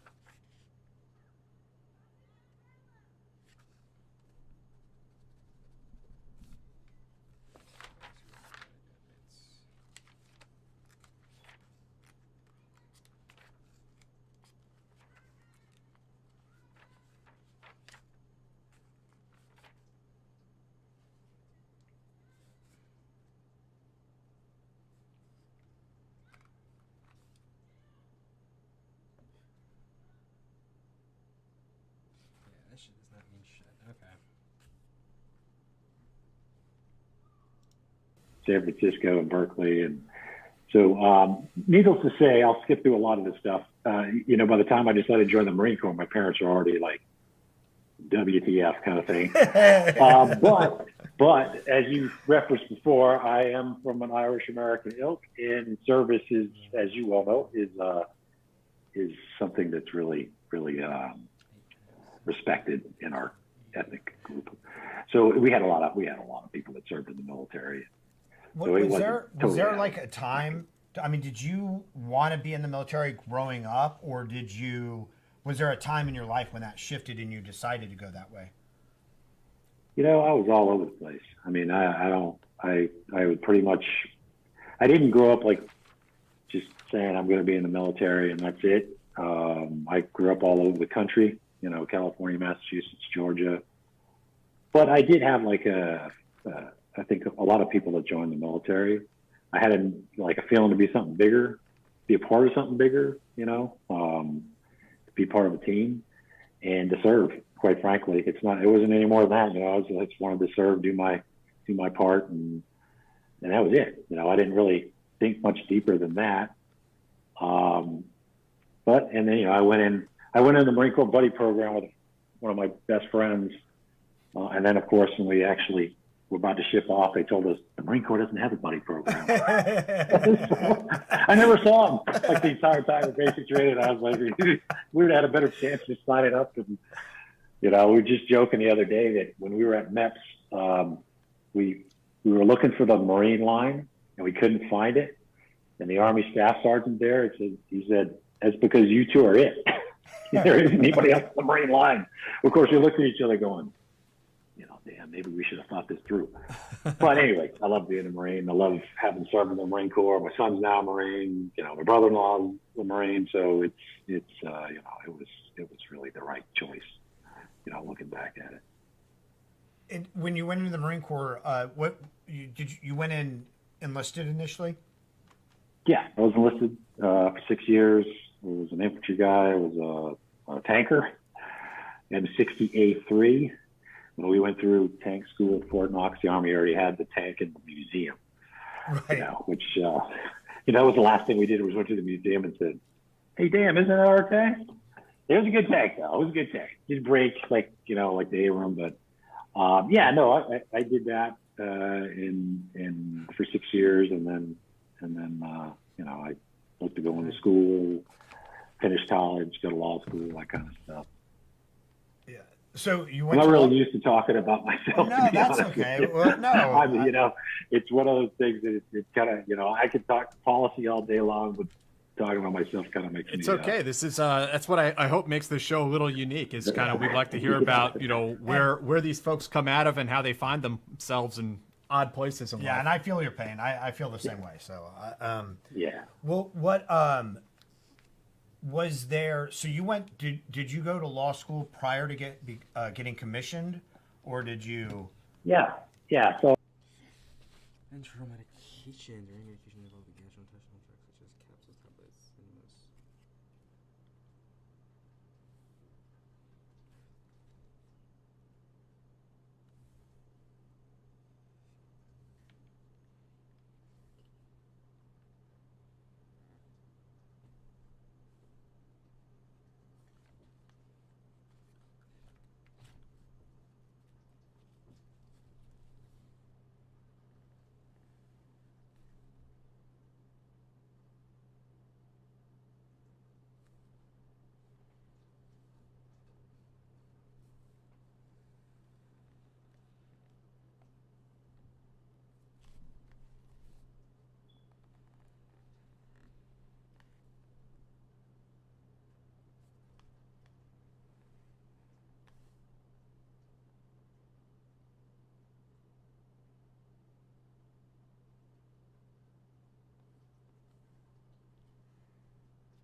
boy was dehydrated as fuck. Oh my god, he's dehydrated.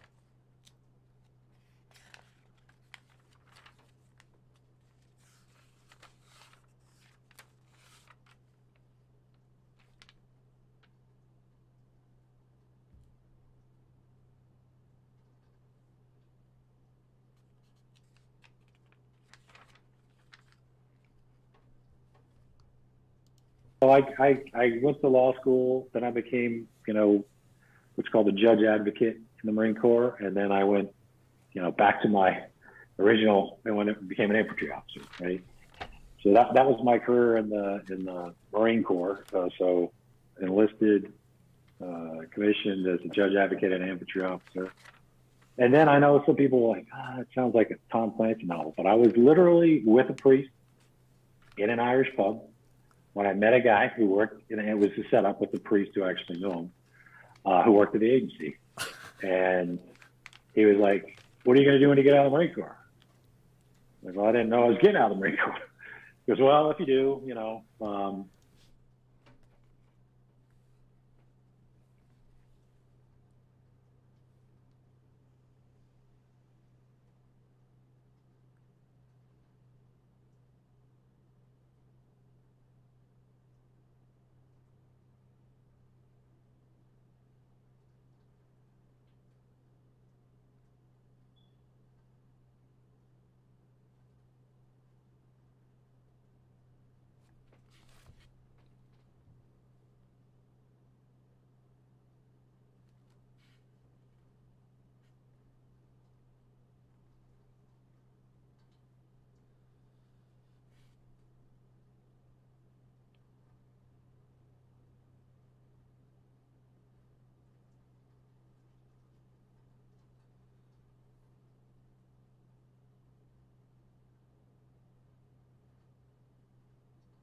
So encoded drugs are slow release, released in the intestine.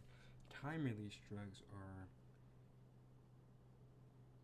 time release drugs.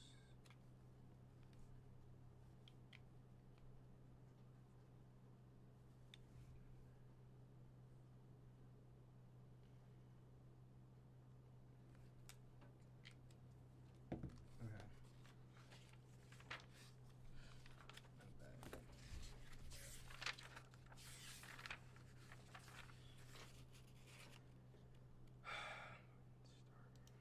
he gave me the cocktail napkin. He wrote his fax machine. So back in the days of fax machines.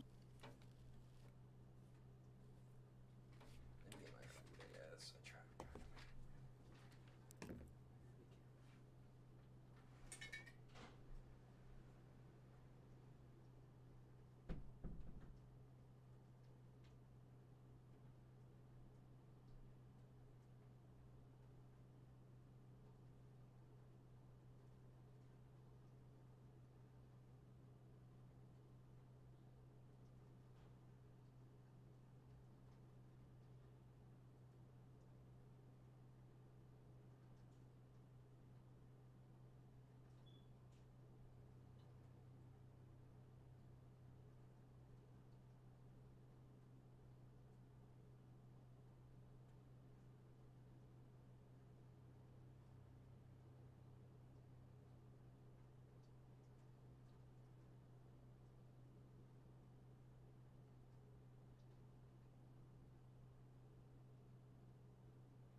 She said, send your resume here.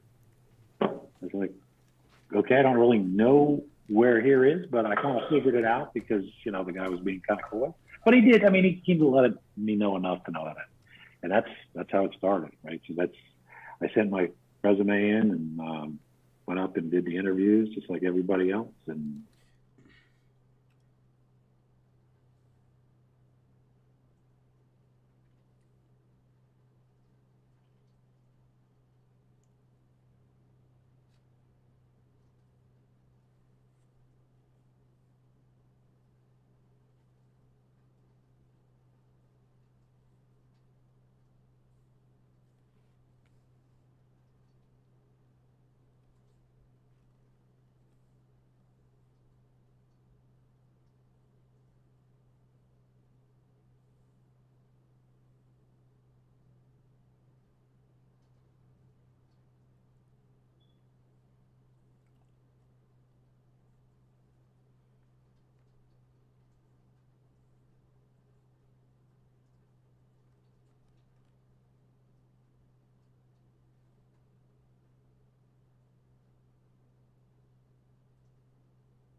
That doesn't make sense.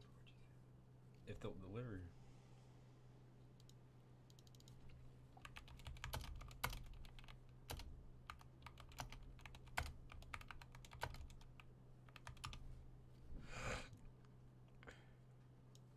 How did they get to the kidneys?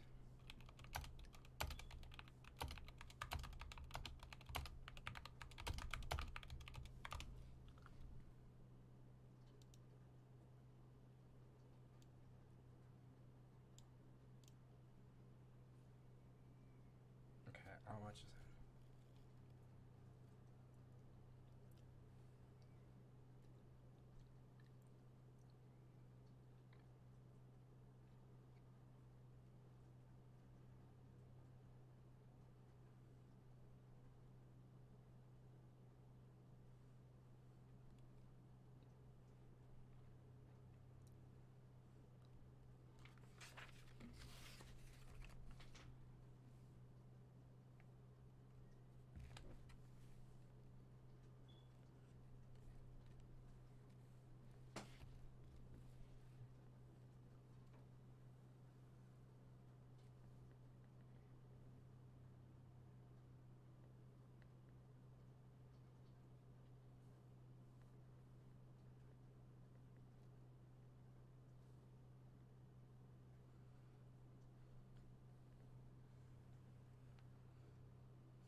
Alright, we are done pharmacology. That was fucking boring. God damn. That was fucking boring. Now to shit nutrition. Piece of shit nutrition.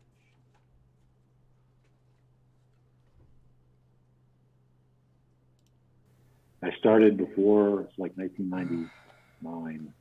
You know, That's pretty interesting. You got recruited like the old-fashioned way. That's how the CIA used to recruit by hand. right. Yeah, that's what I felt like. You know, people like, that really happened? Yeah, it totally happened. It's not just some Irish stuff story. I swear. I could bring the priest on. He won't lie. Right. He'll tell you. He's like, yep, nope, that happened. It was a total setup. It was at Murphy's, you know, so I'm sure you guys know Murphy's. Every Marine second lieutenant knows Murphy's.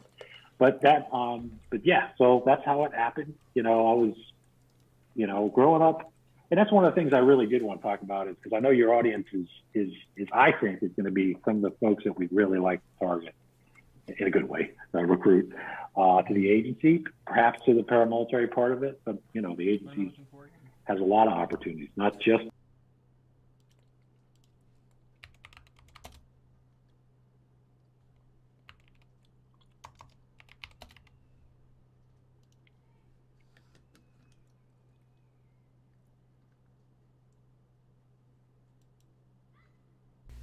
Hi, Andrew Wolf here. In this video I'm going to provide a brief introduction to hepatic physiology, and then in future videos I will talk about the actual function of the portal venous system, and then I'll talk about the inner workings of the hepatic lobules, which are the working units of the liver. Okay, so in this introductory video I want to talk about sort of three main classes of functions of the liver. And the first class of functions is the processing of nutrients.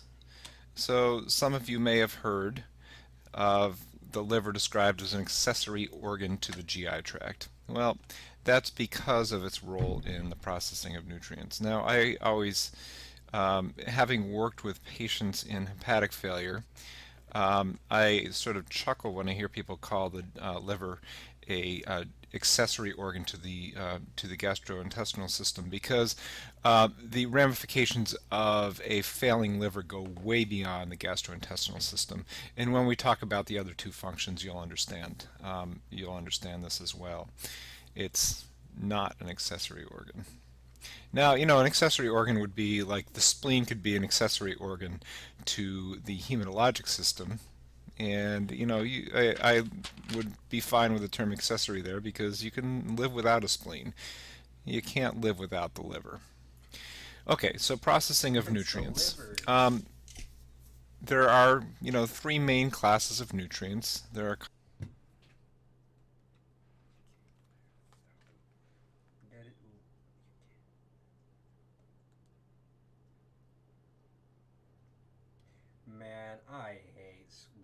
I'm reading this thing. I'm trying to learn liver or hepatic physiology, and this guy really just said you can't live without the liver. Bruh, I hate this. Man, I hate bro. I'm reading this thing. I'm trying to learn liver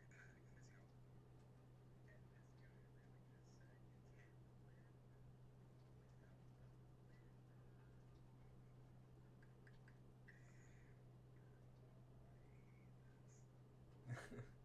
hepatic physiology, and this guy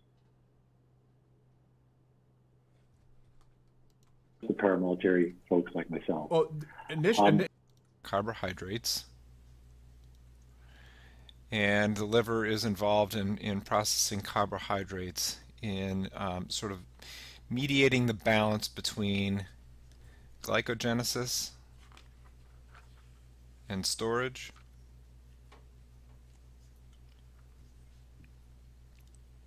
And gluconeogenesis.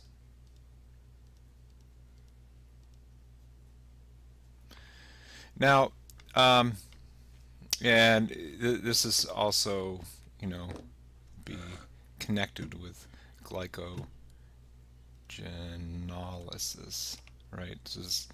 This is the creation of glycogen. This is the breakdown of glycogen in order to make glucose. Now, this is all sort of mediated by insulin and glucagon. So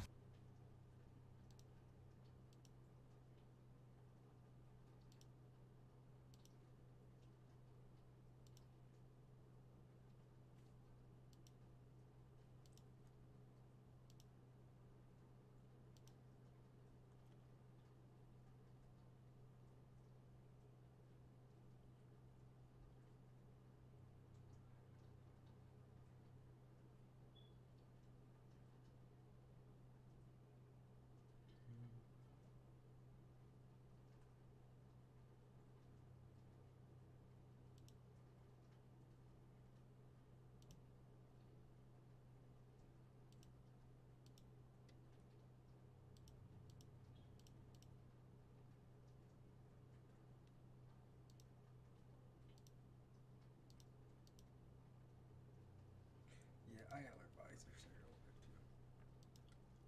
Height, weight divided by 360. Which I gotta turn weight into pounds.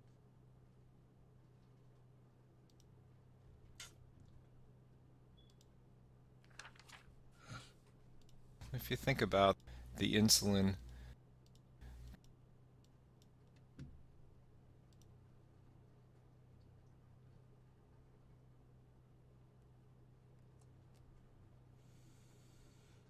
I need Adderall. I need Adderall so bad. Okay, young adults, intimacy.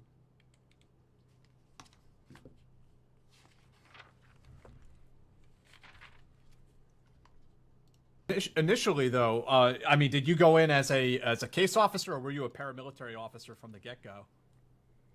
So, I went as an OO, and then, quite frankly, I was in training on 9/11. And I think they were. I can't listen to this while I'm fucking trying to study.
what's next?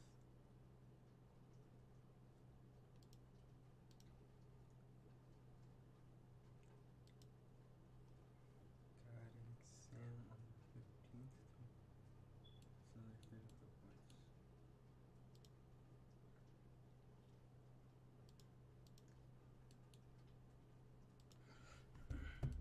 I need to get 35 points on this thing. One. Okay. 166.07.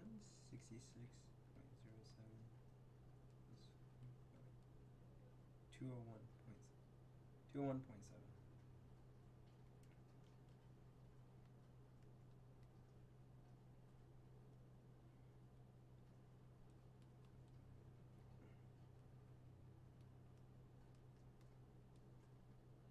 Oh wow. If I get 100 on this thing, I get a 90. Oh my god, I'll be at a 95%. And then plus how many points are the homeworks?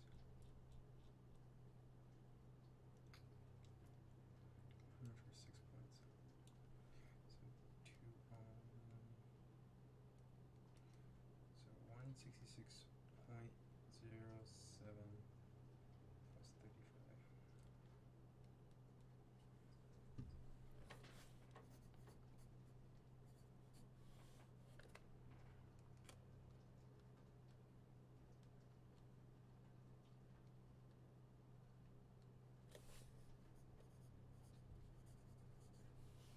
Okay, pick that deficit up.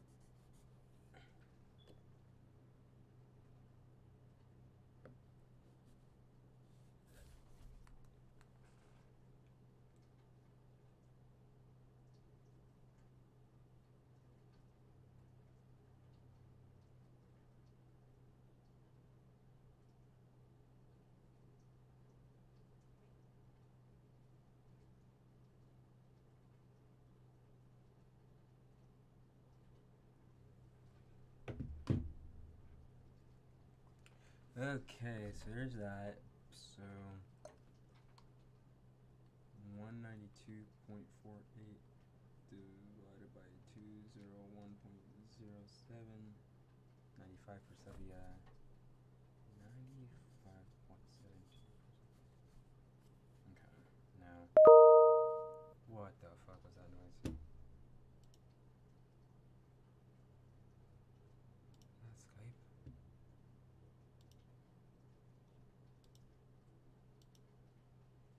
Whoa.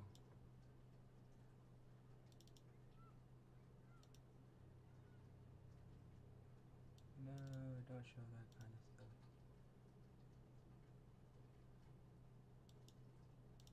Alright, we're gonna close all these programs.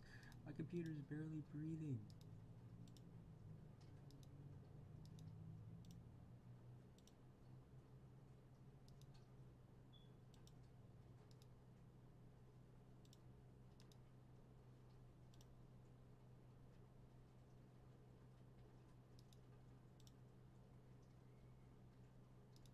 Why am I playing video games?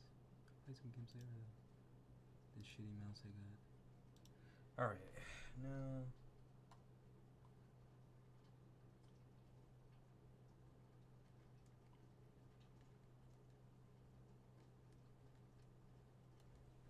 So 207.07 plus 192 plus 6. So 198.48 divided by 207.07. 95.85. Okay, so all that matters is I need to get more than I need to get 100% on this thing. I'm already got my last quiz.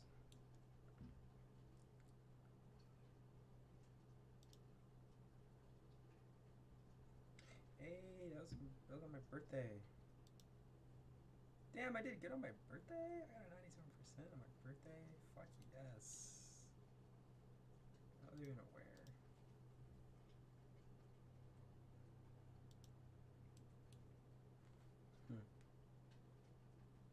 What do we got coming up? Is this next thing for fun?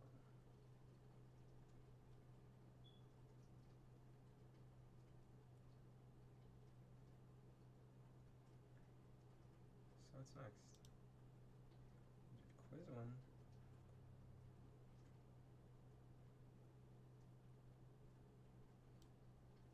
We've done 2 quizzes, 2 exams. Is there a quiz next week? What the fuck is this shit?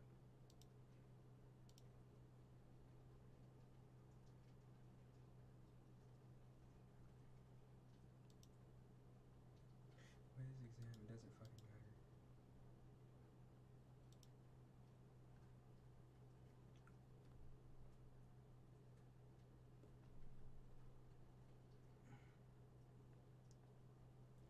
Alright.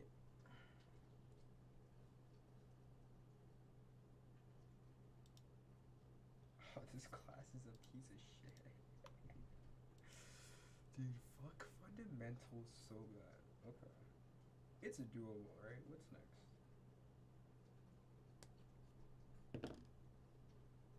Quiz 4. Damn, I have so 206 divided by 240. 240 plus 15 is 255.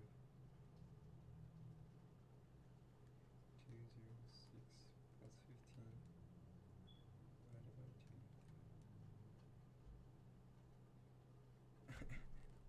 I need to ace this. Okay, so I really need to ace this. If I ace this quiz, my grade doesn't change. Okay. Okay, so there's 15. So I get 15 out of 15. Okay.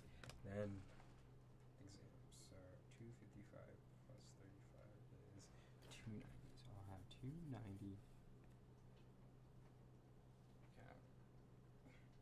So I got 206 plus 15. 221 plus 35. 256. So 256.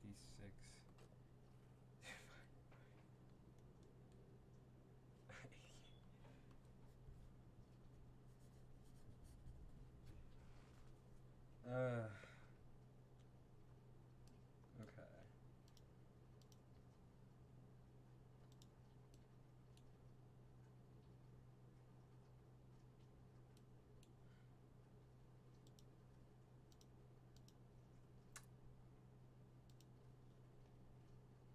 I'm gonna graduate fundamentals with a B.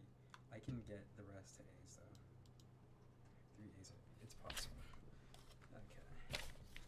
I ate food though. I probably should just read nutrition. And that's all I do is finish nutrition.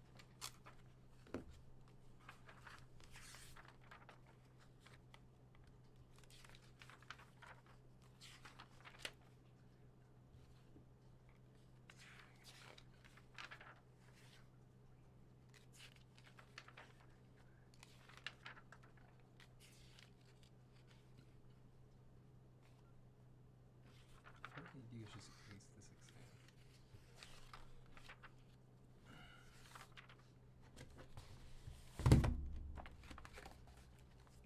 Let's get this nutrition money. I'm after you, nutrition. After your ass.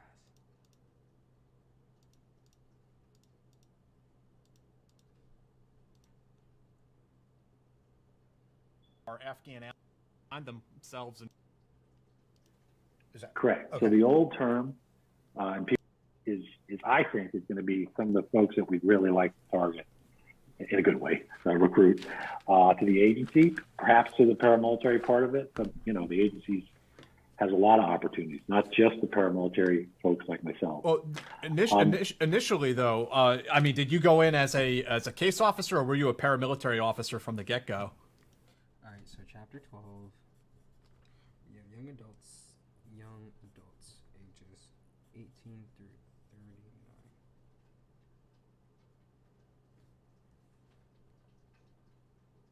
Alright, let's look at, before I go, let's look at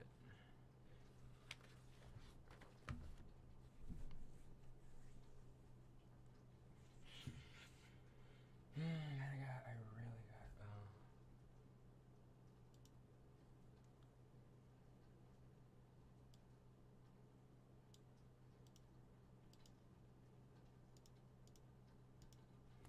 could start from the back, honestly. I can start from chapter 16.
Smoke another doobie.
Big fat black man smoking on the dick. Big fat black man smoking on the dick. Big fat black man smokes on dick. In his ass smokes a dick up his ass. Got the dick up his ass. He's a big black man. Got the dick up his ass. Having a fucking coffee this morning.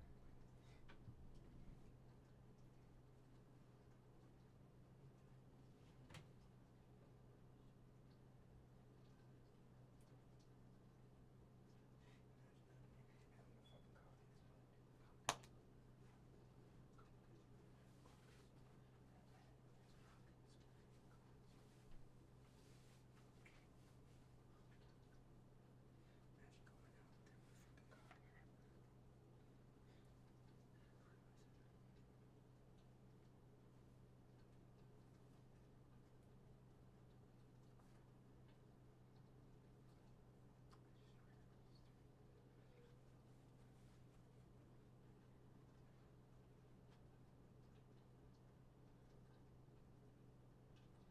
I'm not even kidding you when I say I've read at least, it's gotta be like almost 400 pages in the last 2 months.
grab a cigarette. Let's get this nutrition going.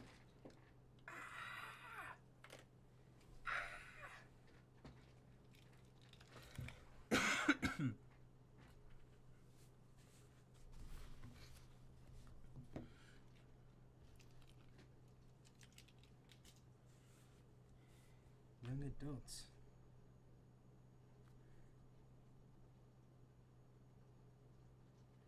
Intimacy.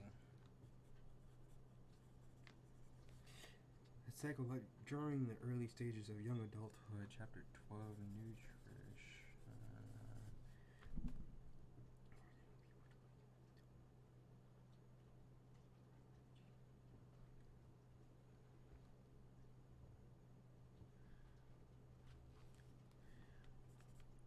Middle.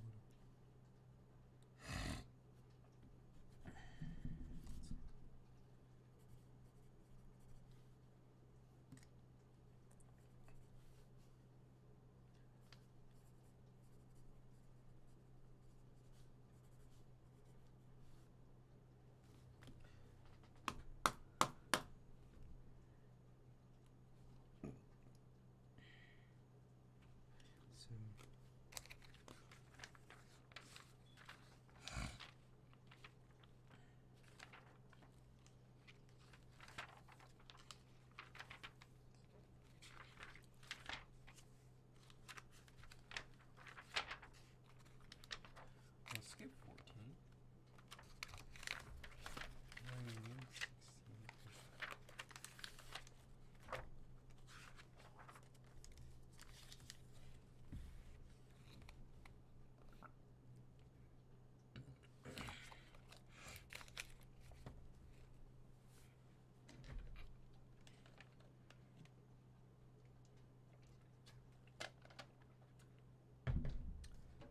16. Ooh, got the Siggy right here with the lighter. Middle of adult.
What the fuck are their age ranges? My plate says this.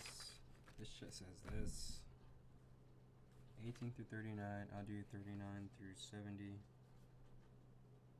69. And then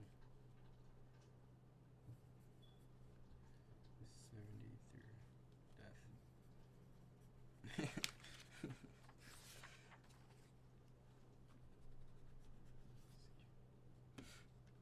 100.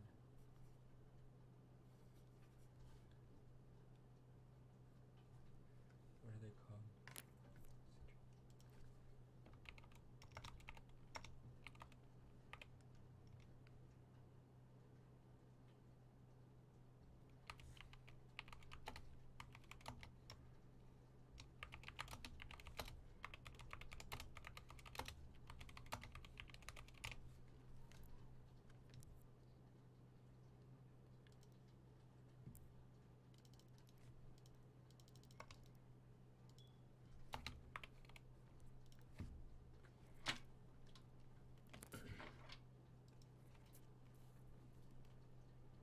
Centenarian. Centenarian.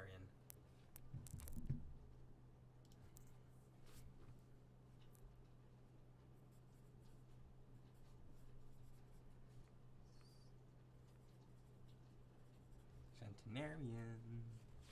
My boy's gonna grow up to be a centenarian.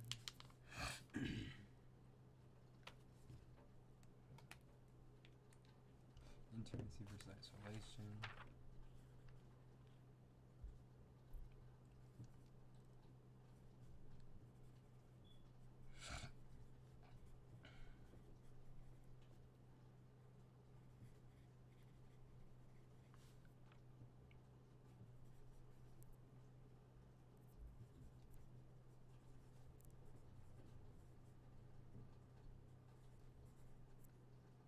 Oh, I'm gonna. This is so depressing. Erickson. What's that noise?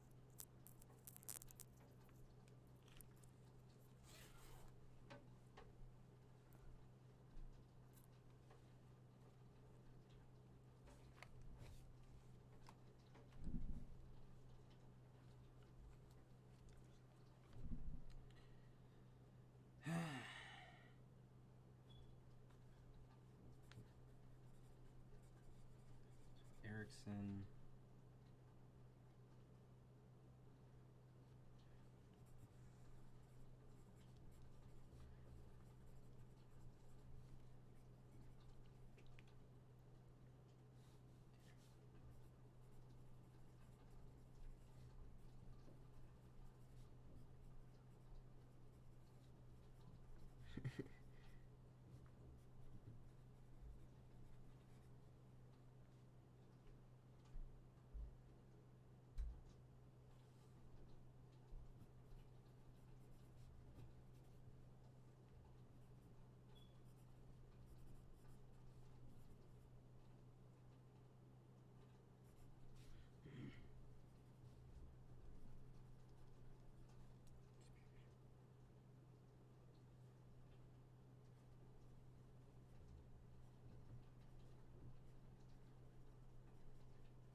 Okay, physical changes of aging.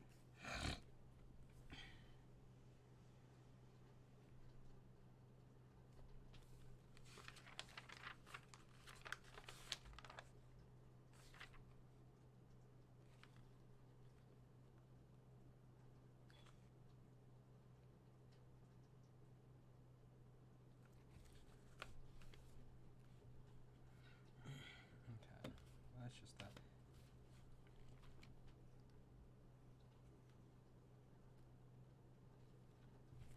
Proportions in interacting with people.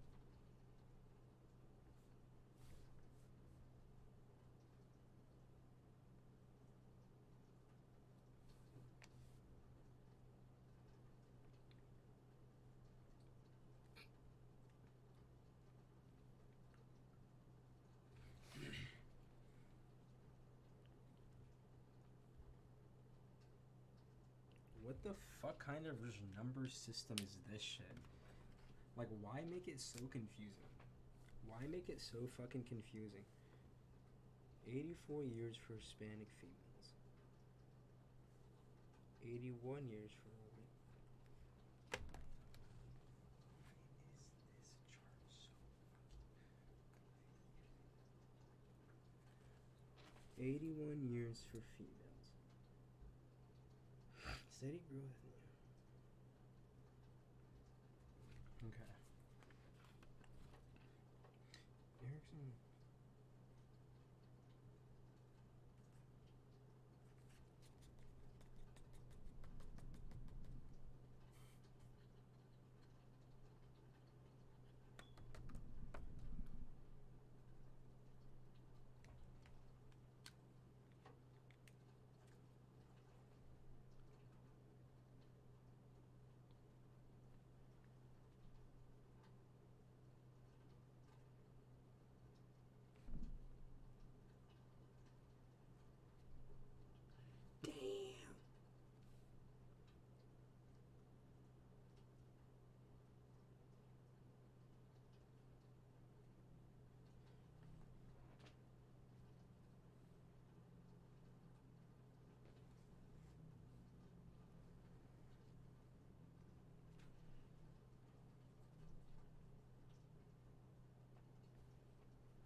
things that change.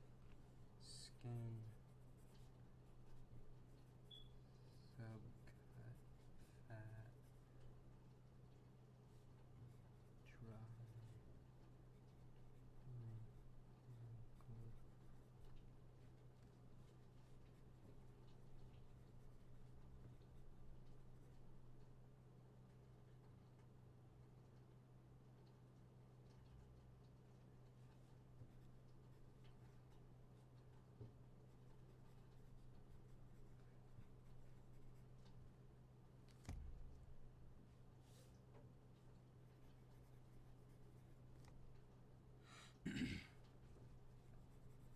Sepia vision.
Okay. The National Institute of Deafness and Other Communications is one of three ages 60 to 77.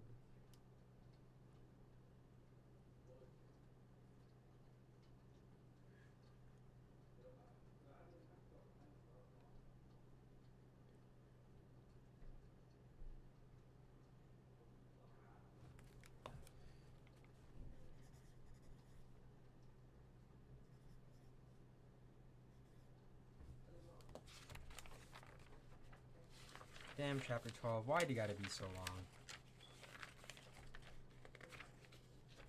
Chapter 12. Why'd you gotta be so long? Okay. It's okay. We'll just skip to 14 of that. Damn.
So, I went as an OO, and then, quite frankly, I was in training on 9/11, and I think they were looking at me as an option. Most of the PMOs, as you may know, but for your audience, are out of the Green Berets, Rangers, SEALs, Recon Marines, MARSOC. Now MARSOC wasn't around back then, and then they do have some straight out infantry guys, both Army and Marine. That's what I was, right? So, I think, quite frankly, I was there on 9/11, and there wasn't a lot of paramilitary guys back then. Like, you could fit us all in a room. So it was kind of circumstance, They said, "Hey, can you ride a horse?" And I was like, "Hell yeah, I can ride a horse." And I totally could not ride a horse. It was definitely a lucky too. But I was like, "I'll do it," because I happened on 9/11. I was at the farm. Yeah. And they were like, "Hey man, you're getting your chance because we need a lot more guys going to Afghanistan like today." So it was just like the class before me and the class after me. Everybody that was in what they call a paramilitary designated slot, you become an OO, which is, as you know, but for your audience, that's the folks they will recruit to come in and train so they can, spot, assess, develop, and recruit, run assets, both for intelligence collection and covert action. And then the PMOO, we do all that, and then we're also kind of the CIA's version of special operations. So we do everything that. I'm sorry. Covert. So the OO is an operations officer, also kind of called a case officer, or Right. was, and then a PMOO is a paramilitary operations officer. Is that correct? Okay. So the old term, and people will hear it, so they're not confused. An operations officer is what, like you said, what used to be called a case officer, but people use the terms interchangeably. And now you have like a desk officer is called a staff operations officer, and a reports officer is now called a case management officer. Those are all within the DO, so Directorate of Operations. And a PMO is just one small part of that. And that's what I had the privilege to be for my career. But again, they usually look at the people from the backgrounds already referenced, plus some, conventional infantry folks. You get trained to be an O, you get trained to be a paramilitary officer. That course is pretty extensive.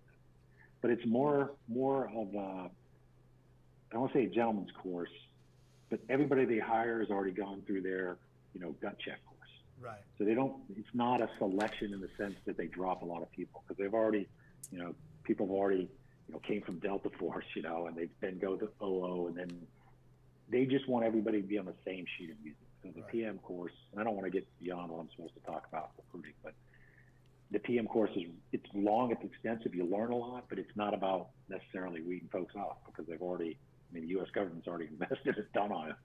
They don't want to. And then you have a career being both a paramilitary person and an ops officer, which means you will serve in the conflict areas and austere environments, but you can also have a chance to go serve in stations in nice places like Paris, and, places like that. So it's a super cool career, and for people that are already in special operations in the military, I think they should take a look at it. We're gonna have a lot of people, but we try to select the right people. That's the best recruiting tool we have. And then for the people in our audience who might be thinking about the agency, who might think that maybe, well, I don't have a military background, they can still go like a standard operations officer route. Oh yeah. And have a lot of fun and have the agency experience. Yeah, absolutely, Dave. So they can, the PMOO does essentially require a military background, and they now look for like 10 years of special operations experience for a PMOO. A paramilitary specialist, I can't go too deep into that, but those are people who usually do an entire career in retire as a master chief or sergeant major, Delta SEAL team, fill in the blank MARSOC, and they come back and they just do the paramilitary stuff. And together there's a team, PMOs and PM specialists, and those folks, quite frankly, and I was a PMO, not a PM specialist. Those folks are like the unsung heroes, in my opinion, of the entire war. I mean, these guys did 20 years on the, serving in the U.S. military special operations. They 20 more years serving in the agency, and some of those guys, I mean, they're still out there. They're still out there poking and jabbing. It's salty. It's astonishing. They're salty, Salty. guys. Yeah. Yeah. Yeah. I mean, it's super impressive. And the those guys are contractors, right? They're the Green Badgers, and you guys are the Blue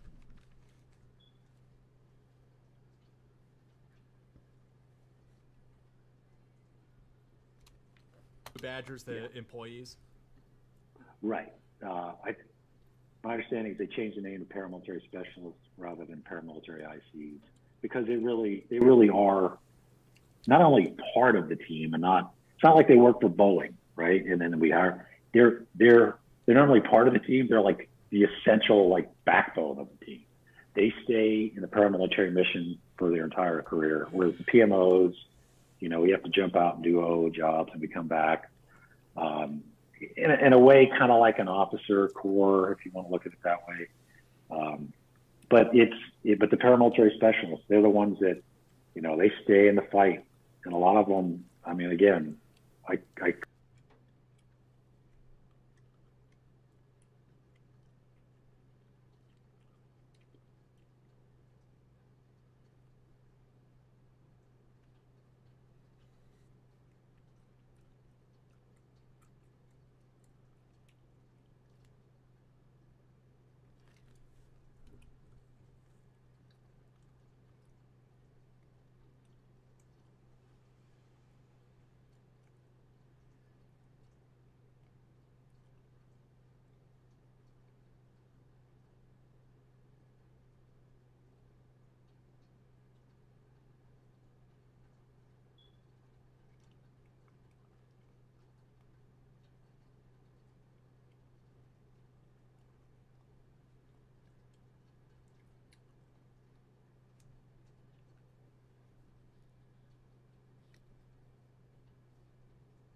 Species at risk.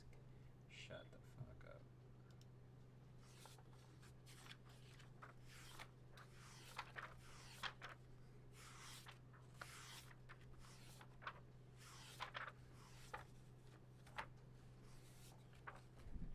So I'm gonna do auto video and later I'm gonna come back. How much fun.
Couldn't say enough about them.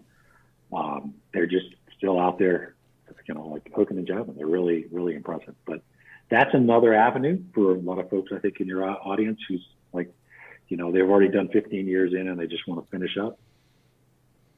Hugely important, not only part of the team, but really an essential, critical part of the paramilitary mission in the agency, period. Now, you said with the PMOO that they will take guys a lot of times from the special operations branches, but also from infantry. Will that side also do that? Will they the paramilitary specialists is that more special operations, or will they take kind of people with a varied military background? So I think most of them, both on the PMO side and PM specialist side, come from special ops. Okay. It's more of the exception rather than the norm to have, a straight out infantry guy like me. But again, it was 9/11, so they were like, again, I'm kind of joking. They said, "Can you ride a horse?" But they did. And of course, I lied my ass off, and I had to get shot up with steroids to keep from swelling up. But it literally, I had that opportunity. But now, it's super competitive to get in. I'm not saying it wasn't then, but we had to amp up considerable. Right. We really, and I hope we never do that again. We had in the 90s, I don't know why, but they brought the paramilitary component way down. It happened after Vietnam, and we kind of had this. My understanding now is that'll never happen again. We are funded to keep. I can't go into too much depth, right? I'm going to get. But they're not going to trash you guys and do away with you and just right. have a skeleton crew again. Until a president thinks that the NSA will be able to do everything that the CIA can and guts the Bro, I think you guys are written into the U.S. Constitution at this point. Yeah, I think we're going to be funded at the level we need to be. And, a very close friend of mine is currently in charge of it. He's actually out here right now. And he's very confident that he's getting everything he needs. So so for the point of me talking about this is we still need new people, right? We have a whole generation of people that are now retiring. And we're going into different areas. And I know we're going to talk about it, but we've been fighting the counterterrorism for 20 years. And now we're going to be more involved in near-peer competition, fighting, or not fighting, but are competing against China and Russia and the rogue states.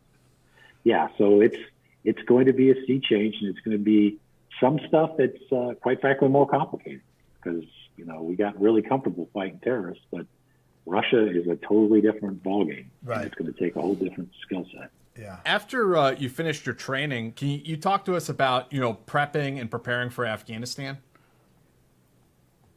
Yeah, so I mean, it was as for all of us that remember back then, it was you're going now, so you should have had your training. It's time to go. But we did, and then we evolved the paramilitary course. Now it's really extensive. When I did it, it was a little shorter, but that was because of the circumstances. I was, I can't now. I really can't get into it specifically, but I can just speak generically. Most of the people that came out when we first went over, we worked with the Northern Alliance, as well as all the 5th Special Forces Group, worked together to topple the Taliban and take Kabul. It's, I've just finished a paper with Lieutenant General Ken Tover, retired 10th Group, great guy. But we worked together in Iraq. But we wrote a paper, an academic paper, on the importance of the CIA and the military soft communities working together. We always have been, and we always will be. So we need to be more deliberate and more planned that we need to work together. But anyway, so that was a good example there, the fall of the Taliban. And then we immediately went into what they called mobile teams. So we're driving all over the place looking for Al Qaeda, but essentially getting the lay of the land of Afghanistan because we had really zero knowledge of what was going on there. So that kind of phase was right after the fall, before the bases were stood up and all of the effort that went into that. So do you have any interesting insights to add from that period of time after the invasion? It's kind of interesting, and I was there in 2004, so it was before things really ramped up. It was that sort of interwar period where things were kind of stabilized, and I felt, at least at the time, we were looking at each other like, what are we supposed to be doing here? Yeah, no, I do remember that, and that's why I think these mobile teams kind of filled the gap. Mm-hmm. And some people are like, man, all we did is, go to a village, ask, where's Al Qaeda, and they'd say, I never heard of them. And then they'd ask for a well, and we'd be like, we'll get back to you on that. And then we'd leave the village and get ambushed, right? So there's a lot of people, what's the point here? But I do think we did collect a lot of knowledge of what's going on in Afghanistan in time, and I think it essentially led to, what became this really substantial network of military and IC bases throughout the country that I thought were very effective over the last 20 years. So if you look at it all collectively, there might have been some periods where we're kind of like, what the hell is going on? What's the plan? But it was almost a work in progress, but it did end up being pretty substantial. And I think something that all the people that were involved with it should be proud of. When it came to the counterterrorism effort, working again with especially JSOC and the agency working together, super productive, and really brought the fight to the enemy through local forces. Were there? And I know we're going to get into that, but that's something that I thought we could have maintained without a lot of casualties and without a lot of expense. Yeah. Were there growing pains with that? Because you said that that section was small prior to 9/11, and then it grew. So, were there growing pains? Was there rivalry, competition between the JSOC forces and the agency, or even between the paramilitary teams? I think there's competition, wasn't there? Well, there's always some kind of competition, and that's healthy, right? That's just like in the services, Right. But to be honest, I just didn't see it. I maybe I was so junior that I was just proud to be there. I was just happy to be a paramilitary guy, and I mean that in all seriousness. Just being in those ranks was the proudest thing in my life. If I was considered, hey, Mick was a good PM guy, I'd take it. That's good, So, but but we were all junior guys. They would never put so many junior guys in charge of all these places anymore. Because one, they weren't many of us. Two, that's what they wanted out there. They wanted paramilitary people. So, and we didn't have a lot of people. So the natural latch-up for us was with JSOC. And quite frankly, we were doing a lot of stuff that they weren't going to do because, you know, you don't use JSOC to go after the guy who's digging a ditch to put an IED in. But we did it because, you know, that's what we did. And they were watching us roll out every night. And finally they were like, don't you guys need some Americans to back you up? And I'm like, yes, we do. So then they got to get, we kind of did this thing where we told each other's chain of command that the other one wanted us for support. So they eventually figured that one out. But it really built this strong relationship that, you know, totally integrated. It started, you know, with the SEALs, but it was the Rangers up until we left. I mean, it would be, and again, I don't want to go into depth, but I'm just talking about this generally because I think it's important to know, yeah, there's some rivalry, but at the end of the day, it was also the strongest, I think, effort that we had against the Taliban, against Al Qaeda, all over, whether it was Afghanistan, Yemen, Somalia, or all around the world. That lash up between the CIA and the military, I think, is one of the things people will study and say, there's plenty of things they'll study and say it didn't go that well. But that one, from, you know, all the efforts in Afghanistan with the forces that we work with, all the way up to the raid in Abbottabad and to, you know, all those things. I think that part we should continue and ensure that we don't stop working together just because we don't have a war that we're in. So we don't have to restart this whole thing next time we're in another conflict. You know, sometimes people hear stories.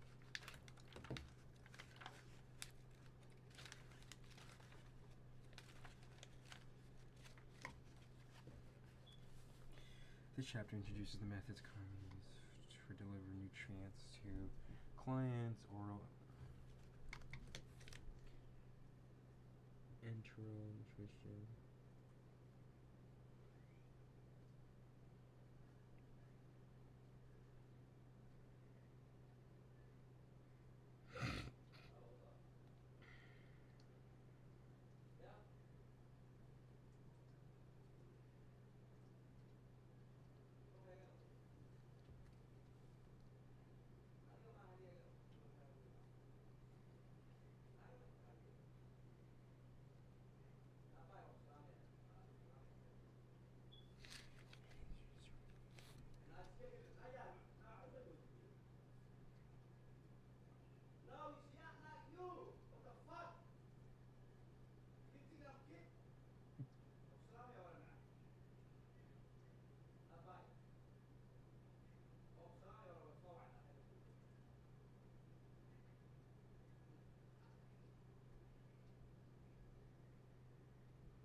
Eating between meals feeding between meals or between meals.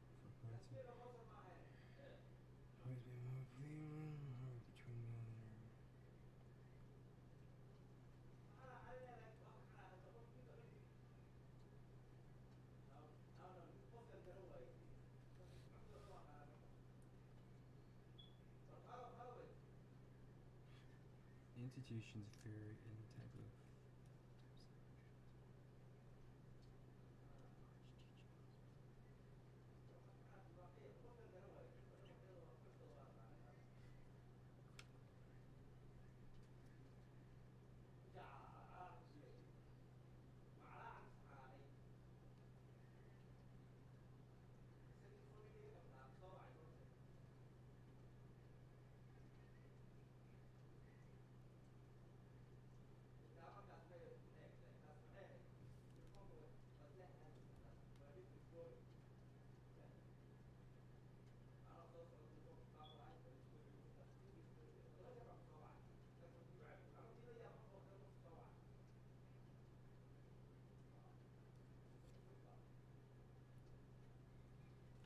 Okay, I don't really know that.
Last chapter for what reason?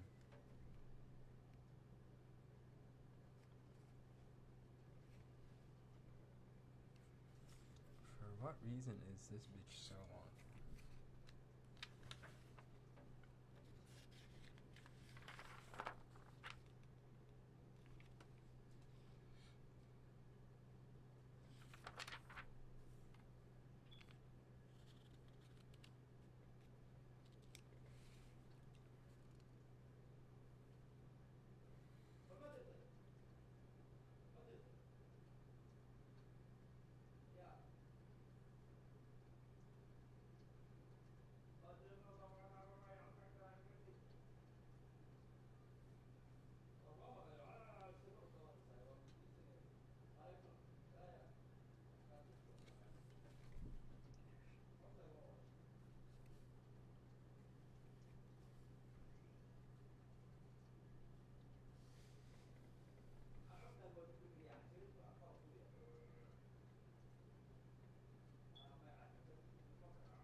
Antihypertensive. What does an ACE inhibitor do again?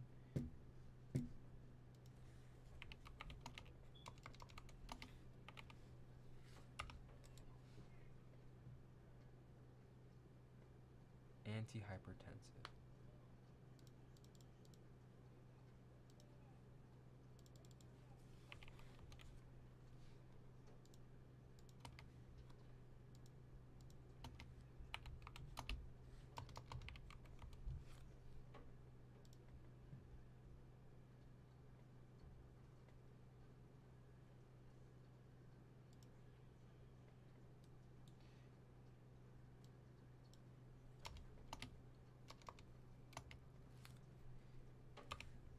So aren't they just ACE inhibitors?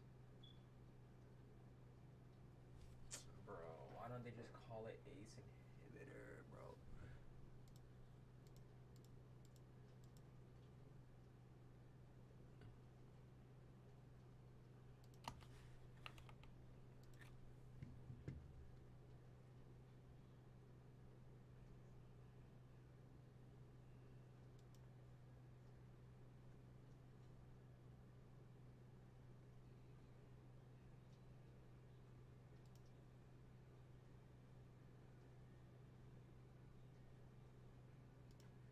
Okay, so ACE inhibitors, what is it?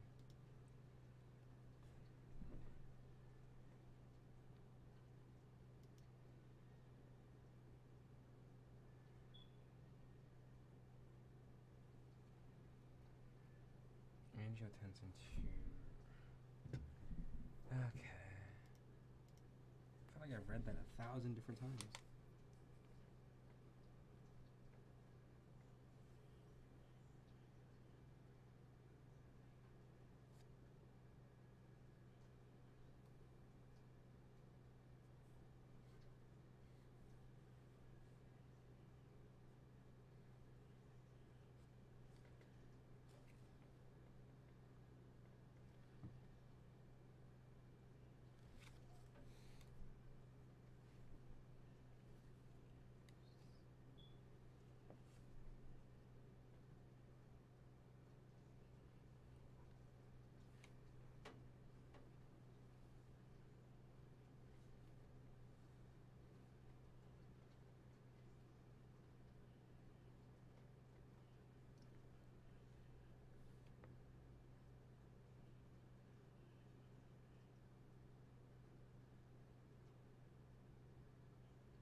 I'm taking warfarin.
you don't want it being better? Like what?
God damn.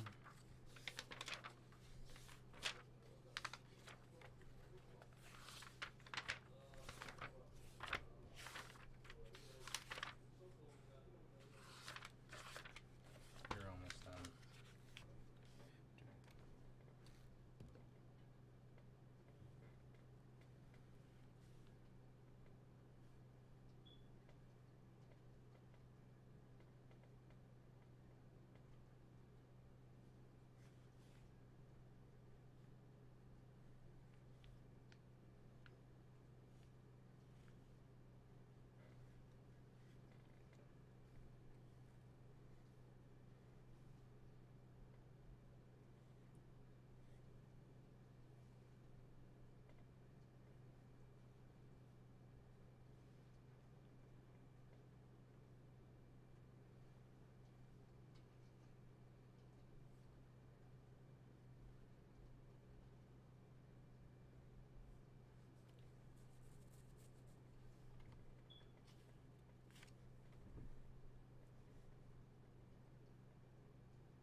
So vitamin K is antagonist.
Alright, man. Oh my fucking god.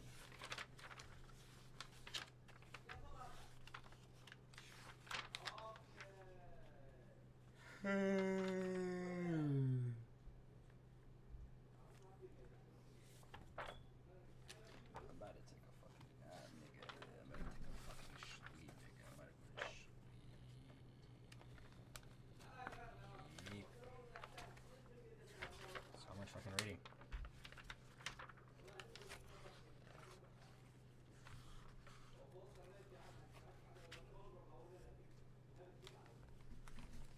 We're almost done.